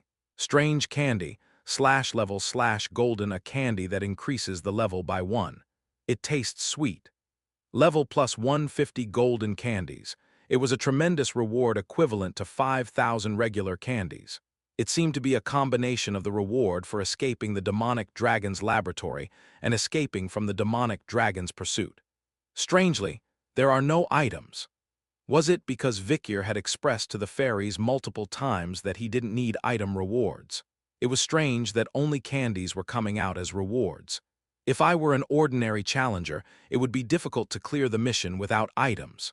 The fairies' tricks to make it difficult for me ended up helping instead. After confirming all the rewards, Vikir got up. He realized he was lying on a large and soft bed, naked skin touching something soft. Come to think of it, this place is... Looking around, he spotted a comfortable sofa nearby. Vikir was currently sprawled on a big, plush bed. Beside him were a desk and a chair, on top of which were candlesticks and various foods such as appetizing fruits and bread. 10th floor. The Lost Paradise. Vikir already had information about this floor. In truth, there wasn't much information needed. Most of the settings on this floor were open to challengers, except for a few hidden ones, and they were kindly and precisely written on the wall. This place is a sanctuary for challengers weary of the tower's trials. Here, you'll find the tower's largest candy shop. Challengers can exchange their items for candies here. Challengers can also exchange candies for items here. And next to it was a catalog listing the prices of items sold in the shop. Small, sturdy wooden bed, 1 red candy. Large, plush duck feather bed, 2 red candies. Small fabric sofa, 1 blue candy. Large leather sofa, 2 blue candies. Cool beer, 10 cans, 1 blue candy. Crispy fried chicken, 10 pieces, 1 red candy. Sweet honey cakes, 5 pieces, 1 green candy. State-of-the-art gaming console, 2 green candies. Letter to someone outside the tower, 1 golden candy. Under the catalog, there were ways to enjoy shopping. You can exchange your items for candies. When exchanging candies for items, you'll get 100% of the item's value back, unlike the usual 50%. Even candies that have been consumed and have turned into stats can be regurgitated and converted into candies, specifically for the residents of this floor. If you regurgitate candies consumed before entering this floor, you'll receive an additional candy for every 10 candies regurgitated. The color of the additional candies given is randomly chosen from red, green, or blue. Now, purchase your own items from the catalog and decorate this empty space to your liking. Underneath the cautionary notes, Vikir glanced at the bottom. As a small bonus for all of you who have made it this far, send a message to someone waiting eagerly outside the tower. Originally priced at 1 golden candy, we provide the letter item to residents of this floor once a month for free. The probability of entering this room is less than 0.0001%. You are the chosen lucky one. Starting from the next floor, the difficulty will increase by at least 10 times compared to the floors you've passed so far. Please take a good rest here and rejuvenate your body and mind before challenging the tower again. That was the end of the guidance. A structure where the vast empty space could be filled with items purchased from the shop. Reasonably priced necessities or luxury items. There were no elements threatening survival, and various amenities and entertainment were provided. Above all, one could send messages to family or friends who were likely worrying about them outside the tower. All of this wasn't a dream, fantasy, or illusion. It was undeniable reality. And Vikyr thought to himself, this is the worst. The most dangerous floor where even the mightiest heroes who boasted and swaggered hesitated. A trap laid by demons to hunt challengers. The most sinister, vile, and blatant trap in the entire tower was here. Chapter 340. Trap 2, Chapter 340. Trap 2, 10th floor. The Lost Paradise, a translucent screen floats on the wall. The catalog displaying numerous items and their prices catches the eye first. Hot water fountain faucet, 3 red candies. Hinoki wood sauna, 1 red candy. Marble bathtub, 2 red candies. Deluxe bath set, shampoo, conditioner, body wash, 1 blue candy. Aged wine barrel, 1 blue candy. Fresh fruit assortment, 1 blue candy. Peppa Pig's boiled hind leg, 1 red candy. Latest card game, 1 blue candy. Letter to a person outside the tower, 1 gold candy. A resting area where anything can be bought with candies. Comfortable and luxurious amenities are spread all around. The prices of items aren't too expensive, so even those with lower levels or stats could relax comfortably. Delicious food, plush furniture, entertaining activities. You could even send messages to people outside the tower. Although there's only 1 reply and it costs an additional gold candy to read it, communication is still possible. Plus, sending once a month is free, making it an even better perk. Considering that only 0.0001% of challengers can enter this floor, and the difficulty increases tenfold from the next floor onwards, coming to this floor as a challenger can only be considered fortunate. So Vikyr assessed all these comfortable and luxurious things. A cunning trap. Setting a trap so overtly like this is unheard of. Yet despite that, the trap on this floor has an immense effect. Even Vikyr, who has experienced countless battles and trials, might have succumbed if he didn't have knowledge from his past life. Even Camus struggled considerably on this floor. Vikyr reminisced about an event from long ago without letting go of his tension. In his mind, the face of Hugo Le Baskerville, the Lord of Baskerville, appeared. Do you know how to defeat a very powerful monster? One day, Hugo gathered the young hunting dogs of Basketville and said the following. When one dog raised its hand and said, "By overwhelming it with numbers," Hugo shook his head. "It's a very large monster that even a group can't handle. If such a creature were to dominate a mountain and reign like a king, what would you do?" A large monster that rules over a region as its loser. Acting alone, its combat power and danger are so high that even several army units couldn't handle it. In the western outskirts, where the Baskerville clan lies, there were quite a few of those monsters, or so it said. Hugo then explained the method he used back then. "I didn't really use force. Given enough time, anyone could have done it, even a mere kid," he said. At that time, Hugo said he laid out chunks of meat all over the mountains. He didn't even use poison traps. The mere smell of blood or iron would only heighten the enemy's vigilance. The chunks of meat scattered throughout the monster's territories were seasoned. They would choose fatty portions of meat, rich in fat and cholesterol, and roast or fry them before laying them out as bait along the hunting routes of the monsters. At first, due to their vigilance, the monsters wouldn't eat the meat. But as they kept seeing the chunks of meat laid out along the hunting routes, they eventually succumbed and began eating them. Incredibly tasty chunks of meat continued to be provided. They were everywhere. Without needing to go hunting, one could always find such greasy and delicious chunks of meat just by setting foot on the hunting routes. A life of simply lying down and sleeping, only to get up and pick up chunks of meat to eat whenever hunger struck. Such a life continued for a while. During that time, the monsters gained weight. Their bellies protruded and wrinkles formed. Their claws, once sharp from traversing the land, and teeth, which used to crush bones and soak in blood, all dulled. Their ears and eyes, which could detect the slightest movement of prey kilometers away, became clogged with fat. The lower belly and the fat-laden organs weighed down their once agile bodies. That was it. It was time to hunt.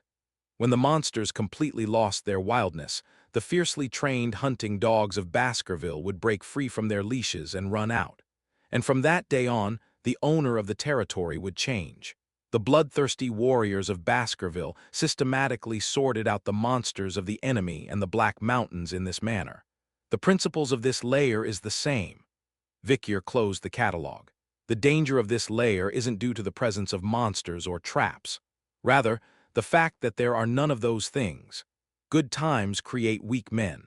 The space felt as peaceful and comfortable as if all the struggles up to now were just a momentary nightmare. Conveniences that could be obtained by giving away only a small portion of the stats accumulated through hardships. Once you step out of this place, not only will you never be able to return, but you'll also face missions 10 times harder than anything you've experienced before. And the ability to send letters to people outside the tower is also a reason to endure here. It's an opportunity to let your tearful family, friends, and lovers know of your safety, and to receive their replies too. That's why challengers keep lingering on this floor. During their stay, they keep using up the candies of stats bit by bit, like clothes getting soaked in a drizzle. The diminished candies never come back. Strength, agility, stamina, and even levels decrease. Challengers can also regurgitate the stats candies they've already consumed outside of this floor. The longer they stay here, the faster challengers weaken. Challengers whose bodies and minds have weakened eventually cannot descend to the next floor and end up staying here for life. It's like a prison without bars. Tower challengers who were only physically trapped end up being mentally trapped here too. And it's all by their own will. Here, I'll just grow fat and feeble and be satisfied with exchanging letters with people outside the tower for the rest of my life. Even if it's not me, if someone else clears the tower, they can automatically leave this floor and go outside. The psychological factor of even if it's not me also contributes to challengers being unable to escape this floor even more. Moreover, there are definitely hidden traps here. Vicyr silently turned his head and looked at the screen in one corner of the room. A small bonus for all of you who have struggled to come here. Send a message to the person waiting eagerly outside the tower. We provide the letter, which is normally worth 1 golden candy, free of charge once a month to residents of this floor. There was a function installed there to send letters outside the tower. Without hesitation, Vicyr pressed the send button. Eventually, letters appeared in the air. 207th Division, 4th Battalion, 1st Company to Sergeant Janet. Miss you, comrade. Are you living comfortably there? Vicyr sent the letter. And then, within a few seconds, a reply came immediately. Would you like to check the reply right away? 1 golden candy will be deducted. Free confirmation will be available after 30 days. Vicyr consumed 1 golden candy he had and opened the reply. From 207th Division, 4th Battalion, 1st Company, Sergeant Janet. Captain Vicyr. Are you alive? Where are you? Everyone is waiting for you, Captain. We all gathered our voices, thinking Captain Vicyr wouldn't have. Without needing to see more, Vicyr immediately closed the letter. It's definitely a trap. Experienced Vicyr scrutinized all the strange aspects hidden in the letter. Firstly, Sergeant Janet is a person from his past life, and in that timeline she had already been executed and no longer exists. At the present moment, Sergeant Janet would be living as a noble lady, having received support from Cindy Wendy. The future has changed. In other words, the person Vicyr remembers as Sergeant Janet no longer exists in any world. Despite that, the fact that a reply came so promptly, it's a deception. A function designed to make those who enter this floor feel content and secure with the ability to contact their loved ones, even though it's all a lie. But all of this is false. After reading the letter, the demon peeks into the memories and emotions of the letter's writer and carefully selects only the words they want to hear before sending the reply. Due to the limitation of once a month, only the necessary words can be written and sent to the necessary people. All the yearning and earnestness are read by the bitchy fairies. And now, the letters ghostwritten by the demon will make the tower's challengers feel content with reality. If they proceed to the next floor, even this small exchange of communication will become permanently impossible.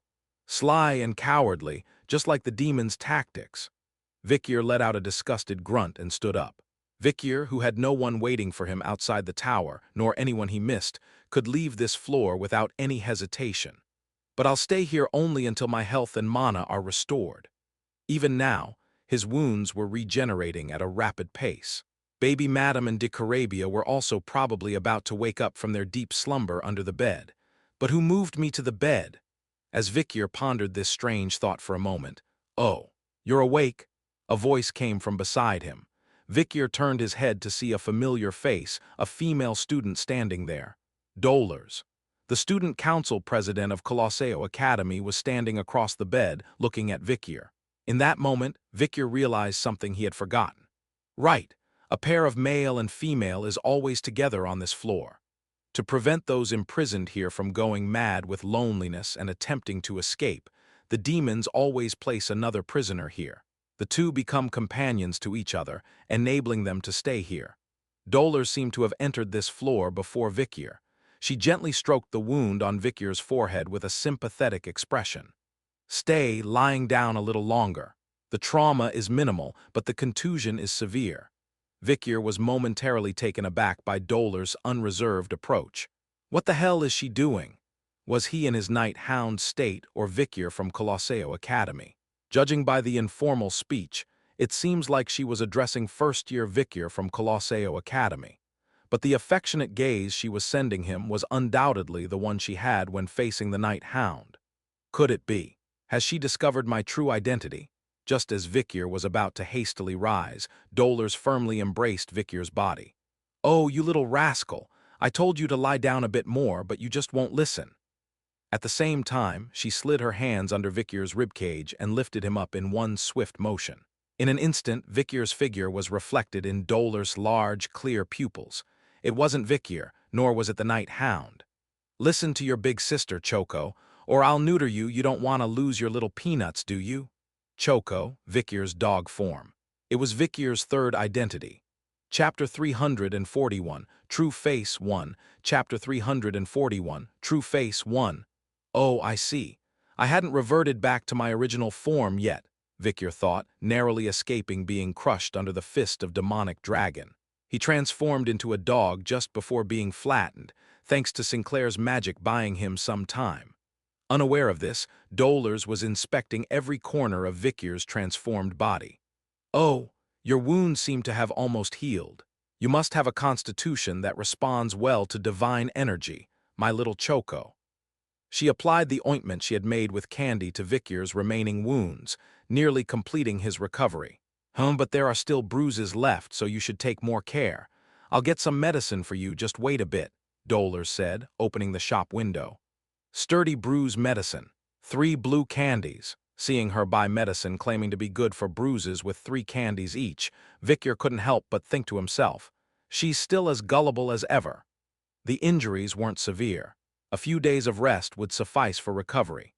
And who gives 3 candies each to a stray dog they met on the street, especially combined with bruise medicine?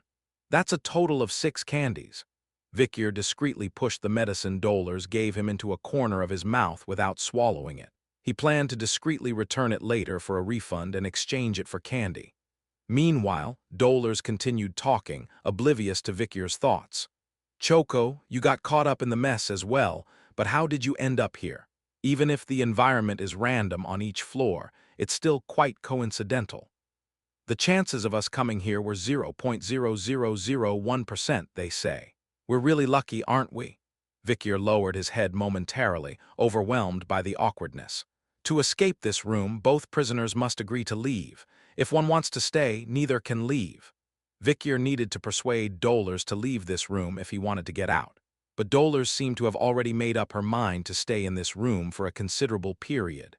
From the plush bed to the sofa, a considerable amount of food and water, and even a bath prepared, it was evident. "Choco, since your wounds have healed, let's take a bath together. The bath salts I make will be good for treating bruises too," Vikyr sighed softly. Why did this woman like baths so much? Vikyr eventually found himself in the bathtub. There was no resistance, nor any reason to resist. In fact, the holy springs where divine energy seeped in were effective for treating injuries, so it was only natural for Vikyr to humble himself and ask for this favor. The large wooden bath was filled with warm water. Splash, Dolores pulled Victor close, plunging into the water. "Wow, we've bathed together before, haven't we? It brings back memories." Victor nodded slightly. Back when he was a graduator after first encounter with Camus, they fought fiercely, and then, as Victor was returning to the academy, Dolores noticed him and dragged him to the bathhouse. She had said similar things back then, too. Bathing was my only joy in life. With all the studying, work, and volunteering, I didn't have time for hobbies. Even our beloved board game club disbanded due to lack of members.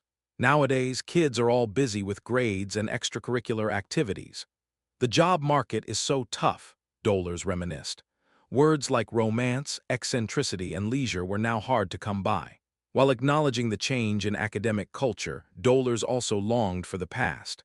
Haha, talking about stuff like this while trapped in a tower by demons. It's surreal, isn't it? Dolores chuckled. Victor quietly nodded. Then Dolores tapped Victor's nose and whispered, "Huh, you seem to understand me perfectly, don't you?" As Dolores rose out of the water, Victor turned his head quietly. A silence settled in the bathhouse. Victor focused on his recovery, inhaling the faint steam rising from the hot tub. The holy energy emanating from Dolores' body was speeding up the healing process inside him. At this rate, a day or two should be enough, Victor estimated silently. Just as he was calculating the time needed for recovery, Dolores murmured something from behind. "You know, this isn't the time to just idle away here." Her voice trembled slightly as she continued. "Right before my eyes, classmates and juniors are dying left and right. People I've lived and studied with for years. They're killing each other, betraying each other." What could she do as both a student and a devotee in the midst of such chaos? The rules set by demons, the game of malice unfolding. Within that, there was no room for virtues like kindness or love. Dangerous creatures like hellhounds and blood-soaked jade flowers lurked on every floor. The number of survivors was always fixed, and those who didn't make it in were doomed to a miserable death. Every time, Dolores had tried to sacrifice herself instead, but those around her vehemently opposed, insisting that healers must be protected. Splash! Dolores dipped her face into the water before pulling it out to wipe away the moisture. However, the moisture lingering in her voice remained uncleaned. "I pretended to accept the hearts of those who wanted to protect me. I turned a blind eye to the sacrifices of a few, using the excuse that we needed to save more people. I betrayed the desperate hearts of the weak. The weak, offered up as prey for the jade flower, and the strong pushing them into submission. It was a situation that would seem irrational to anyone, not just a religious person. But if we don't offer ourselves, everyone will die." She wanted to sacrifice herself instead, but in truth, nothing much would change, and she was already the group's leader, the emotional anchor for the survivors. She couldn't act recklessly. Throughout this process, Dolores agonized and fretted. What was the right course of action? Sacrifice oneself unconditionally, or preserve one's life for the sake of those left behind? Or, in the end, Dolores couldn't find the answer to this dilemma in time. As a result of the confrontation between the majority of the weak and the minority of the strong, the blood-soaked jade flower went berserk, and even the surviving students were wiped out. In the midst of this brutal massacre, Dolores had to tear up the return scroll. There was no other reason, she just wanted to survive. "I was powerless, I couldn't do anything. From beginning to end, I was just tested by the demons." Dolores bowed deeply. The hot steam rising from the hot spring in the bathhouse reddened her eyes, and Victor closed his eyes, pondering. She's really been consumed by her inner demons. This was Amjujas's intention. A strategy to break the beliefs and wills of the young sprouts who would grow into heroes, instilling inferiority, self-doubt, and helplessness in their place. Indeed, before their eventual return, many aspiring heroes with grand dreams perished here. But even so, there were those who grew stronger and tougher despite these adversities. This was true for Dolores as well, who would later be known as the Steel Saintess. She was said to have awakened on the front lines of the battlefield after the era of destruction had arrived. But in reality, her first awakening, the foundation for her second awakening, took place here, in the depths of the Abyss Tree. How to cast away these inner demons will be the key. Victor also knows firsthand the rigorous process of ascending to Master Realm. It's said that a few words of advice from a senior who walked this path before can make a tremendous difference. Indeed, Victor himself was able to ascend to the realm, in part, thanks to a few crucial words from Cane Corso, whom he met at the Sword Tomb. What sage advice could be effective for dolers at this point? Victor pondered deeply. Words to offer to someone destined to become a great hero. At this moment, he needed to focus all his attention on the first words, discarding all distractions and extraneous thoughts. Though he was in a battered state, physically and mentally, after the battle with the demonic dragon, he still needed to gather as much strength as possible and concentrate his mind. Perhaps the best thing would be for Steel Saint Dolers to hear the words she herself has spoken. Everyone can only speak based on their own experiences. She, too, would understand herself better than anyone else. In his past life, Victor recalled the words that middle-aged dolers, who had taken care of the wounded, always said. The more painful reality is, the more deeply we should contemplate the meaning of life and religion. Only then can it lead you to a better realm of goodness. It wasn't just a random thought. It was the words dolers had spoken directly to a young saintess who cried and blamed herself for not saving more people at the temporary shelter where the injured gathered. Years later, dolers, who had overcome numerous hardships and trials, passed on this wisdom imbued with life experience. And now, across decades, it reached the young, inexperienced saintess. As if realizing a great truth, dolers lifted her head with shock, and then with an almost unbelievable voice she spoke. "See, Choco, did you talk?" Chapter 342. True Face 2, Chapter 342. True Face 2, Silence. It flowed within the bath as if it were eternal. Dolers stared blankly at Choco, or rather, Victor. "Choco, did you talk?" She grabbed Choco. Slee-eyed Victor, feeling caught off guard, shut his mouth and averted his gaze, but it was too late. "Choco, are you Choco? You are. The freckles on your soul and the scar on your nose is this demon's trick. But I don't sense any magic at all, no, but you definitely spoke just now, didn't you?" Dolers began inspecting every inch of Victor's body, from the condition of his gums to the widening of his eyelids, scrutinizing every detail. Victor, barely holding onto his fading consciousness after the battle with the demon, managed to gather his thoughts. He had to speak to avoid suspicion, reluctantly opening his mouth. "GRR." However, his clear and deliberate pronunciation, making his words even more awkward and unnatural, only heightened Dolers' wariness. "Who are you? What's your identity?" Dolers now seemed somewhat frightened. Realizing the situation could spiral out of control if left unchecked, Victor had no choice but to tell the truth. "Calm down." As Victor spoke, the warm bathwater seemed to freeze instantly. Dolers stiffened as if turned into an ice sculpture. Once again, an infinite silence began to flow. "Well, it seems there's been a misunderstanding." "Aha." Unable to bear the weight of the silence, Victor, as soon as he opened his mouth again, was met with Dolers' scream echoing. Given the circumstances, there was no avoiding it now. Victor decided to transform into Night Hound, wearing a mask. Perhaps obscuring just his face while retaining the human body could somehow provide an explanation. It would be far more expedient and intuitive than trying to explain verbally. Splash. Eventually, due to the effect of the picaresque mask, Victor's human body was revealed. With a thud, Victor's body overlapped Dolers' body, half lying in the bathtub, causing ripples to spread. Even through the hazy steam, Dolers' astonished expression was unmistakable. Facing such a Dolers, Victor attempted to distort his voice as low as possible. "It's me, Night Hound, however, D-I-E." What returned was Dolers' fist, splutter. Dolers, in her astonishment, even managed to miraculously split the bathwater in half. She punched with a force enhanced by her divine power, dispersing the chaos in front of her. Thunk. Emitting an immense aura, the fist that shot out reminded one of Dolers in her prime, once hailed as the Steel Maiden. And the moment that fist struck Victor's jaw, thud. Victor's consciousness, which had been barely maintained, was severed. It was a deep sleep after a long time, devoid of any nightmares. Victor shot up from the bed. His injuries were almost completely healed, but his mask and clothes were still stripped off. Throwing off the blanket and getting up, Victor locked eyes with Dolers, who was sitting by his bedside.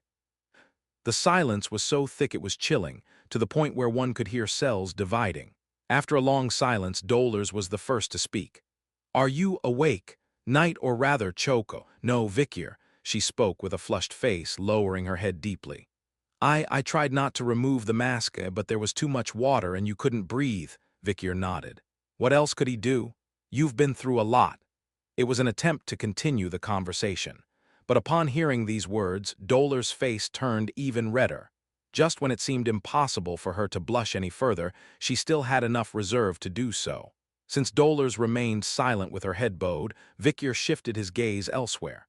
Then, on the other side of the couch, he noticed baby Madame and de Carabia sitting somewhat awkwardly. "I was wondering where you went." "Sorry, human. Tried hiding you but got caught immediately." Sheik, exposing his bare face along with his distinctive mask and voice, and with baby Madame and de Carabia present, disguise and deception were now meaningless. Vikier sighed and spoke up. "This situation, I understand." But before Vikier could say anything further, Dolores lifted her head and spoke. "I believe you had good intentions behind everything. Don't struggle alone. We're teammates," Dolores echoed Vikier's words from the past. "Don't push yourself too hard alone. We're teammates." How much she yearned to say these words to Vikier, Knight Hound, or rather, to express them to him. Although the timing might be a bit off, what did it matter? Finally, she could say these words to him. Even though she knew his identity as the companion of her soul, Knight Hound, whom she had longed for and been curious about, Dolores carefully examined Vikier's appearance. Although it was an action to check for injuries, her face soon flushed red again. "Oh, you should put on some clothes." Dolores handed him a bathrobe, speaking in a voice that seemed to crawl inward. She had seen countless naked men while treating patients, but why was her heart pounding so loudly now? Even she was surprised at her own reaction. After enduring the awkward silence for a while, Dolores spoke up again. "But how did you get the ability to transform into a dog?" "Why? It's a skill I acquired after hunting down a Dantalian in the past." "I see." Then, Dolores asked in an even more hesitant voice than before. "Then the time we bathed together last time, it was still me." At the same time, splutter, Dolores' face now seemed like it would explode. Memories of kissing Vikier's hands and feet flooded her mind. Then came memories of stroking his head, pinching his cheeks, touching his chin, and patting his belly. They even rubbed their noses together. Normally, dogs kiss a lot. But Choco never kisses me. It's disappointing. "Are you sure you're a dog? It's suspicious." Vikier's tongue, which had licked Dolores' cheek, and Dolores, who had kissed Vikier's mouth, nose, and entire face. Dolores biting her lip and trying to stifle the bursting scream. In an attempt to break the tension, Vikier threw out his own joke. Thankfully you didn't neuter me though, haha." "Ah."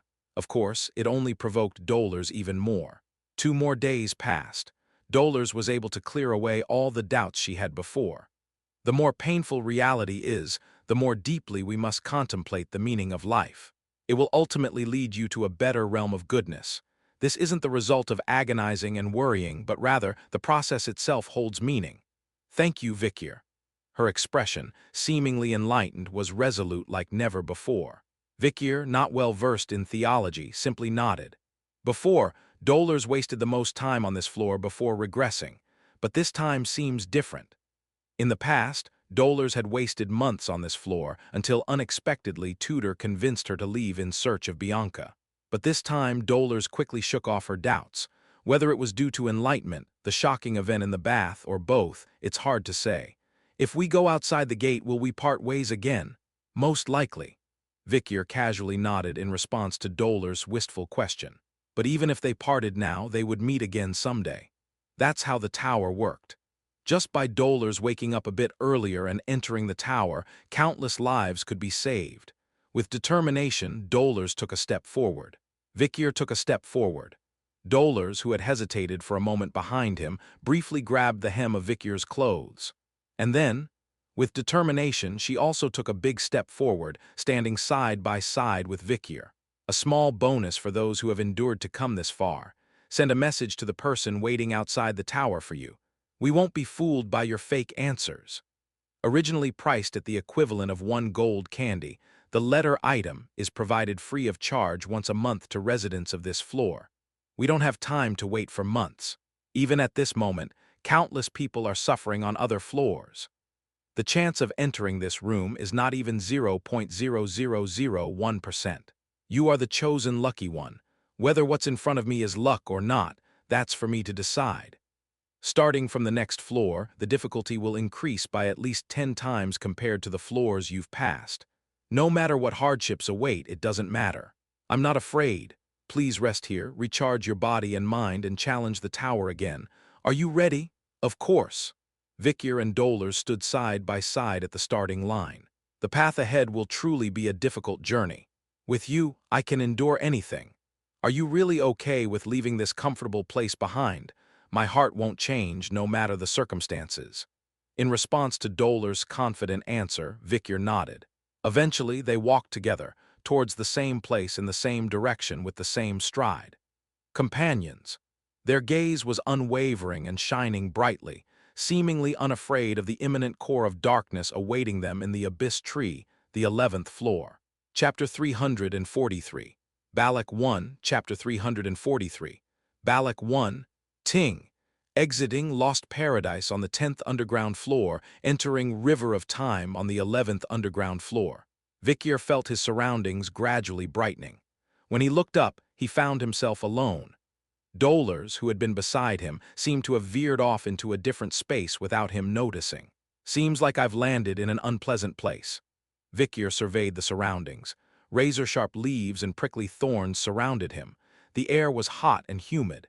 In the distance, a large, meandering river flowed around the forest. At first glance, it appeared to be an ordinary jungle, but there was one crucial difference: blood-soaked jade flower. Those eerie aquatic plants lay strewn across the surface of the river. A cluster. Vikyr had landed at the heart of where blood-soaked jade flower gathered. Are they surrounding this forest?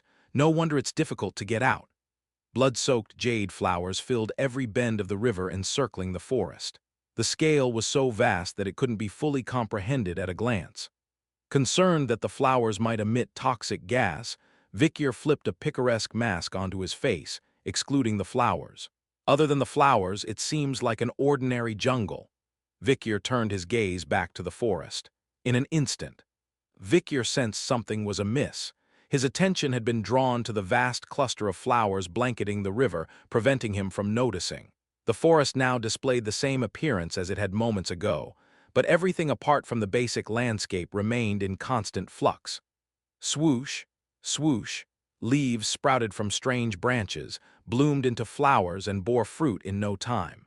The fruit then fell to the ground, sprouting into seedlings, while the original branches withered away. Everything in the forest was being born and dying at an incredible speed. It felt as if time was passing tens of times faster. Vikyr gazed at the water pooled in a muddy puddle. It was evaporating rapidly, diminishing before his eyes. And the tiny eggs in the puddle hatched into small beetles in the blink of an eye. They soared into the sky, circled a few times, then plummeted to their deaths. Are those mayflies? If they died so quickly, even faster than regular mayflies, then something was definitely amiss. Time flows quickly. Vikyr once again paid attention to the name of this floor. Underground 11th floor River of Time. Time flows like a river indeed. It seemed that the name of this floor referred not to the surrounding river, but to the swiftly flowing time. A forest where time flows swiftly. Another strange place indeed. It's a forest where only organisms' time flows rapidly. The breeze brushing against the tip of the nose, the speed of the flowing river, everything seemed no different from the ordinary world. Vikyr focused on his own body. Swoosh! The marks of deep wounds were visibly fading at an astonishing rate. This was a speed beyond the basilisk's regeneration ability. Time passes much faster than I thought. Vikyr hardened his expression even more. Considering the accelerated recovery, it wasn't just double or triple the speed, but possibly at an immensely rapid pace. I need to hurry. Feeling time closing in, Vikyr swiftly moved his feet. Vikyr paused for a moment and surveyed the forest. As he ventured deeper into the forest away from the river, the sunlight filtering through the leaves furrowed his brow involuntarily. It won't be easy to find the enemy like this. Green, red, blue, and purple. The surrounding trees changed their foliage every few seconds, alternating between autumnal hues and verdant greenery, casting a vibrant light upon the forest that was incomparable to the grand stained glass in Kobati's hall. Vikir decided to change his approach to searching the forest. The most formidable thing in the forest battlefield wasn't the enemy but nature itself. Through his experiences with adversaries and life in the Black Mountains, Vikir understood this well. In a forest unknown to ecology, one should not tread too closely. That was the principle upheld by Balak's search teams. Fortunately, the only thing that had changed so dramatically was the vegetation. Perhaps the only beings adapted to the river of time were plants. Aging would be a natural and familiar concept to them. For now, I should climb up into the trees. Vikir quickly made his next move. In a place where perception was distorted like this, the best strategy was to escape swiftly above all else. Keeping one's eyes wide open would only cause a headache. As he grabbed onto the vines around him, swoosh, the vine fell weakly. In that moment, the vine had withered and grown anew from its roots. Thud, Vikir grabbed onto the tree trunk firmly. He had had enough experience with tree climbing during his time in the mountains. Despite the abnormal size of the tree, with Vikir's skill in tree climbing and his current physical abilities, he could ascend it effortlessly. First, to higher ground. As Vikir muttered to himself, chin tucked, a strange sound pinged in his ear. Thwack, thwack, thwack. An arrow flew at an astonishing speed, so fast that even Vikir, with his archery expertise, struggled to react. Fortunately, he managed to dodge the arrow with a tilt of his head, but he couldn't avoid having one side of his ear pierced. Thup, thup, thup. Arrows continued to fly from an unseen quadrant. The assailant seemed well adapted to such a forest. However, Vikir's difficulty in reacting was solely within the realm of surprise attacks. Reading the rough direction of the arrows, Vikir effortlessly dodged them. About 74 meters away. It was evident that the arrows were being shot by a single person, each carrying a distinctive weightiness. Unlike the sharpness typical of imperial archery, this archery felt more like firing a cannon with real power behind the arrows. It was different from Balak's archery. Somehow, it felt very familiar to Vikir. This is, as Vikir attempted to deduce information about the assailant Shyrock. The flying arrows pierced through the rocks behind him simultaneously flash. A glint of steel flashed before his eyes. A spear. Straight as an arrow, showing only its frontal aspect while its sides remained invisible, the spear flew towards him at lightning speed, much like horizontally falling lightning bolts. It was precisely aimed at Vikir. Thunk. Eventually, two imposing figures appeared before Vikir. One appeared to be a man in his mid-20s, while the other was a woman of similar age. Both were nearly naked, covered only with animal hides and leaves. The man appeared to be covered in mud and roots all over his body, indicating he had likely concealed himself underground. In contrast, the woman's body was already dried with the mud applied to it. A combination of ranged and melee combat.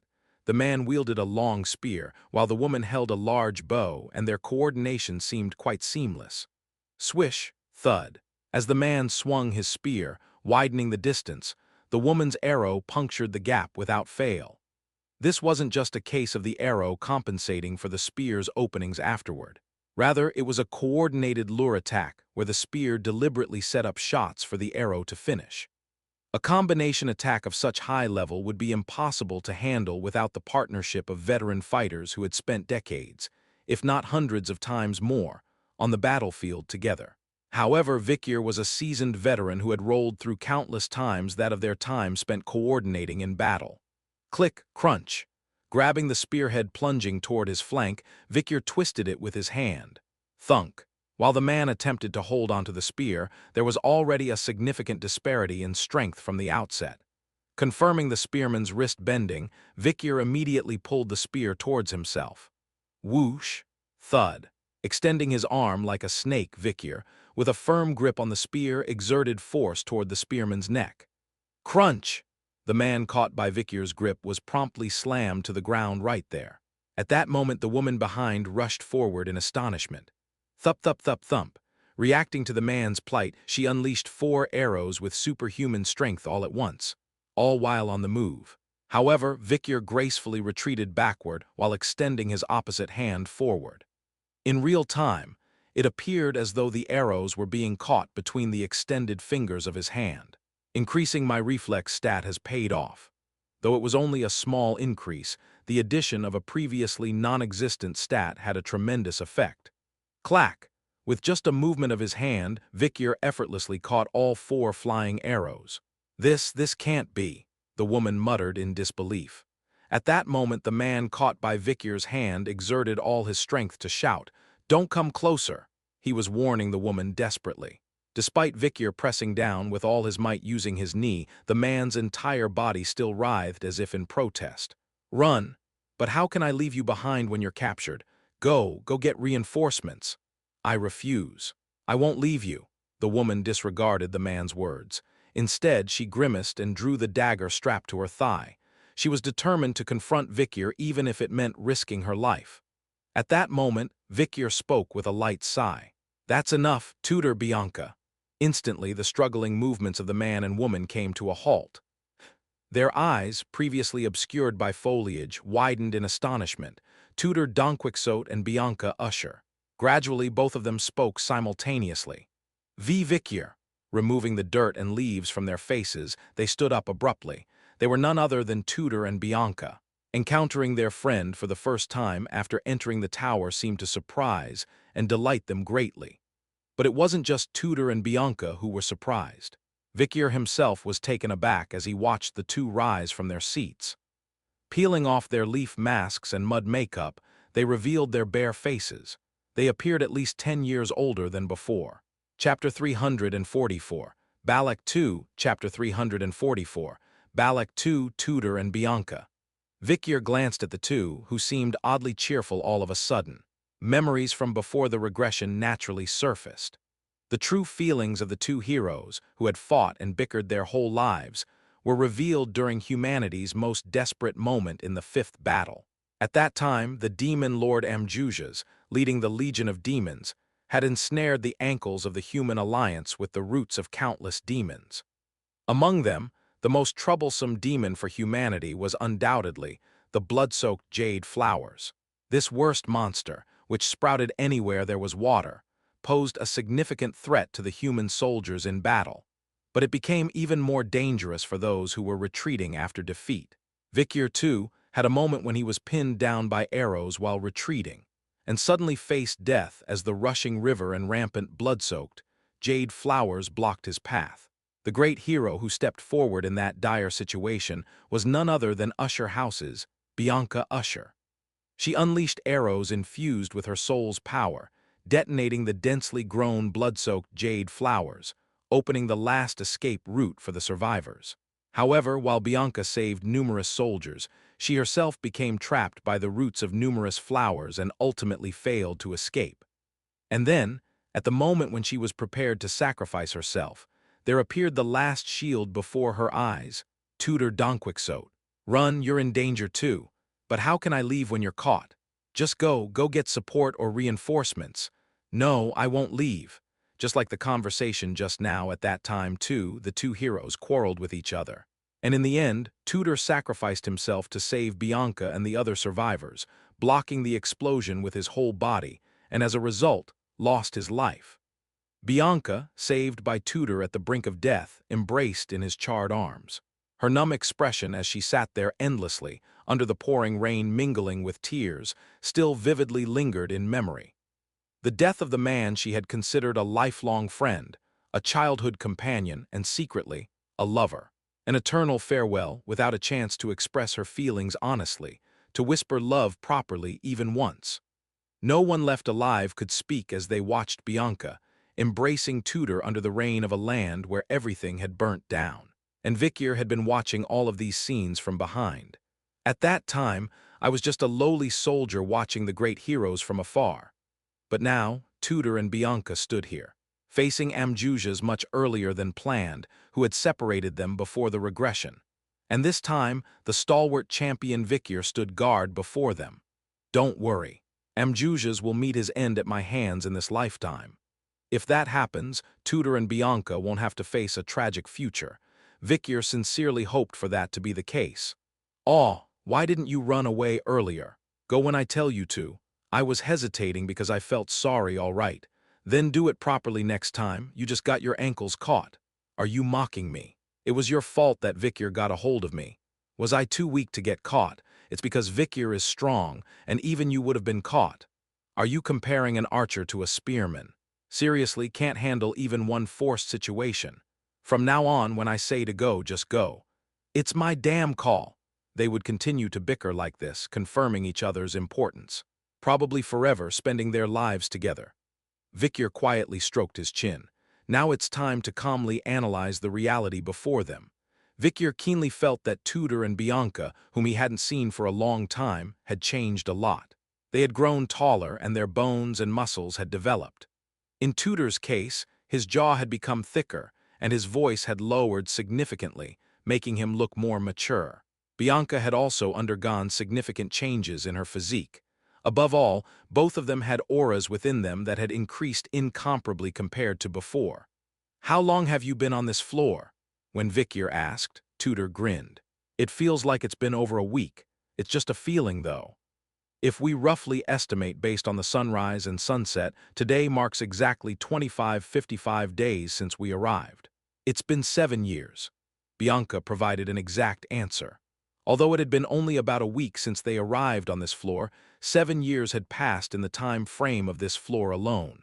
Always positive, Tudor swung his spear over his shoulder and said, "Here, even a little practice yields results that last all day. We achieved 7 years' worth of progress in an instant, didn't we? But doesn't that mean we age faster too? So what? We're still young. Goodness, you mule, who knows how much longer we'll be trapped on this floor? That's a problem for us to consider when the time comes. Right now, the answer is to train hard." In response to Bianca's pointed remark, Tudor just chuckled. Victor nodded. Based on the experience he just had, Tudor and Bianca's skills had improved significantly. Adapting to the harsh environment of the jungle and relentlessly training in between, it was no wonder they had made such progress. With time flowing as smoothly as water, they must have achieved their progress just as quickly. That's why this tower isn't called the Tower of Opportunity for nothing. The trials thrown by demons were undoubtedly cruel, but humans have the ability to turn those trials into their foundation. That's why even in that terrifying apocalypse, humanity ultimately endured and survived. At that moment, Tudor tapped Victor on the shoulder. "Come on, let's head to the hideout. There are more friends you'll want to meet. Who else is here on this floor? Well, don't be surprised. Figgy and Sancho are here too. Haha, you'll probably be so happy to see them that you'll faint. We've also gathered plenty of supplies, so let's have a barbecue party today." Tudor pushed Victor forward, heading deeper into the thicket, smiling expectantly, looking forward to the tearful reunion to come. That's right. Back on the stage we were on before, Sinclair was with us too. But due to some mishap in solving the mission, Sinclair was sent downwards alone. The rest of us four were thrown into this forest probably because of some penalty or something. But we managed to survive decently enough since the flowers outside didn't attack as long as we didn't get too close to the water. Well, the real problem was elsewhere. Huh. But Tudor couldn't finish his sentence. The color and laughter drained from his face, and understandably so because beyond the thicket, all that remained on the vast plain were ruins. The makeshift huts made of stones and logs were completely destroyed. Broken sacks were scattered around what seemed to be a warehouse, with grains and fruits rolling about. And in the center of it all, 2 men sat with dejected expressions. Though they had grown taller and their beards fuller, Victor could recognize them at a glance. Sancho and Figgy, the 2 who had been guarding the hideout, looked up at Tudor and Bianca. Huh! Their powerless gazes suddenly regained vitality. Victor, the much taller Sancho, and the now quite adult-like Figgy rushed over. How did Victor get here? We finally getting guests." They couldn't contain their joy as they grabbed Victor's hand and shook it vigorously. Meanwhile, Tudor and Bianca were looking around with serious expressions. "Is this the work of them? They've looted all the provisions while we were briefly away." Sancho nodded in agreement. "We fought our best, but we were outnumbered, and their individual strength was far superior. It was all we could do to save our lives." Sancho and Figgy, covered in wounds, seemed to have engaged in quite a fierce battle. Tudor sighed. "Good grief. This is the other problem I mentioned earlier. It's much more troublesome than dealing with the blood-soaked jade flowers. Just when we finally met Vicyr, we can't even have a barbecue party." At that moment, Vicyr noticed something peculiar. It was the color of blood flowing from Figgy's wounds. "Figgy, is your blood naturally black?" "Huh. Oh yeah, it's always been like this. Oh, let me tell you in advance, it's not some weird mutation or whatever. It's been like this since I was really young. Doctors used to say it's because my blood has a lot of iron in it. But since coming into the abyss, it seems a bit darker than before." While Vicyr was showing interest in something entirely different from provisions, Bianca, who had been investigating the situation, spoke up. "That's not important right now. They've completely raided all the provisions we've gathered. If this continues, not only can we forget about clearing the mission, but we won't even have food for tomorrow. Let alone the barbecue party." "What's the mission?" Vicyr asked, prompting Tutor, Sancho, Figgy, and Bianca to all display their status screens above their heads. "Mission: kill or be killed. Each gatekeeper possesses formidable power. Life is tough, isn't it only recognized when all members have cleared the mission?" It seemed like Tutor, Sancho, Figgy, and Bianca had been fighting against the gatekeepers who had arrived on this floor before them. "We still don't know who these guys really are. We suspect they're savages, but it's not certain. They definitely have enmity towards each other. It's a competition over provisions. They were incredibly fast and strong. They managed to loot all the provisions we had gathered. Their archery skills are impressive. Perhaps they rival the archery of Usher clan." It seemed that the attackers from this side were quite formidable. Arrow marks deeply embedded in large rocks and thick logs testified to their prowess. Holes punched through in a spiral pattern, as if from tremendous rotational force. Sniper shots coming from all directions, without discrimination. And Vicyr knew individuals who shot arrows like this. "I have a hunch." Vicyr began to retrace the traces of battle, walking in one direction. But that's the territory of those gatekeepers if we go that way. Direct confrontation is risky, Vicyr. But strangely, I feel more confident." "Why is that?" "Right, so far it's been just us four. With Vicyr joining, who knows?" Tutor, Sancho, Figgy, and Bianca found themselves moving along with Vicyr, almost instinctively following him towards the stronghold of the seasoned gatekeepers who had lived on this floor for a very long time. Chapter 345. Balak 3. Chapter 345. Balak 3. The jungle on the 11th floor of Abyss Tree was a dreadful environment reminiscent of the aftermath of the Red and Black Mountain Range. Bone-sucking mosquitoes, blood-sucking flies, vines armed with thorns like spears, heavy fruits like clubs, narrow and deep cliffs cunningly covered with rotten leaves. And so on for an ordinary person. Not only traversing this forest, but even enduring half a day would have been impossible. Moreover, it was night at this moment. It was a daring adventure even for the seasoned adventurers who usually resided in this forest to venture out carelessly. However, crunch, Vicyr moved freely as if this forest were his own living room. His fur coat was flying in the wind to deter other predators, and found the hidden cliffs among the fallen leaves, crossing them. He even broke open an air sac of blood-soaked jade flower to deter venomous insects. The spider silk emitted by the baby madam effortlessly bridged the gaps between cliffs that would take hours to traverse.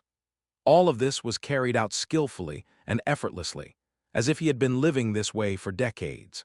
Naturally, for Tutor, Sancho, Figgy, and Bianca following behind Vicyr, it was nothing short of astonishing. Damn, it's even more surprising than finding out that Vicyr was Knight Hound.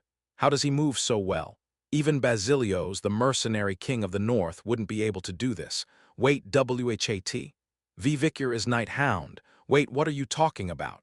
When we fought him, he wore the Knight Hound mask. We'll ask him about it later.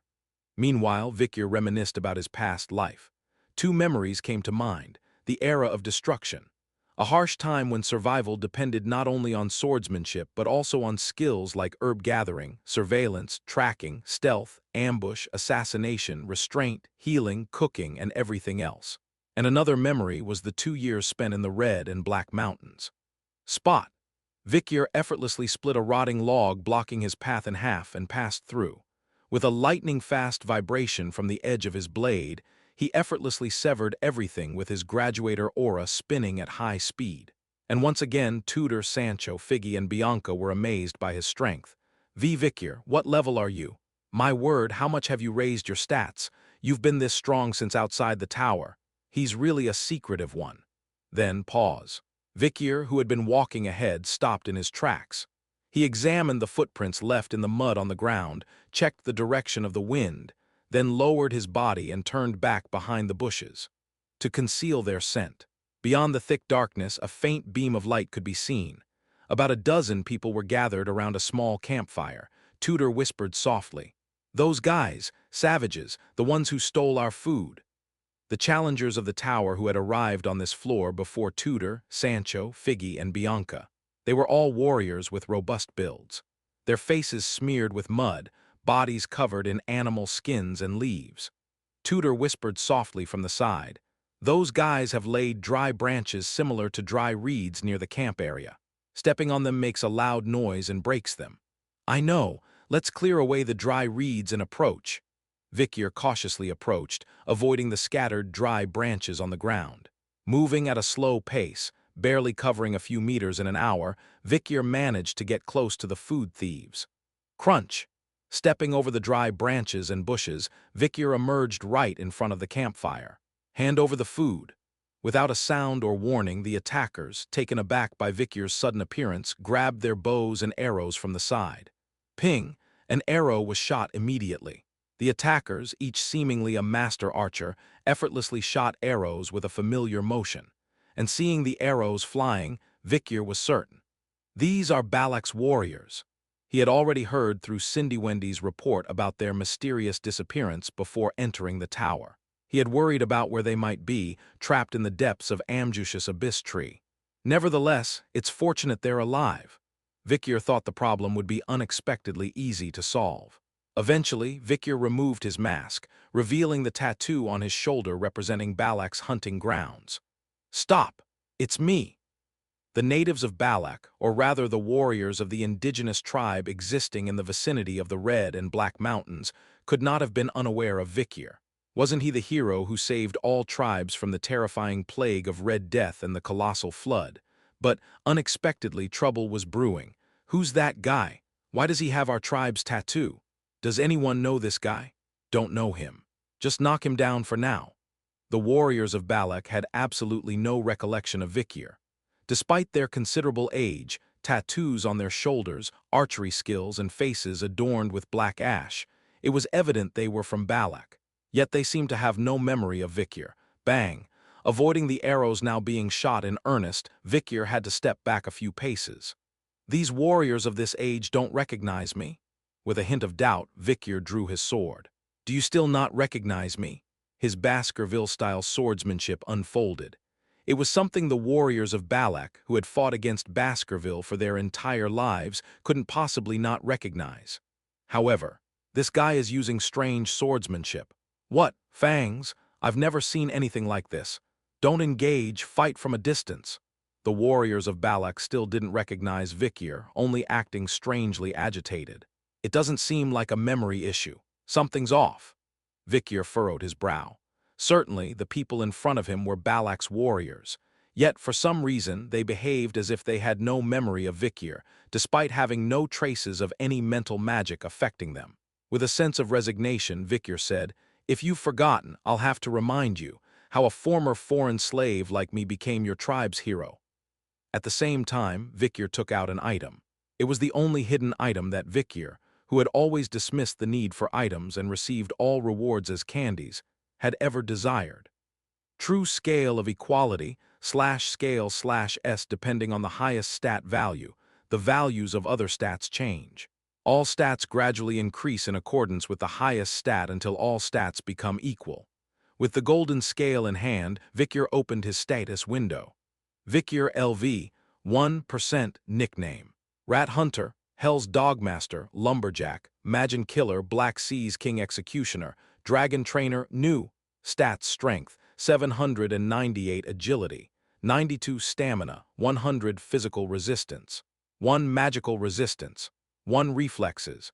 1 Originally, Victor's 3 main stats, Strength, Agility, and Stamina, were each set at 300, totaling 900. However, the sum of Victor's 3 main stats now totaled 990, with almost all of it being allocated to strength. This was because Vikyr had exchanged all the stats he had gained so far in the Lost Paradise for candies, then absorbed them back and redistributed them. Here, there exists the tower's largest candy shop. Challengers can exchange the items they possess here for candies.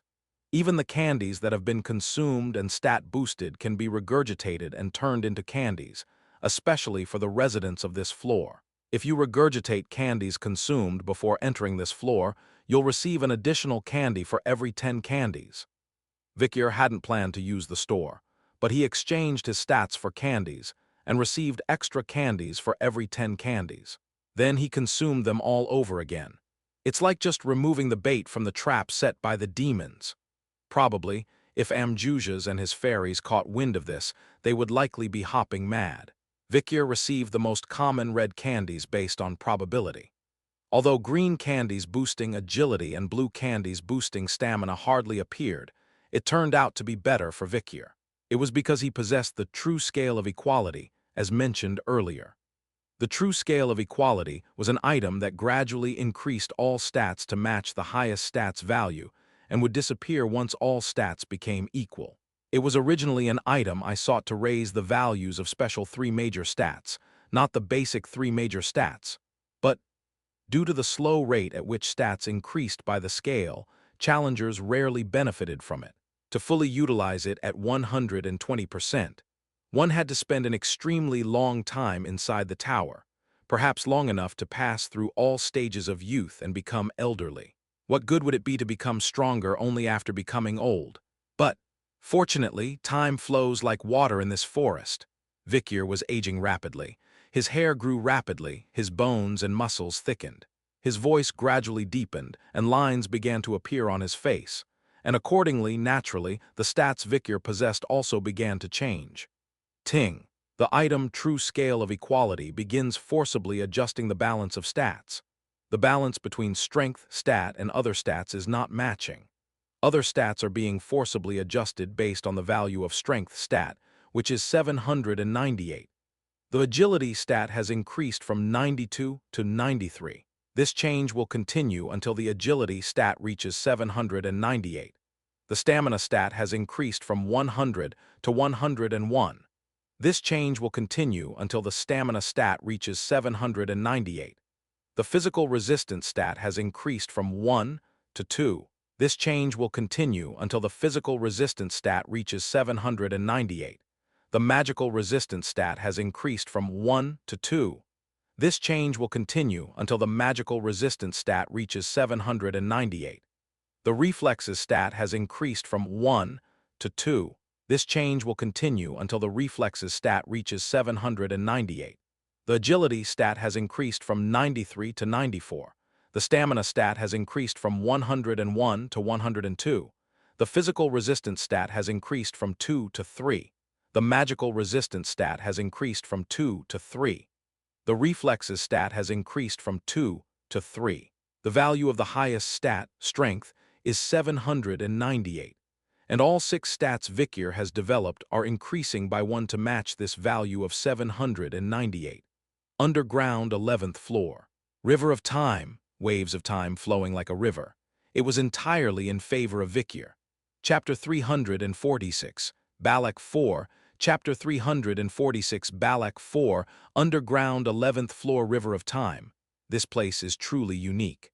Time flows rapidly for creatures that move quickly, and it slows down for those who move slowly.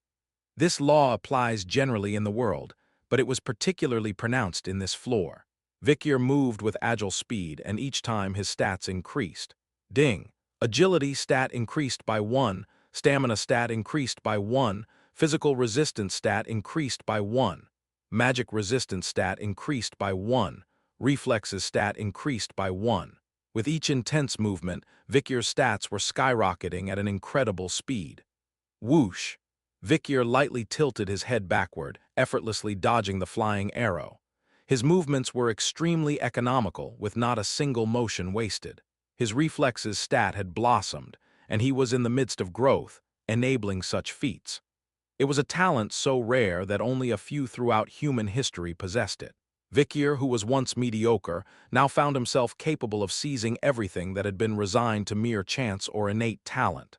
Stretch. His field of vision expanded, then contracted, then expanded again. Time seemed strangely distorted, giving the sensation of living in a different temporal dimension from others. It felt like deliberately moving slowly, even though time was passing several times faster. Time seems to be flowing several times faster, yet it appears almost frozen. Is this the realm of talent? Moving forward, effortlessly dodging arrows that seemed to almost come to a halt before him, was as easy as avoiding stationary rocks or trees. And as time passed, it became easier and easier, thanks to his continually increasing reflexes stat. This item was originally acquired to enhance the 3 special stats after enhancing the 6 main stats, but I never imagined hitting the jackpot in a place like this. The floors within the abyss tree are random, each with different locations and characteristics, so he never expected to find a place where time was so drastically distorted, not even in his wildest dreams. First of all, once a stat has been raised, it never decreases. The value remains constant whether inside the tower or outside. Of course, if one were to leave the tower, they wouldn't be able to view their status window, but that's beside the point. If I were to leave the tower, I might actually reach the 8th style, the ranks of Baskerville's grade 8. It's a level higher than any officially known sword form in the clan. Even the head of the Baskerville clan, Hugo, only reached grade 7 after a lifetime of training. But that's a story for when I leave. To escape the tower, one must focus on the present. Thunk. Swirl, Vikier grabbed the arm of a charging warrior and twisted it behind him. Thud. With a bone-jarring sound, the Balak warrior tumbled into a mud pit. Splash. Warriors impaled on spears occasionally dropped golden candies. Seems like these defenders have high levels. Even the dropped items are of high quality. Vikier muttered as he picked up the golden candies from the mud pit. With formidable strength and fluent Balak language flowing effortlessly, the warriors hesitated to attack recklessly. Meanwhile, Vikier examined the golden candies in his hand. Should I have just collected regular candies instead of golden ones? If I did, the maximum increase wouldn't have stopped at 798 but could have been much higher. But that would be too short-sighted. Golden candies increase levels, and that translates into stat increases in percentage terms. So, they should be saved for crucial moments to maximize their effect. Considering achievements and other circumstances, it was better to save the golden candies as much as possible from now on. Thud, thud, thud. Vikier turned his head from side to side. His vision had improved to the point where he could see his reflection in dewdrops hanging from pine needles far away. It seemed like he had grown a few centimeters taller. His arms and legs had also lengthened. As a result of moving faster and more than anyone else, his body had aged a few years in the meantime. I might end up reverting to my original age before long. Well, that's not so bad.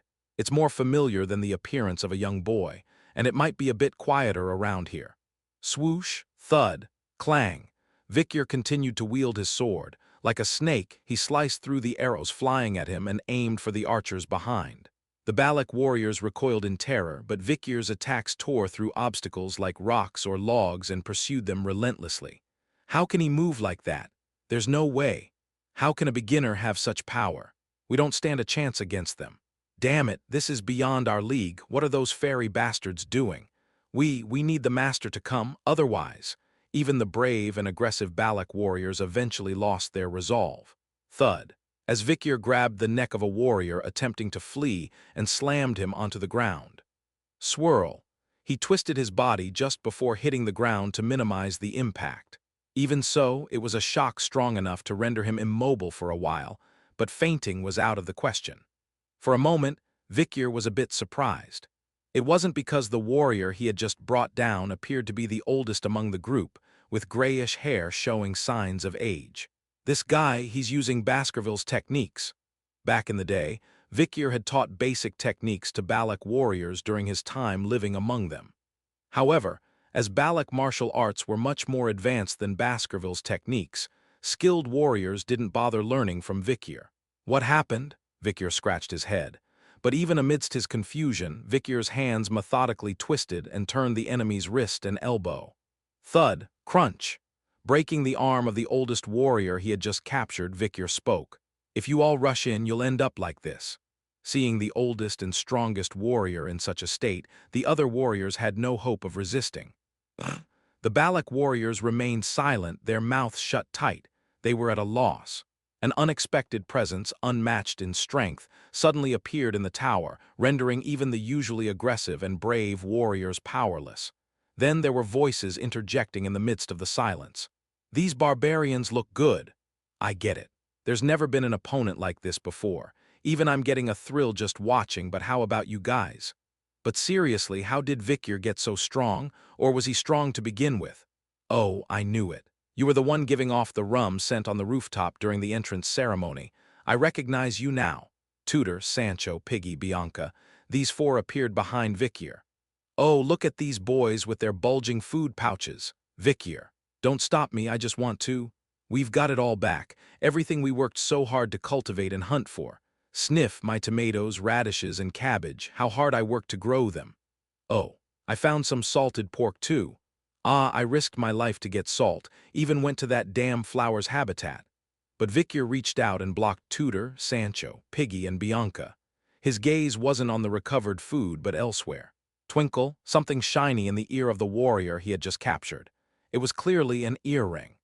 A glass bead earring with traces of civilization, and Vikyr's greatly improved vision could now read the faded inscription on its surface, which had been worn down by the passage of time. Made in Cindy Wendy Studio. It was undoubtedly an artifact from Cindy Wendy, one of the trade items Cindy Wendy had chosen for the initial trade with Balak, jewelry for Balak tribe's children. Why would he be carrying this? As Vikyr scratched his head in puzzlement, ping, an arrow flew straight towards him. It was a sniper shot with a force and speed that even Vikyr couldn't afford to ignore. Vikyr deflected the arrow with the edge of his sword. A sharp pain shot through his wrist. As Vikyr released the warrior he had captured and stepped back, a lone warrior appeared in the center of the battlefield. A woman with long hair. She appeared to be in her early 30s, but her aura was fiercer and more seasoned than someone 10 or more years her senior. She was as formidable as Balak's chief, Aquila, to the point that Vikyr was reminded of her. This woman might be a bit challenging. For the first time, Vikyr felt cold sweat on him. The woman before him was a formidable opponent, even for Vikyr, who had all 6 main stats enhanced. She might not be as formidable as the legendary beast, demonic dragon, encountered on previous floor. But she was certainly more challenging than Cerberus encountered early on, the blood-soaked jade flower and the Magin. As Vikyr tightened his grip on his sword, ready in a state of high tension. Thunk, something astonishing happened. The warrior who seemed to hold the highest rank among them approached Vikyr and knelt before him. I greet the hero of Balak. This surprised not only Tutor, Sancho, Figgy, and Bianca, but all the Balak warriors and even Vikyr himself. Vikyr gazed silently at the kneeling warrior's face. She appeared to be in her middle years, with a powerful strength reminiscent of Aquila. If Vikyr had any connection with such a formidable warrior, he wouldn't have forgotten it. Vikyr pondered hard, feeling like there was something he couldn't remember. And then, suddenly, someone's face appeared vividly in Vikyr's mind. Through the veneer of countless experiences and the passage of time, the maturity of a seasoned veteran was peeled away, revealing what lay beneath. It was the face of a young child. Thank you for helping me, big brother. It was a memory of an old acquaintance, Ahul. Chapter 347. Balak 5, Chapter 347. Balak 5, a child with whom he had shared meals in the Red and Black Mountains for 2 years. The girl you helped today is his sister. Her name is Ahul. After some pondering, Vikyr recalled the name Ahul, the girl who once stood in front of the barracks since dawn, claiming she wanted to be Vikyr's wife. Their bond had grown strong since Vikyr rescued her from the corrupt merchant's harassment and abuse. Ahul has always been frail. I worried as her health deteriorated due to some mysterious illness. Now I realize it might have been those glass beads those miserable merchants brought that worsened her condition. Vikyr discovered earrings worsening Ahul's health, removed the drugs hidden within them, and she regained her health. However, he hadn't seen her since leaving the mountains. You've grown a lot, Vikyr said with a somewhat vacant expression. Ahul, appearing to be in her mid-30s but actually nearing 80, sent him a dewy-eyed gaze. "It's been a long time, brother." "What happened?" Vikir asked, and Ahul disclosed everything without hesitation. After Vikir left, trade resumed and Balak began formal peace negotiations with the Empire. Everything seemed to be going smoothly until the sudden appearance of a change. Amjujas. This demon manifested independently of Winston's body and attacked Balak's warriors. "I came to capture Madame Eight Legs, but I can't seem to find her. I might as well take you all." It seemed he had gathered terrain knowledge for the Abyss Tree, just for his amusement. But the demon's amusement demanded too much bloodshed. Balak's warriors clashed with Amjuja's, turning the village into a battlefield, and Chief Aquila perished in the fight, leaving behind fatal wounds inflicted by Amjuja's horn. The fact that she hadn't fully recovered from the wounds inflicted during the battle with Adonai was a decisive setback. Other warriors were scattered everywhere. The ambush from the demon was too strong. "Why are you here?" Vikir inquired. "I was hiding in the ruins, protecting newborns at the time. Then when I came to my senses, I found myself here." Vikir nodded as he listened to Ahul's words. It all made sense now. It had been quite some time since the reports of Balak's warriors disappearing came in. They were swallowed into the depths of the abyss and arrived at this level. Now, seeing Ahul, who was barely a teenager when they first arrived here, aged like this, Vikir understood.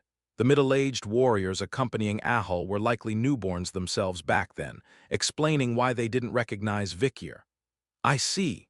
So everyone's tattoos were faint. They were from childhood, and as their skin stretched, the colors faded." Turning his head, Vikir's gaze met with the warriors he had captured earlier. Thinking back, when he taught Baskerville's martial arts to Balak's warriors in the past, the adult warriors showed little interest, but some very young children eagerly followed Vikir and learned diligently. "So you're Ajin, and you're Amira." "Huh, what?" The two middle-aged warriors, addressed by names Vikir dredged up from memory, were taken aback. Meanwhile, Tudor, Sancho, Figgy, and Bianca expressed doubt about the Balak savages being acquainted with Vikir. Vikir briefly explained. Tudor, Sancho, Figgy, and Bianca were astonished to hear that Vikir and Balak's warriors were like family. "So you're from the west, Vikir, Knight Hound, a hunter of Balak tribe, a student of the Colosseo Academy. How many identities do you have?" "Incredible. Balak tribesmen living alongside Imperials. Yeah, Balak's warriors were said to be very closed off. So that's why you were so skilled with the bow. It makes sense now." Vikir turned his head once again. Ahul looked at Tudor, Sancho, Figgy, and Bianca with a sense of apology. In fact, the mission assigned to the expedition, or rather Balak's warriors, was the same. Mission: kill or be killed. Never let your guard down. Latecomers become stronger as time passes. Even if you're an expeditioner, you must constantly strive to avoid being caught, right? Recognition will only be given if all members clear the mission. Ahul and the other warriors were also required to kill Tudor, Sancho, Figgy, and Bianca. However, Ahul, being kind-hearted, couldn't bring himself to kill them, so she had no choice but to engage in symbolic fights just to show they were trying to take their provisions. "Didn't you consider joining forces to try something?" Vikir asked. "It's not like we didn't, but openly creating a peaceful atmosphere would attract fairies who would ruin everything. For instance, they might assign missions that blatantly require us to kill each other." Tudor, Sancho, Figgy, and Bianca nodded in agreement with Ahul's words. They too had experienced the fallout of pursuing peace with strong bonds, only to be estranged later, particularly with Sinclair. Ahul sighed deeply. "I'm worried about what happened to the other tribe members, especially with my brother and the chief." Ahul was concerned about her brother Ahun, and there was also one other person, her, who remained the most vivid memory in Vikir's mind. "Ayan." Vikir rubbed his chin for a moment. "They were said not to have been dragged into this tower. Then what happened to them? We've managed to survive here somehow, but if those who didn't make it here suffered even worse fates." Vikir placed his hand on Ahul's shoulder. "Don't dwell on the worst-case scenarios. You can go out and see for yourself." "Can I leave from here?" "Of course." Vikir briefed Ahul on all the knowledge about this tower. The Abyss Tree, the world absorber Amjuj's peculiar hobby. As Ahul listened, it was as if he was witnessing a tale akin to the rune's annals. So, this place is stitched together from parts of the demon's world, and when a level is cleared, the world and its inhabitants on that floor are liberated, Ahal asked. Half correct, half wrong. There's no liberation. Not until the tower is cleared, Vikyr clarified, recalling the rebels he met in the Black Sea recently. Those who tried to leave the tower were reduced to a handful of ashes by lightning strikes. They probably failed in their escape attempt. This tower is particularly merciless to quitters. Vikyr admonished Ahal and the other Balak warriors not to give up on their mission halfway through, whether it be to kill or to be killed. They had to persevere until the end. You still inspire trust, brother, Ahal admired Vikyr. Then Tutor stepped forward. Excuse me for interrupting, but what about the mission? It was a valid question. Mission: kill or be killed. Each expeditioner possesses formidable power. Life was never meant to be easy. Recognition will only be given if all members clear the mission. Both sides were given the same mission, to kill the opposing group. If not, the mission could never be cleared, and they would be trapped on this floor forever. In the end, we have to make a choice, Figgy spoke up with a trembling voice. Was it Vikyr's connection to the Colosseo Academy or his affiliation with Balak? Only one group could survive and leave this floor. So which side had to die now? The answer lay entirely in Vikyr's hands. Tutor, Sancho, Figgy, Bianca, along with Ahal and the other Balak warriors, all looked to Vikyr's blade. Then Vikyr's mouth, which had remained closed until now, finally opened. Do you trust me? Vikyr gazed at Balak's warriors. Without a doubt, everyone, including Ahal, nodded. In their eyes, Vikyr was once a hero in his prime, while they were all just children. They had naturally heard of all of Vikyr's exploits like legends or myths. Everyone, including Ahal, bowed their heads before Vikyr. We will obey the hero's words, they said in unison. Vikyr nodded in response and turned to Tutor, Sancho, Figgy, and Bianca behind him. What about you guys? Then Tutor, Sancho, Figgy, and Bianca each spoke their piece. We naturally trust you, you're our friend. I've always felt it, despite being of similar age, you've always seemed like an elder. I'll believe anything Vikyr says, no matter what. HMPH. Since you came, the mission, which was faltering before, has started progressing. Can't help but believe it. Besides, we won't die just yet. So, do whatever you want. Everyone agreed with Vikyr's words. Nods, then Vikyr lowered his head with a stern expression. And then, CHSS. He swung his sword, severing Ahal's head right before their eyes. What?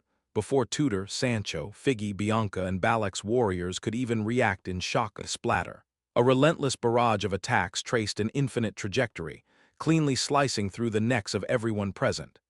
Tutor, Sancho, Figgy, and Bianca's heads rolled across the grassy field, now stained crimson with blood.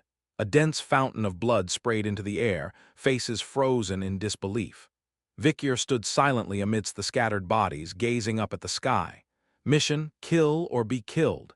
Each expeditioner possesses formidable power. Life was never meant to be easy. Recognition will only be given if all members clear the mission.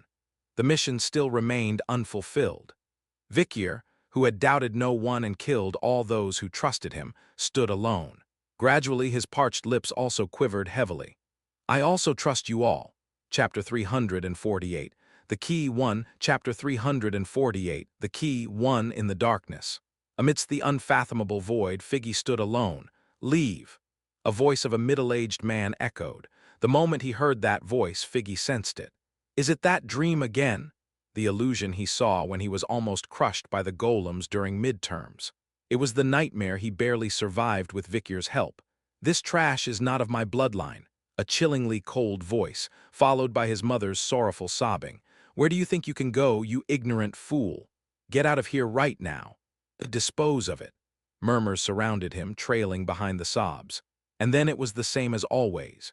His fleeing mother, the forest and mountains, the pursuers, steep cliffs, rough rivers, hungry wolves, the astonished faces of passing merchants and mercenaries. His mother gradually regaining her smile, the always affectionate stepfather. The challenging yet fulfilling exam period. The difficult and trying times at the school dormitory, but enduring it with friends. The illusion continued to progress along the flow of time like a river. Eventually, Figgy realized that his body was somehow covered in something sticky like a thread. Hugh! The surroundings, once filled with only darkness and emptiness, were suddenly filled with unpleasant walls, a sensation akin to being trapped in the esophagus of a gigantic monster. Desperately, Figgy writhed his body forward. His limbs were being torn apart.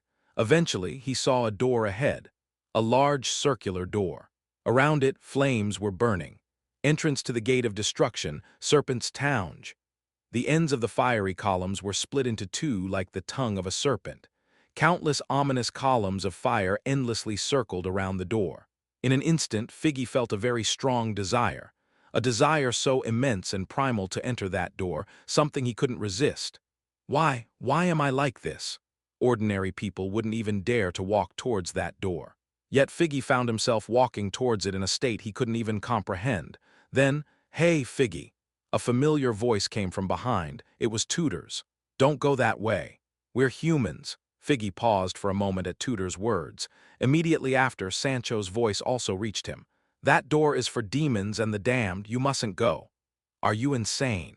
Come back immediately," Bianca also called out to Figgy. In addition, familiar voices echoed behind him.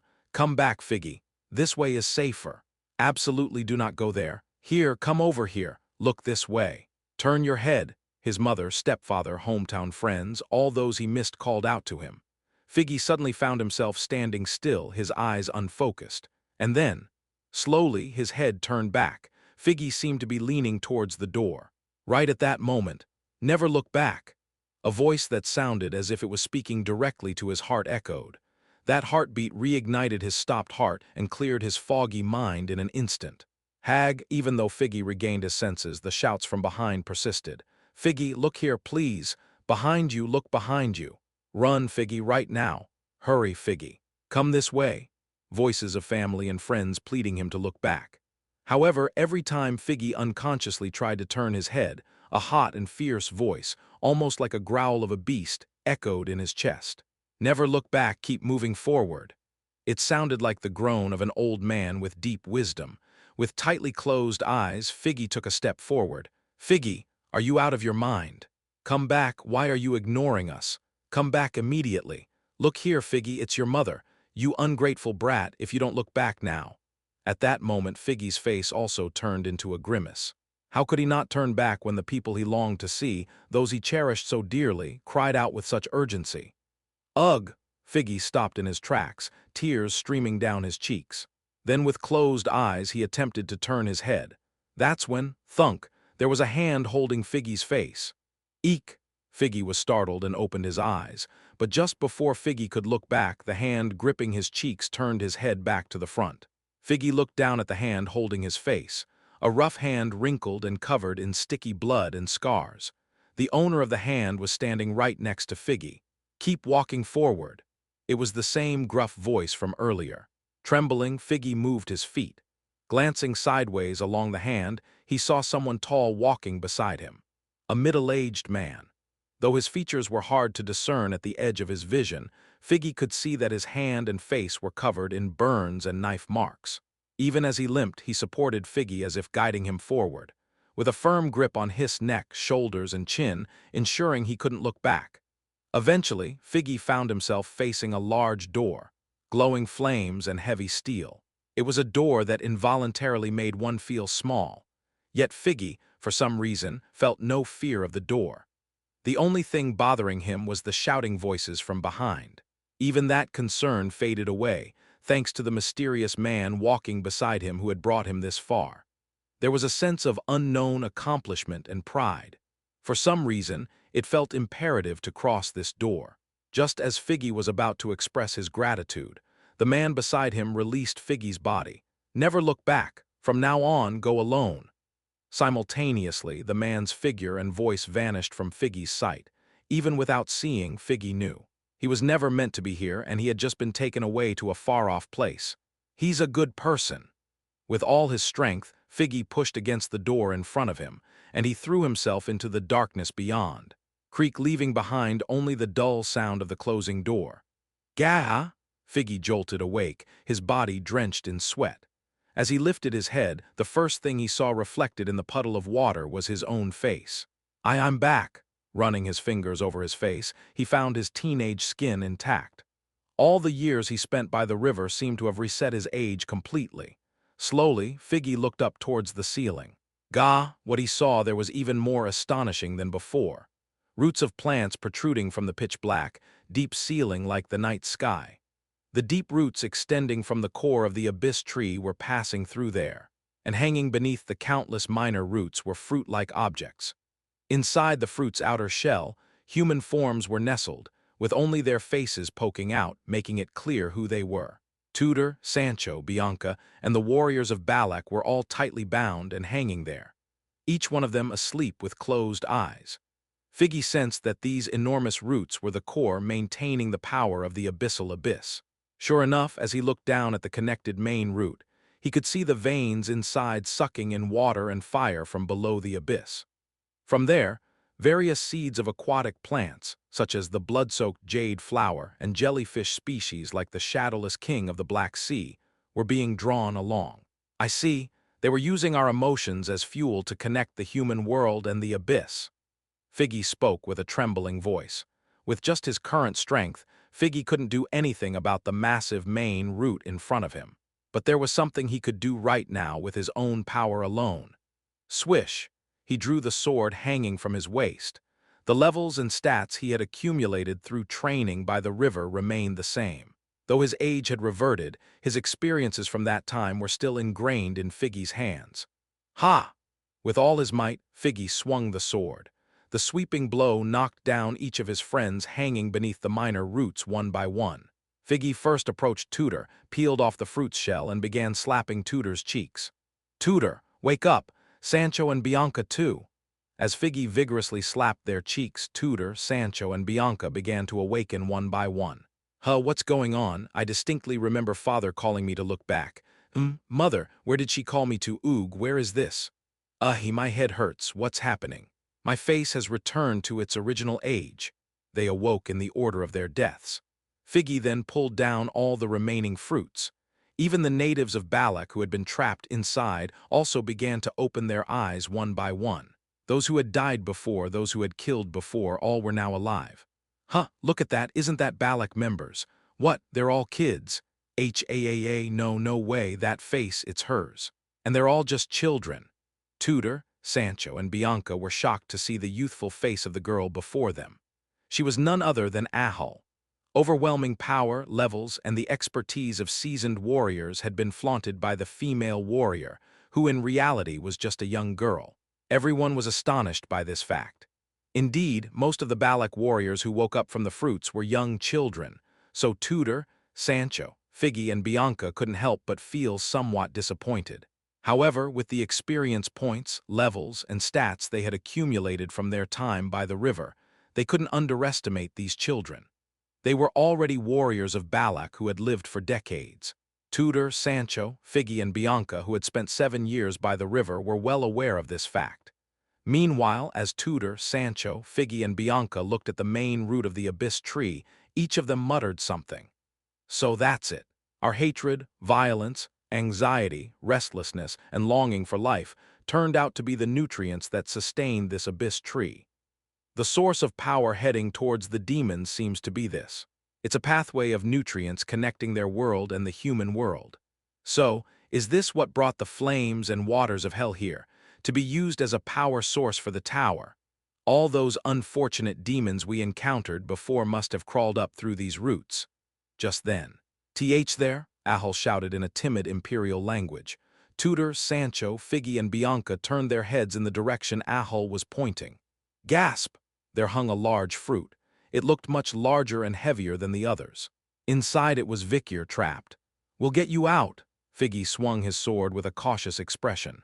Immediately, Figgy's expertly emitted aura shot out in a crescent shape from the tip of his sword. Thud! The fruit containing Vikir fell to the ground. Everyone rushed to Vikir. "Vikir, wake up!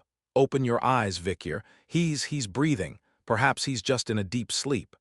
Suddenly, a realization dawned upon everyone. Vikir knew about it. He knew that those who died first in the order would awaken from the illusion quicker. Indeed, it seems like it was an advantage to die early in this mission. To make it this far, everyone must have been strong and experienced enough not to die easily. Eventually, everything became clear. Kill or be kill, each participant possesses formidable strength. Life is tough, isn't it? Recognition is granted only if everyone clears the mission. The mission kill or be kill. It wasn't just about killing others. It was also about one's own demise. Moreover, in this mission, the final survivor becomes the ultimate loser. It meant that inevitably, as one became more malicious and betrayed others, they would bear the consequences in full circle. As the one who died first would exit the illusion first, the one who was discarded and betrayed first would not simply let the sleeping competitors live. Furthermore, with the constraint that everyone had to clear the mission, the difficulty level was truly beyond imagination. It was a scheme where the roles of oppressor and victim could quickly reverse, thus creating new oppressors and victims. It was indeed a diabolical idea. Just then, Vikyr opened his eyes. Tudor, Sanchu, Figgy, Bianca, and the other Balak warriors crowded around to assess Vikyr's condition. "Vikyr, are you okay? Any injuries? Hey, how many fingers can you see, Vikyr?" "No, seriously, what were you doing all alone in the river of time?" Vikyr blinked his eyes for a moment, then looked down at his hands. "The wrinkles and fungus are gone. Seems I reverted to my original age upon waking up." Everyone was astonished. If there were wrinkles and fungus on his hands, just how long had Vikyr been enduring in the river of time? Vikyr didn't offer any answer to that question. However, Vikyr level, 1% titles: Rat Hunter, Hell's Dogmaster, Blood-Soaked Jade Flower Lumberjack, Magin Killer, Executioner of the Shadowless King of the Black Sea, Demonic Dragon's Escapee, Boatman of the River of Time. Stats: Strength, 798 Agility, 798 Stamina, 798 Physical Resistance, 798 Magical Resistance, 798 Reflexes, 798 Level 1. Total of 6 stats, 4788. Having maxed out 3 special stats at 798 each was an incredible achievement. After a moment of silence, Vikyr turned his head to look at Figgy beside him, then chuckled softly. "You did well." Was he still groggy? Vikyr's voice sounded strained and rough, a stark contrast to his usual tone. Though he quickly returned to normal, that moment felt remarkably elderly. Then Figgy's expression changed. This voice." As everyone looked puzzled, Figgy spoke again. "The voice that rescued me from the hallucination. It was this voice." Figgy was convinced that the voice that guided him out and prevented him from looking back was Vikyr's. It made sense. The scars, freckles, and even the shape of the nails on Vikyr's hands perfectly matched the ones from that moment. "Never look back, from now on go alone." Recalling that voice, Figgy tightly held Vikyr's hand. "Vikyr, I owe you my life. If I had looked back then, I wouldn't have woken up. I couldn't have woken up the others either."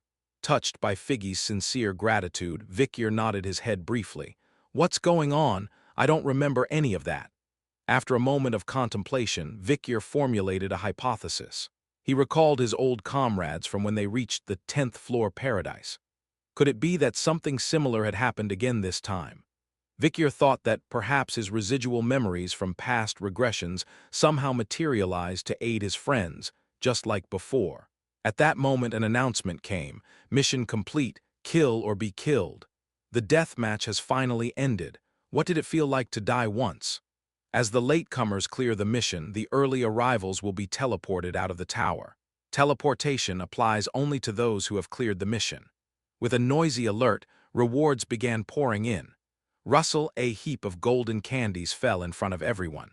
Simultaneously, the gate leading to the depths of the abyss also appeared. And the same alert that Vikyr had been most wary of: teleportation of early arrivals is in progress. Do you agree to teleportation? As Vikyr had warned beforehand, Ahul refused the teleportation. "Good call," Vikyr nodded, patting Ahul's head. It was better to remain inside the tower, considering they didn't know the fate of the insect kings they met in the Black Sea. "I'll clear the tower. You guys will leave and return to the jungle. We need to rebuild Balak tribe." In response to Vikyr's words, the young Balak warriors, including Ahul, nodded resolutely. Having developed remarkable talents within the tower, they would one day become great warriors and revive their tribe. At that moment, Vikyr, Tudor, Sanchu, Figgy, and Bianca almost simultaneously spoke up, turning to Vikyr with questioning looks. "Do you know, why could only Figgy wake up?" Their inquiry was valid. Frankly speaking, Figgy was the weakest among them in terms of both physical prowess and mental strength. His determination and perseverance were also the lowest among them. Yet somehow, despite being the least likely, he was the first to wake up and save them all. Vikyr quietly stroked his chin, his gaze fixed on Figgy's forearm, where a small scar with a black freckle stuck out. "Listen well, Figgy." It was the result of Vikyr's endless pondering during his decades-long stay in the River of Time. "Perhaps you might be the key for our escape from Amjuja's abyss tree." Chapter 349. The Key to Chapter 349. The Key to Underground 11th Floor, River of Time. Countless corpses of flowers floated on the boiling river. Gushing, blood-soaked jade flower's largest specimen ever bared its teeth, swinging its massive head. However, boom, crackling, nearly 8 huge bolts fell on it, tearing apart the jade flower's head. Thud, thud, thud, splash, splash, splash. Fluids and flesh rained down like a drizzle, disturbing the surface. It was all because of 7 large fangs and a smaller 8th one. TSS, TSS, TSS, TSS, TSS, TSS. The concentrated aura, boiling the surrounding river just by its presence, emanated from Vikyr, or shall we say an older Vikyr. Sitting atop the piled jade flowers' corpses, an old man closed his eyes. Despite wrinkles and grayness, his posture resembled a well-forged sword. Vikyr. He opened his eyes, stroking his lightly changed hair and a long beard. "It's time to leave now." Time flows like a river. After an unknowable amount of time, Vikyr confirmed all his stats were at 798. Crack! The true scale of equality broke in that moment. This should be enough. Vikyr stepped down onto the corpse of the last jade flower he killed moments ago. The rewards for exterminating the jade flowers forming colonies on the river are piled high in Vikyr's hands. Golden candies and other countless candies filled Vikyr's grip. He swiftly exchanges the candies for candies of a higher level. Crunch, crunch. Vikyr turns his head at the sound of approaching footsteps. There, towering over him, baby Madam, who had grown to a size where Vikyr has to crane his neck to look at her. Time truly flies. De Carabia blinked his eyes amidst Vikyr's white beard. Despite slaying Tudor, Sancho, Figgy, Bianca, and Balak's warriors, Vikyr remains at the mouth of the flow of the mighty river. "Then, why haven't you left?" A voice echoed in the air. Vikyr's gaze falls upon a familiar presence floating nearby after a long time. It was a fairy. "Is there truly no end to this madness?" The fairy grumbled as if dying of boredom from seeing Vikyr. Well, it had every right to feel that way. From the perspective of a frustrated innkeeper, how could it look at a stubborn customer who refuses to leave despite being warned not to hunt the jade flowers, all while lingering on the floor? The fairy expressed its annoyance. "Are you really not leaving yet? You've eaten enough to satiate yourself, haven't you?" It was on the verge of tears. Then Vikyr spoke up. "Yeah, it's time for me to leave." Instantly, the fairy's eyes widened. The stubborn man who always remained silent and closed his eyes despite being asked to leave the floor seemed to engage in conversation today for some reason. "Have you finally thought it over? When will you leave?" Vikyr clapped his hands towards the fairy he clearly favored. "It depends on your attitude. Come closer, let's talk." "Why, yes." What do you mean?" At the suggestion to come closer, the fairy's expression briefly showed fear. But Fairy, seemingly eager for him to leave this floor, approached despite its hesitance, still keeping a considerable distance. However, the distance the fairy deemed safe was meaningless to Vikyr. Snap! In an instant, Vikyr reached out, seizing the fairy's neck before he could react. "Don't be a bitch, I just wanna talk." What are you doing?" But the fairy couldn't finish its sentence. Vikyr pressed on both sides of the fairy's cheeks, forcing its mouth open before stuffing something inside. PR/N. Symbol 361 degrees, symbol 35C, turn glottal stop, symbol 361 degrees. It was a reddish liquid contained in a leather pouch.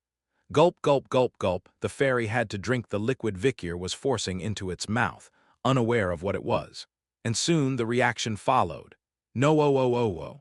With a terrible scream, black smoke began to billow from the fairy's mouth. A sensation as if its internal organs were melting tormented the fairy. Vikyr calmly looked down at the struggling fairy beneath his foot. Fairies, created from the essence of invincibility and the essence of the abyss, a product of magical engineering, cannot be destroyed except by their creator, the demon. However, the fairy before him was undoubtedly dying, albeit slowly and painfully. What's happening? The fairy seemed oblivious to the pain it was experiencing. Well, who knows? Perhaps it's the revenge of all the humans who suffered in this tower until now. Vikyr replied in a dry voice, but the fairy didn't hear his words. With a dreadful hiss, the fairy eventually dwindled into nothingness. Impressive effect. Vikyr shook the leather pouch containing the reddish liquid he held in his hand. It was none other than Figgy's blood. Despite the passage of a long time, it hadn't evaporated or decayed, remaining in the pouch just as it was. It's not your typical blood.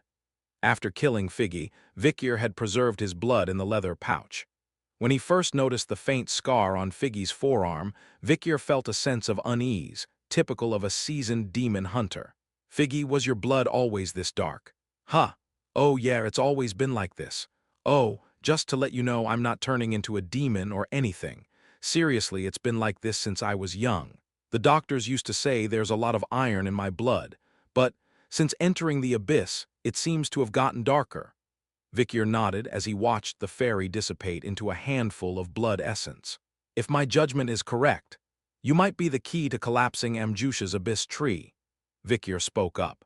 Having cleared the 11th floor, Vikyr faced Tudor, Sancho, Figgy, Bianca, and the warriors of Balak, all with tense expressions. Figgy was taken aback, feeling the weight of everyone's attention, but Vikyr was serious. While spending time at the flow of the mighty river, I continued to research and contemplate. It seems there are peculiar properties in your blood. Figgy's blood reacted not only to demons, but also to fairies, monsters, and others. While it didn't elicit a strong response on its own, when applied to a blade or mixed into an aura, it had a significant effect. I intend to clear the tower in one fell swoop with this. It was a matter Vikyr had endlessly pondered during his decades by the flow of the mighty river. In the original timeline before Vikyr's regression, the tower was conquered a bit later. However, by then, most heroes had been eliminated, leaving only one person to clear the tower, the genius among geniuses, Camus. At that time, we didn't even know the tower was the work of a demon. Even in such uncertain circumstances, Morg's genius shone through as she cleared the tower.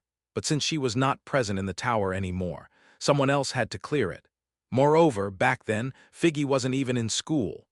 Perhaps Figgy's reason for dropping out of school wasn't simply due to bullying. Perhaps it was because he felt something was different about his blood, something that set him apart from others, something he feared. Vikyr looked at Figgy again.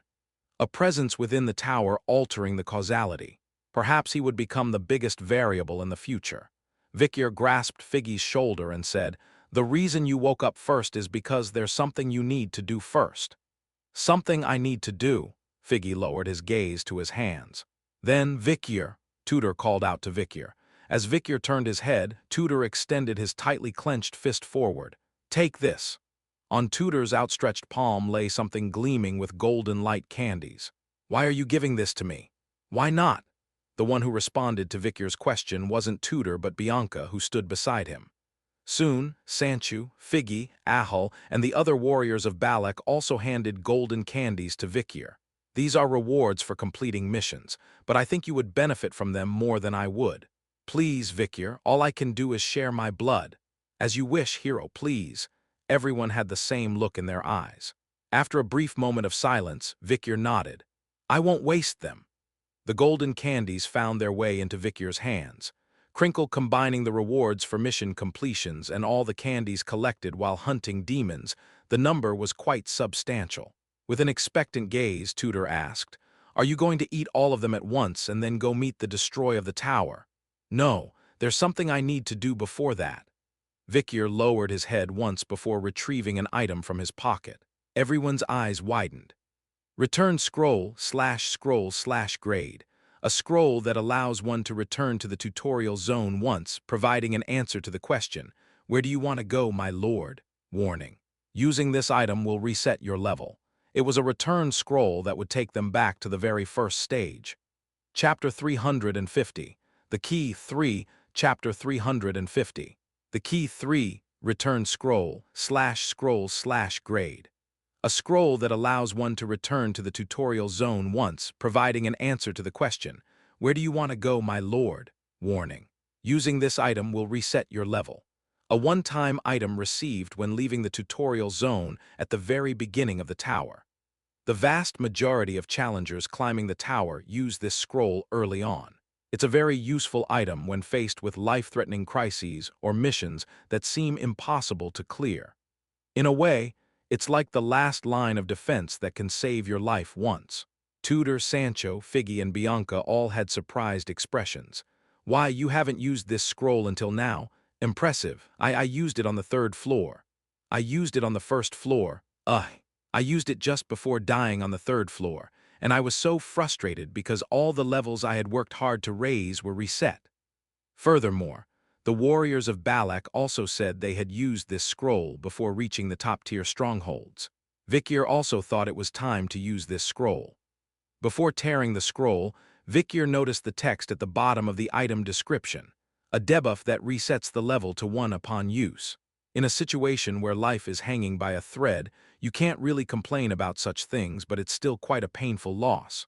"I knew this would happen, so I haven't raised my level at all and saved up golden candies." Vikyr picked up the scroll. Suddenly, he recalled the conversation between Amjujas and Pope before entering the tower. "You will eventually experience the same ordeal as me.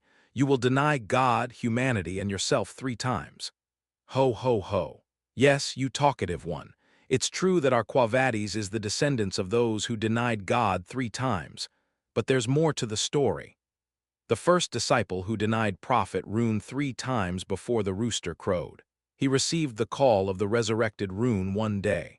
After answering 3 questions, he finally received forgiveness, and as he turned to leave, he shouted to the departing prophet, "Quo Vadis, Damen?"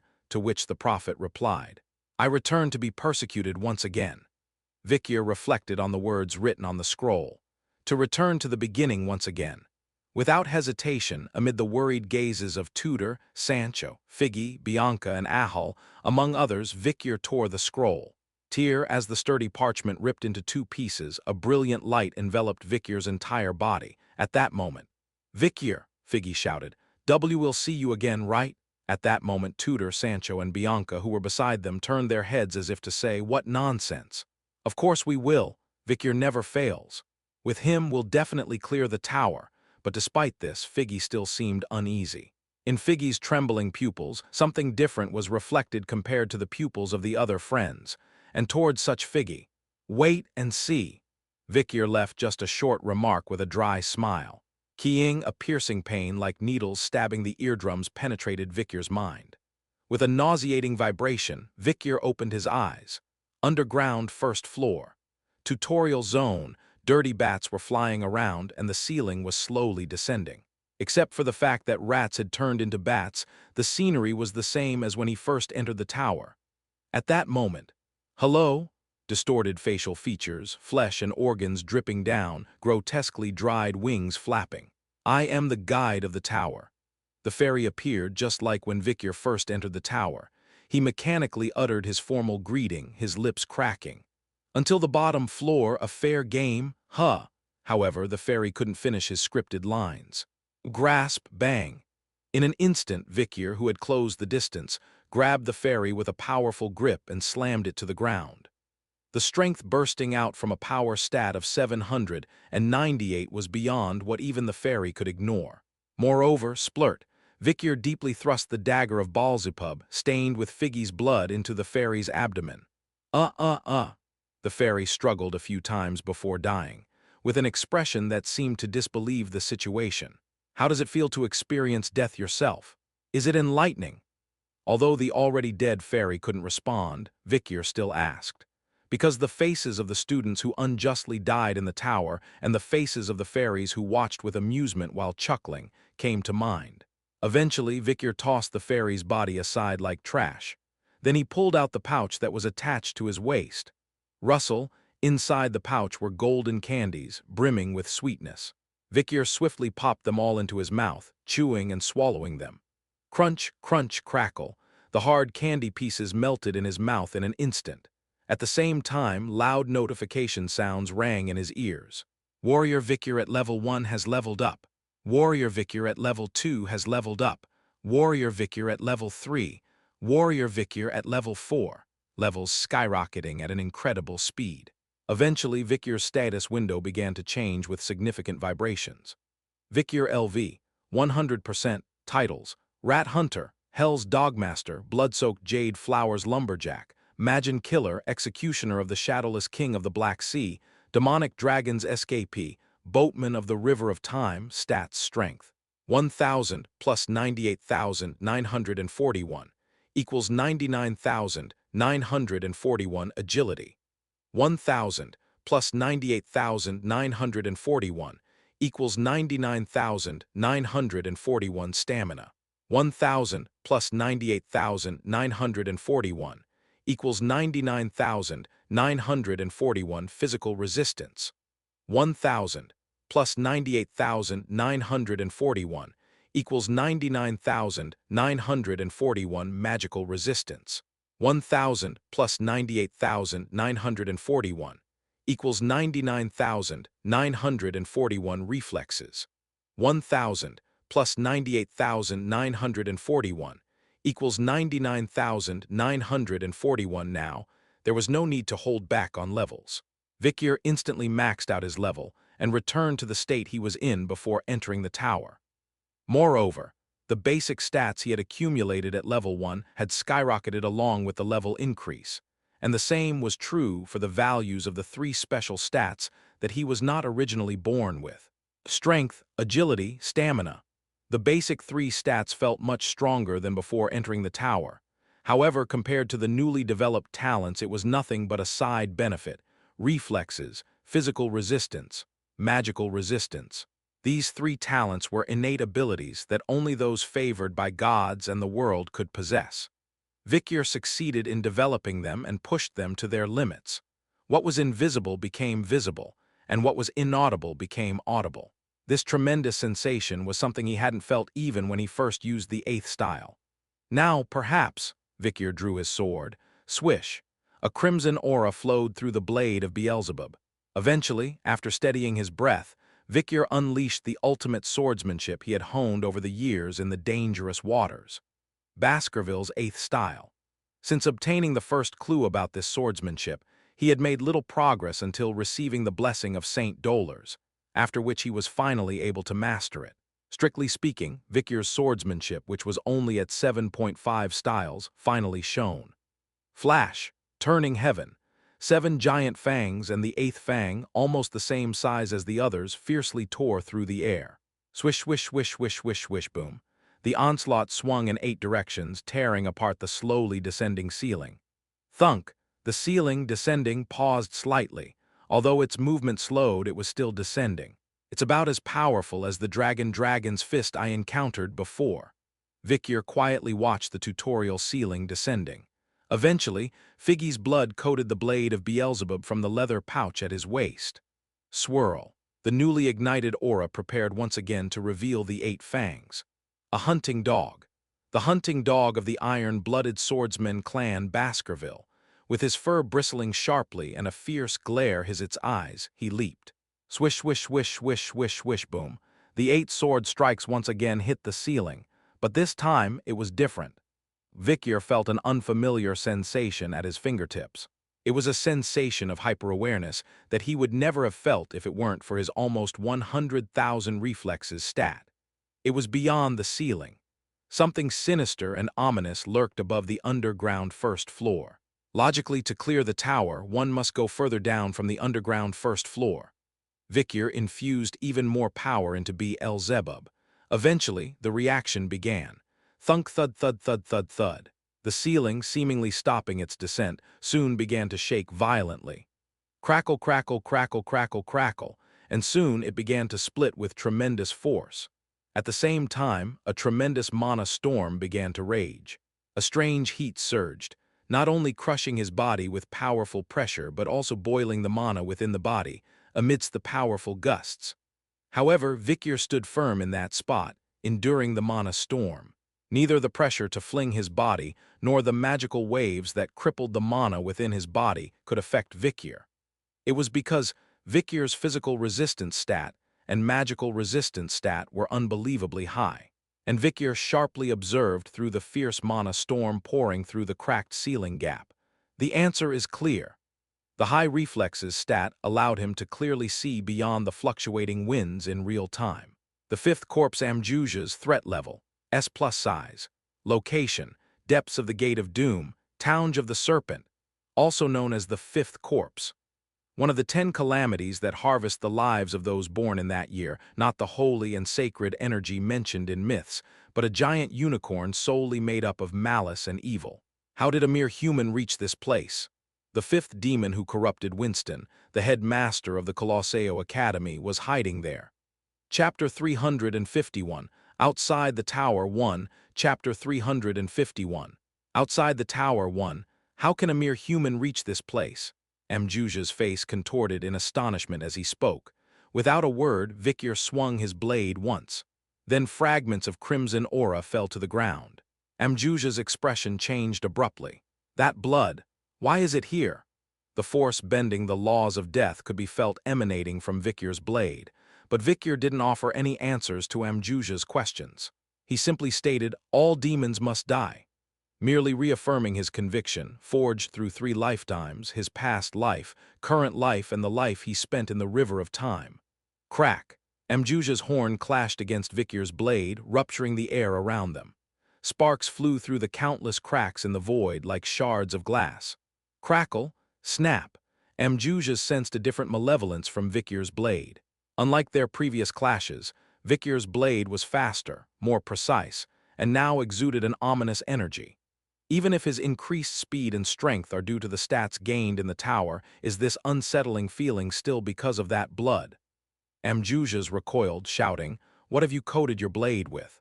Where did you get it?" "Shut up." Vikir remained unyielding in his silence. Crack! Once again, 8 strikes flew towards Amjuja's, aiming to cleave him.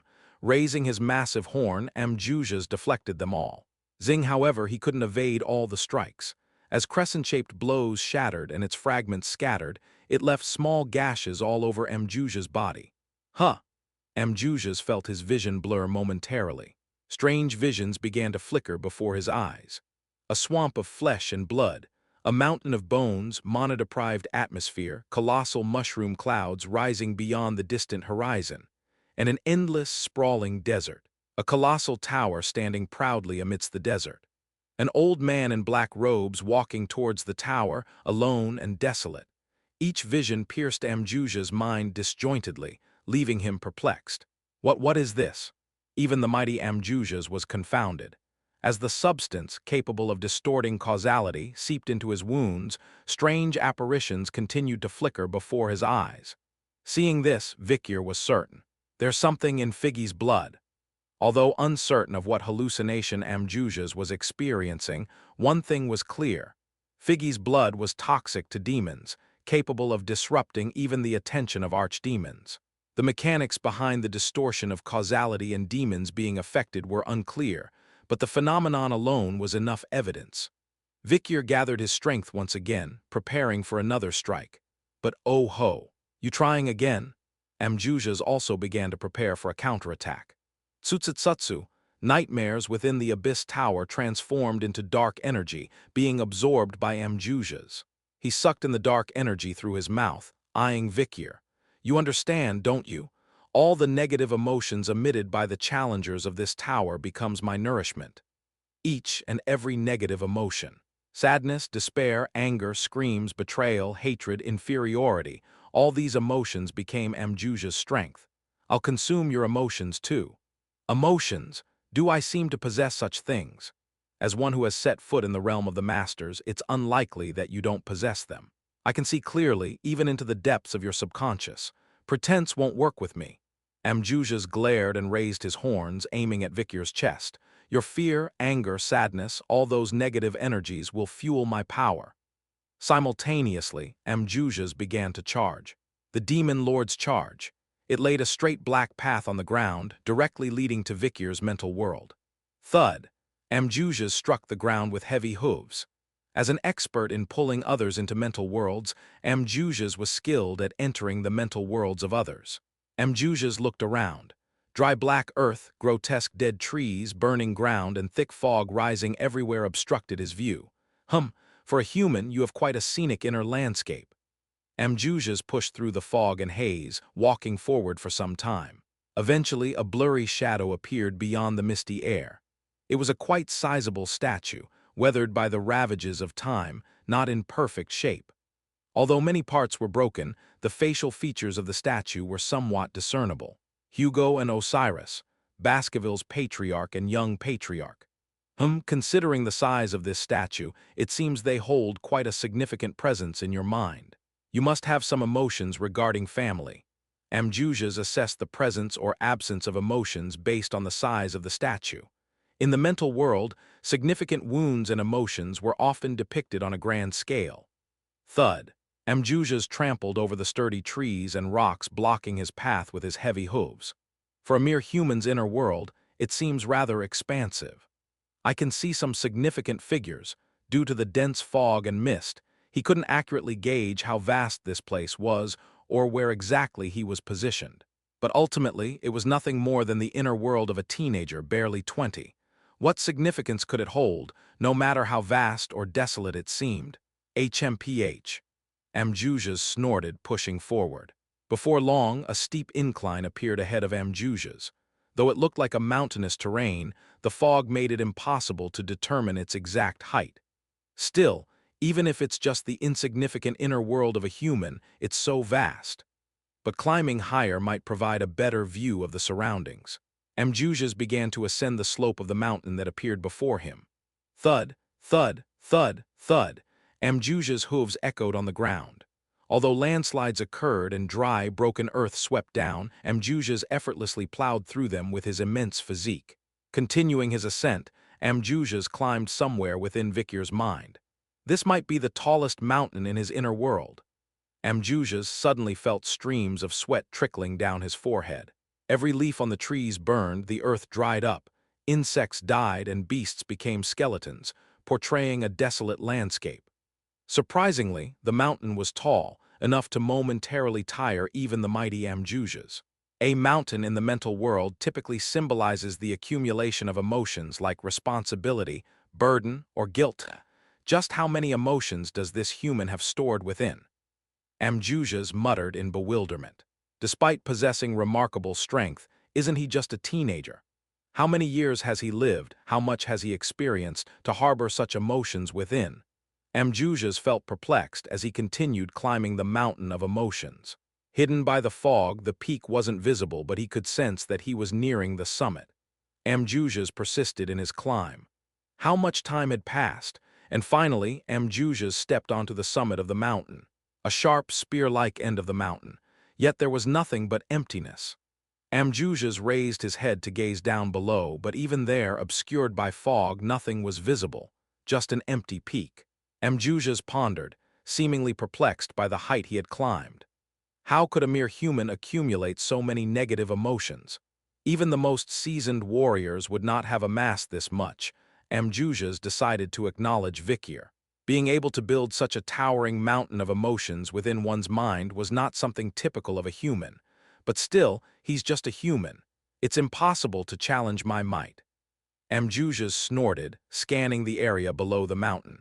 He sought out Vikir's soul, hidden somewhere, to exterminate him.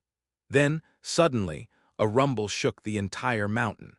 A storm blowing from somewhere began to sweep away the fog and mist around the summit. And in that moment, Amjujas saw it. An endless expanse of land spread below the mountain.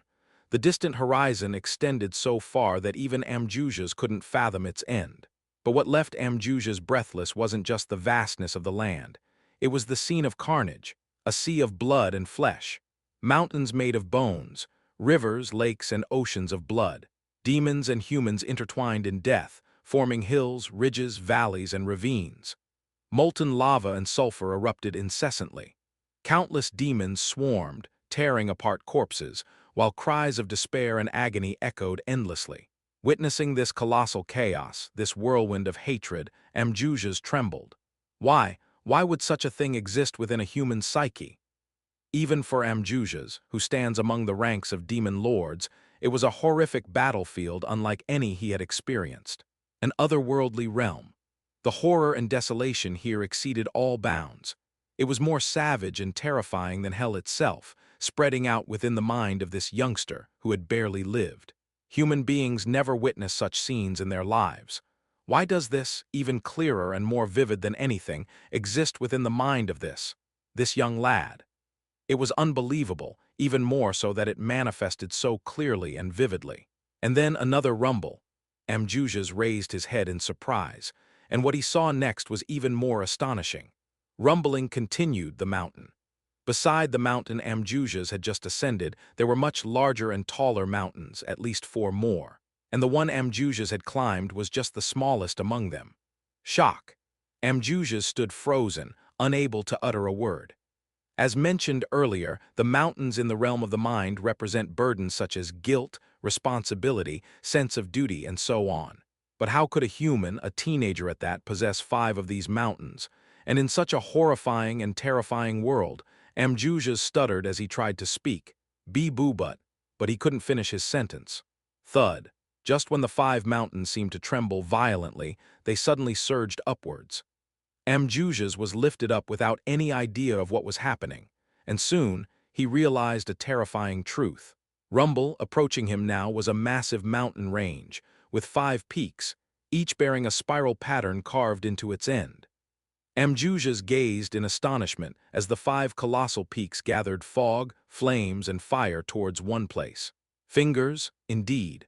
Underneath the 5 towering peaks lay a colossal figure, the origin and essence of the realm of the mind, the era of destruction, a fragment of the horrifying universe embraced within the chest of the returner. It was Vikir's soul rising to power. Chapter 352. Outside the Tower 2, Chapter 352. Outside the Tower 2, this is impossible. As if unable to believe it, Amjujas stared into the void. A person's size in the inner world corresponds to the magnitude of one's burdens. It indicates the extent of the weight carried on the shoulders.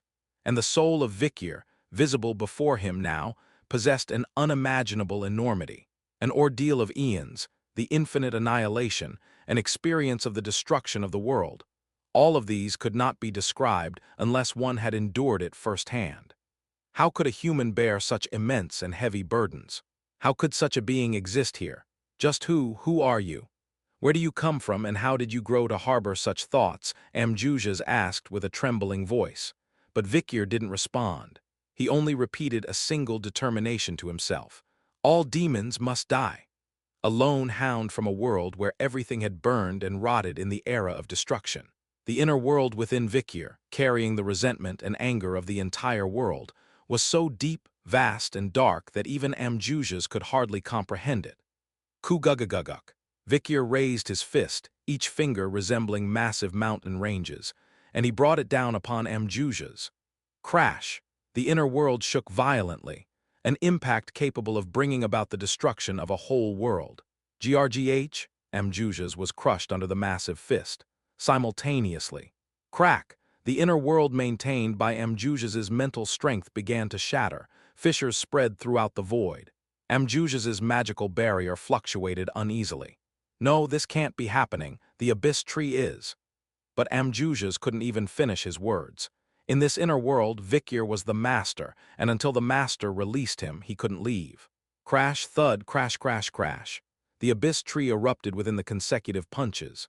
Thud, as Amjujas's magical barrier completely shattered. Thud, rumble, rumble, rumble, the abyss tree began to shake violently. It started subtly. A man who had been setting up tents and preparing a camp in front of the abyss tree, thinking of his children who had descended into it, suddenly looked up. The abyss tree, which had remained unmoved despite the antics of great heroes within, had just tilted slightly to the side. Did I see that right? The man blinked. But he hadn't mistaken it. Kugugugugu, the abyss tree, was unmistakably tilting to the side.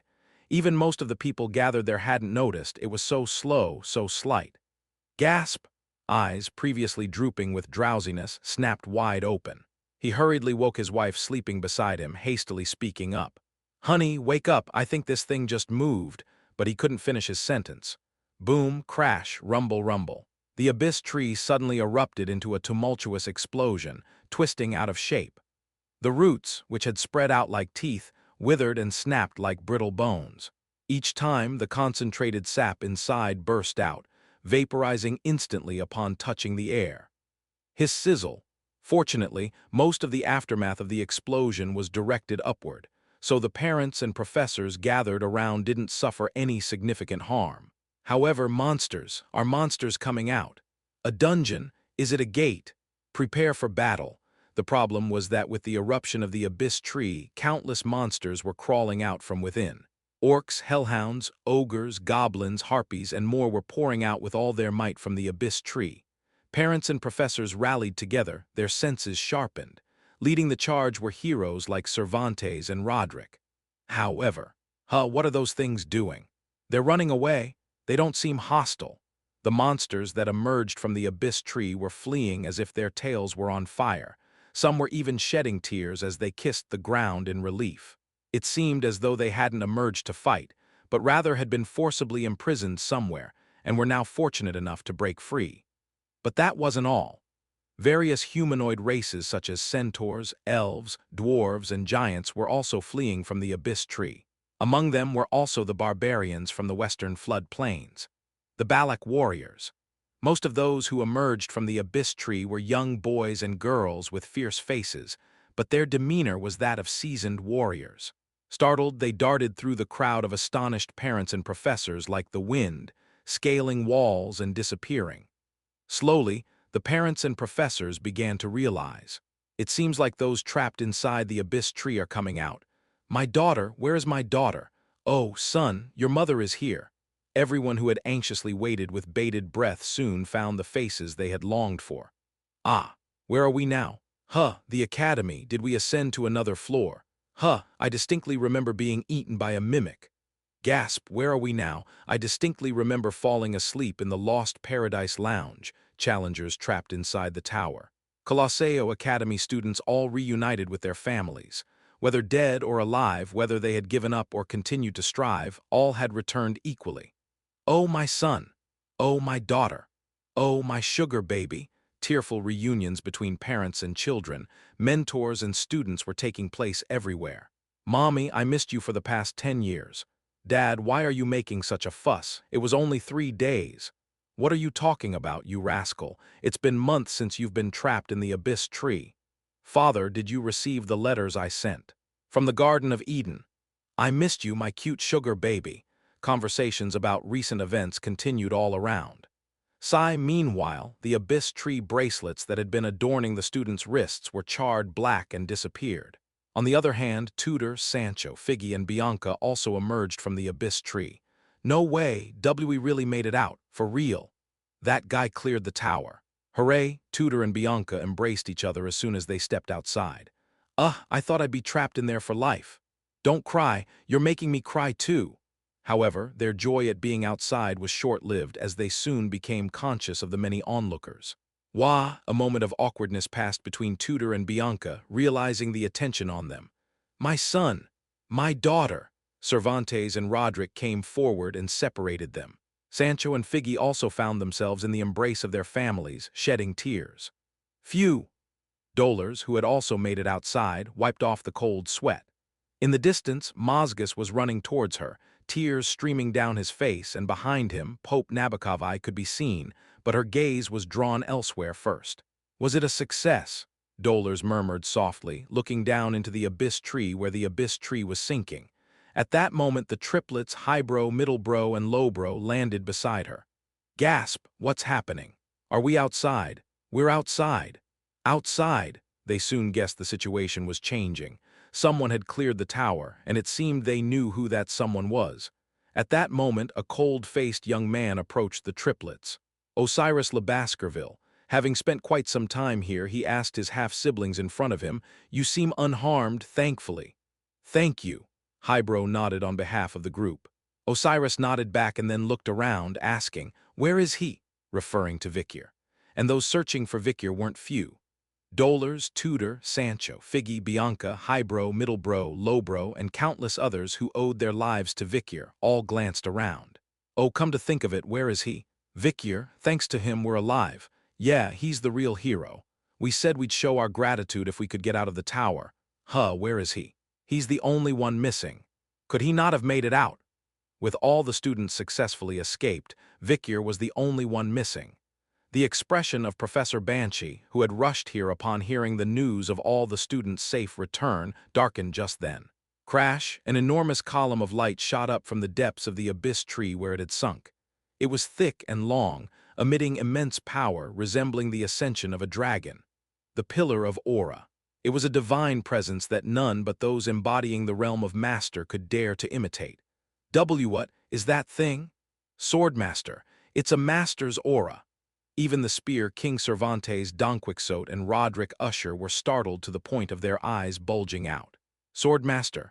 The solid aura that only beings of the realm of Master could manifest. With the sudden appearance of this absolute and eerie phenomenon, all eyes were focused on it. And then, someone tore through the veil of the abyss tree and rose above it. A being exuding an aura akin to a black sun from his sword, the Swordmaster. Victor was standing there. Chapter 353, Outside the Tower 3, Chapter 353, Outside the Tower 3. Thud. Victor landed on the ground. From the tip of his sword, a solid aura still emanated, and at its end, a massive sun was rising. It shone conspicuously in the midst of the Colosseo Academy, illuminating the scene where the abyss tree had sunk into the abyss, visible to all students, parents, and professors. Silence fell upon them all. Faced with such surreal and nonsensical spectacle, everyone was left speechless. Finally breaking the silence, Professor Banshee, the vice principal of the Colosseo Academy, barely managed to speak. Victor, is that you?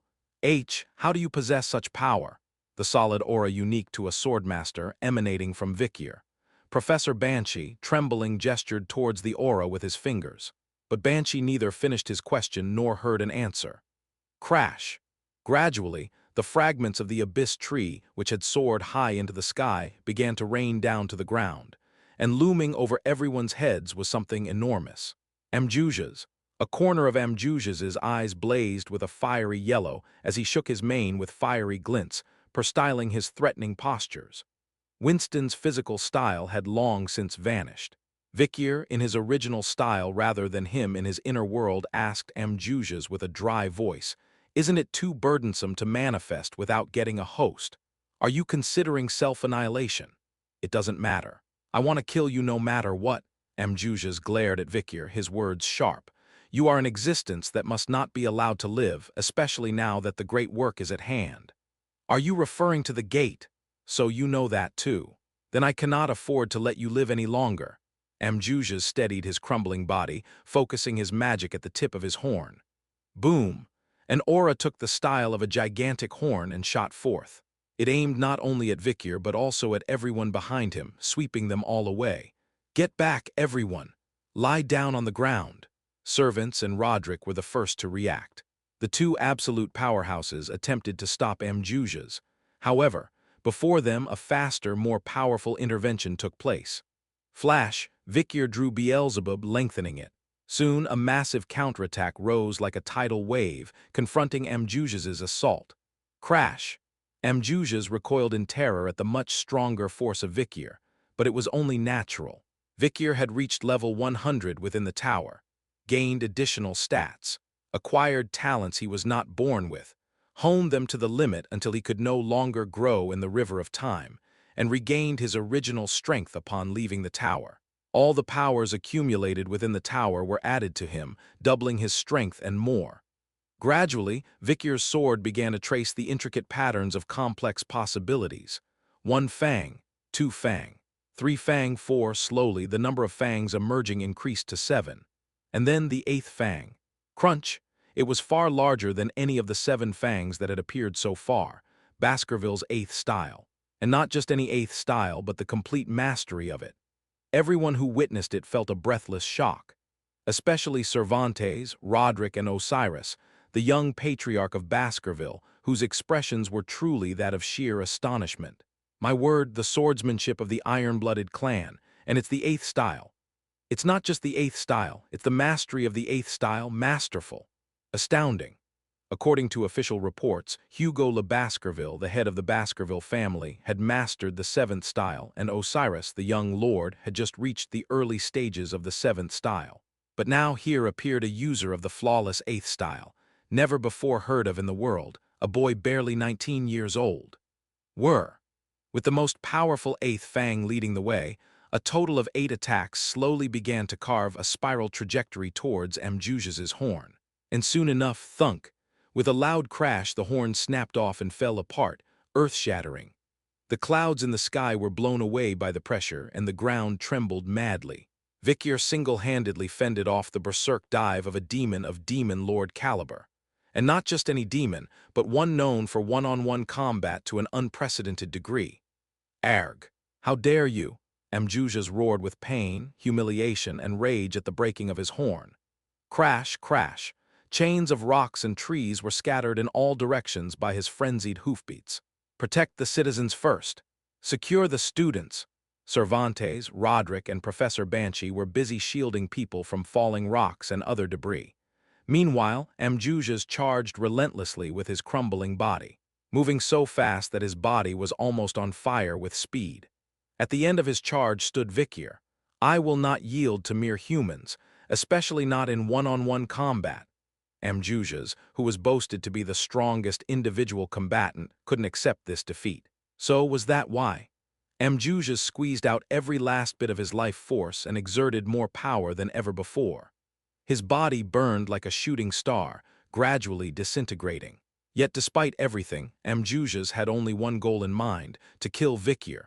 However, I already know that you excel in one-on-one combat. Vikyr gracefully stepped back. Despite mastering the eighth style, risking his life in a one-on-one battle against Mjuz was burdensome. Vikyr opted for a slightly more certain approach. There's no need to play into your opponent's strengths. If Mjuz specialized in one-on-one combat, there was no need to engage in such a fight. Before Vikyr could finish his sentence, a voice suddenly interjected from the side. Well said, honey. A familiar face, a girl with a bright smile, was rushing towards them. Camus. She looked quite worn out, having spent several days here. Nice to meet you so soon this time. I guess it's been a few years for you, huh? As soon as Camus burst onto the battlefield, she summoned a wall of fire and iron chains, blocking Mjuz's path. Thunk. Mjuz halted in his charge, growled in frustration. Seer, why you dare to betray me? Look properly, who TF is Seer, you big mouth? But I could clearly feel Seer's energy. If you mix 99.99% water with 0.01% beer, what do you call it? Beer? Camus snorted as if she was very pleased with herself. In fact, the powerful magic she was exuding had once belonged to Seer, but that was no longer the case. Seer now hung on Camus's shoulder, greatly diminished, even smaller than a fairy. She was like Camus' little servant rather than the equal partnership they once had, while Decorabia, hanging on Vikyr's chest, chuckled. Ha ha ha. Look at the sorry state of the mighty Seer. What a joke. Why are you laughing? You're not even worth the cheap necklaces they sell in the roadside shops, but still, I'm better than you. We're not master and slave, but equal partners. Ha ha ha. While Decorabia and Seer bickered, Camus completely blocked Mjuz's charge with her flaming iron chains. Just then, Lord Vikyr, I'll assist you. Another voice chimed in. Dolers. She stood by Vikyr's side with a determined expression, emitting holy power. The lingering wounds on Vikyr's body vanished, and his mana began to replenish. Meanwhile, flames flickered in Camus's eyes as she witnessed Dolers' action. Hey, who do you think you are, sticking by someone else's husband all the time since last time? What are you talking about, sticking around? Who are you to speak so rudely? Since I don't know your name, just buzz off. Stop messing around with someone else's fiancé. How insolent, when did you see me? At the festival. The festival? Dolers' pupils trembled slightly. Come to think of it, that voice sounded familiar. Dolers' expression turned to shock. Surely you weren't the necromancer who crashed the festival back then, the corpse queen. Oops. Camus realized her mistake and momentarily shut her mouth. Dolers also looked at Vikyr, seemingly demanding an explanation. But now's not the time for that.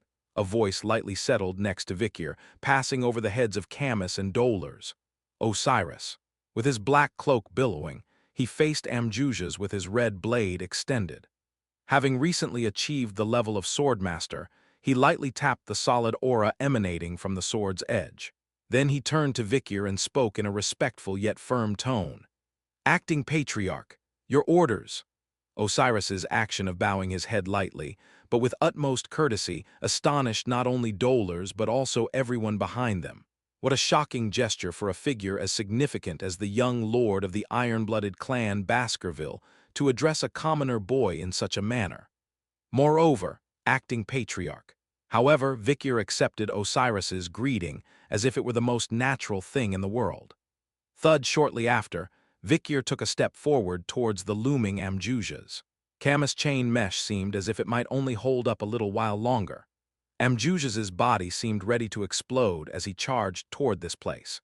Facing the fiery charge of Amjujas, Vikir spoke briefly towards the angular figure blazing with a fiery aura. "Hounds, assemble!" Simultaneously, something emerged from within Vikir's embrace. A fang-shaped whistle. It emitted a quiet yet profound clang. The moment it resonated, chills, everyone within the chamber shivered uncontrollably in an inexplicable coldness. Fluttering, the sound of a cloak hem billowing came from somewhere.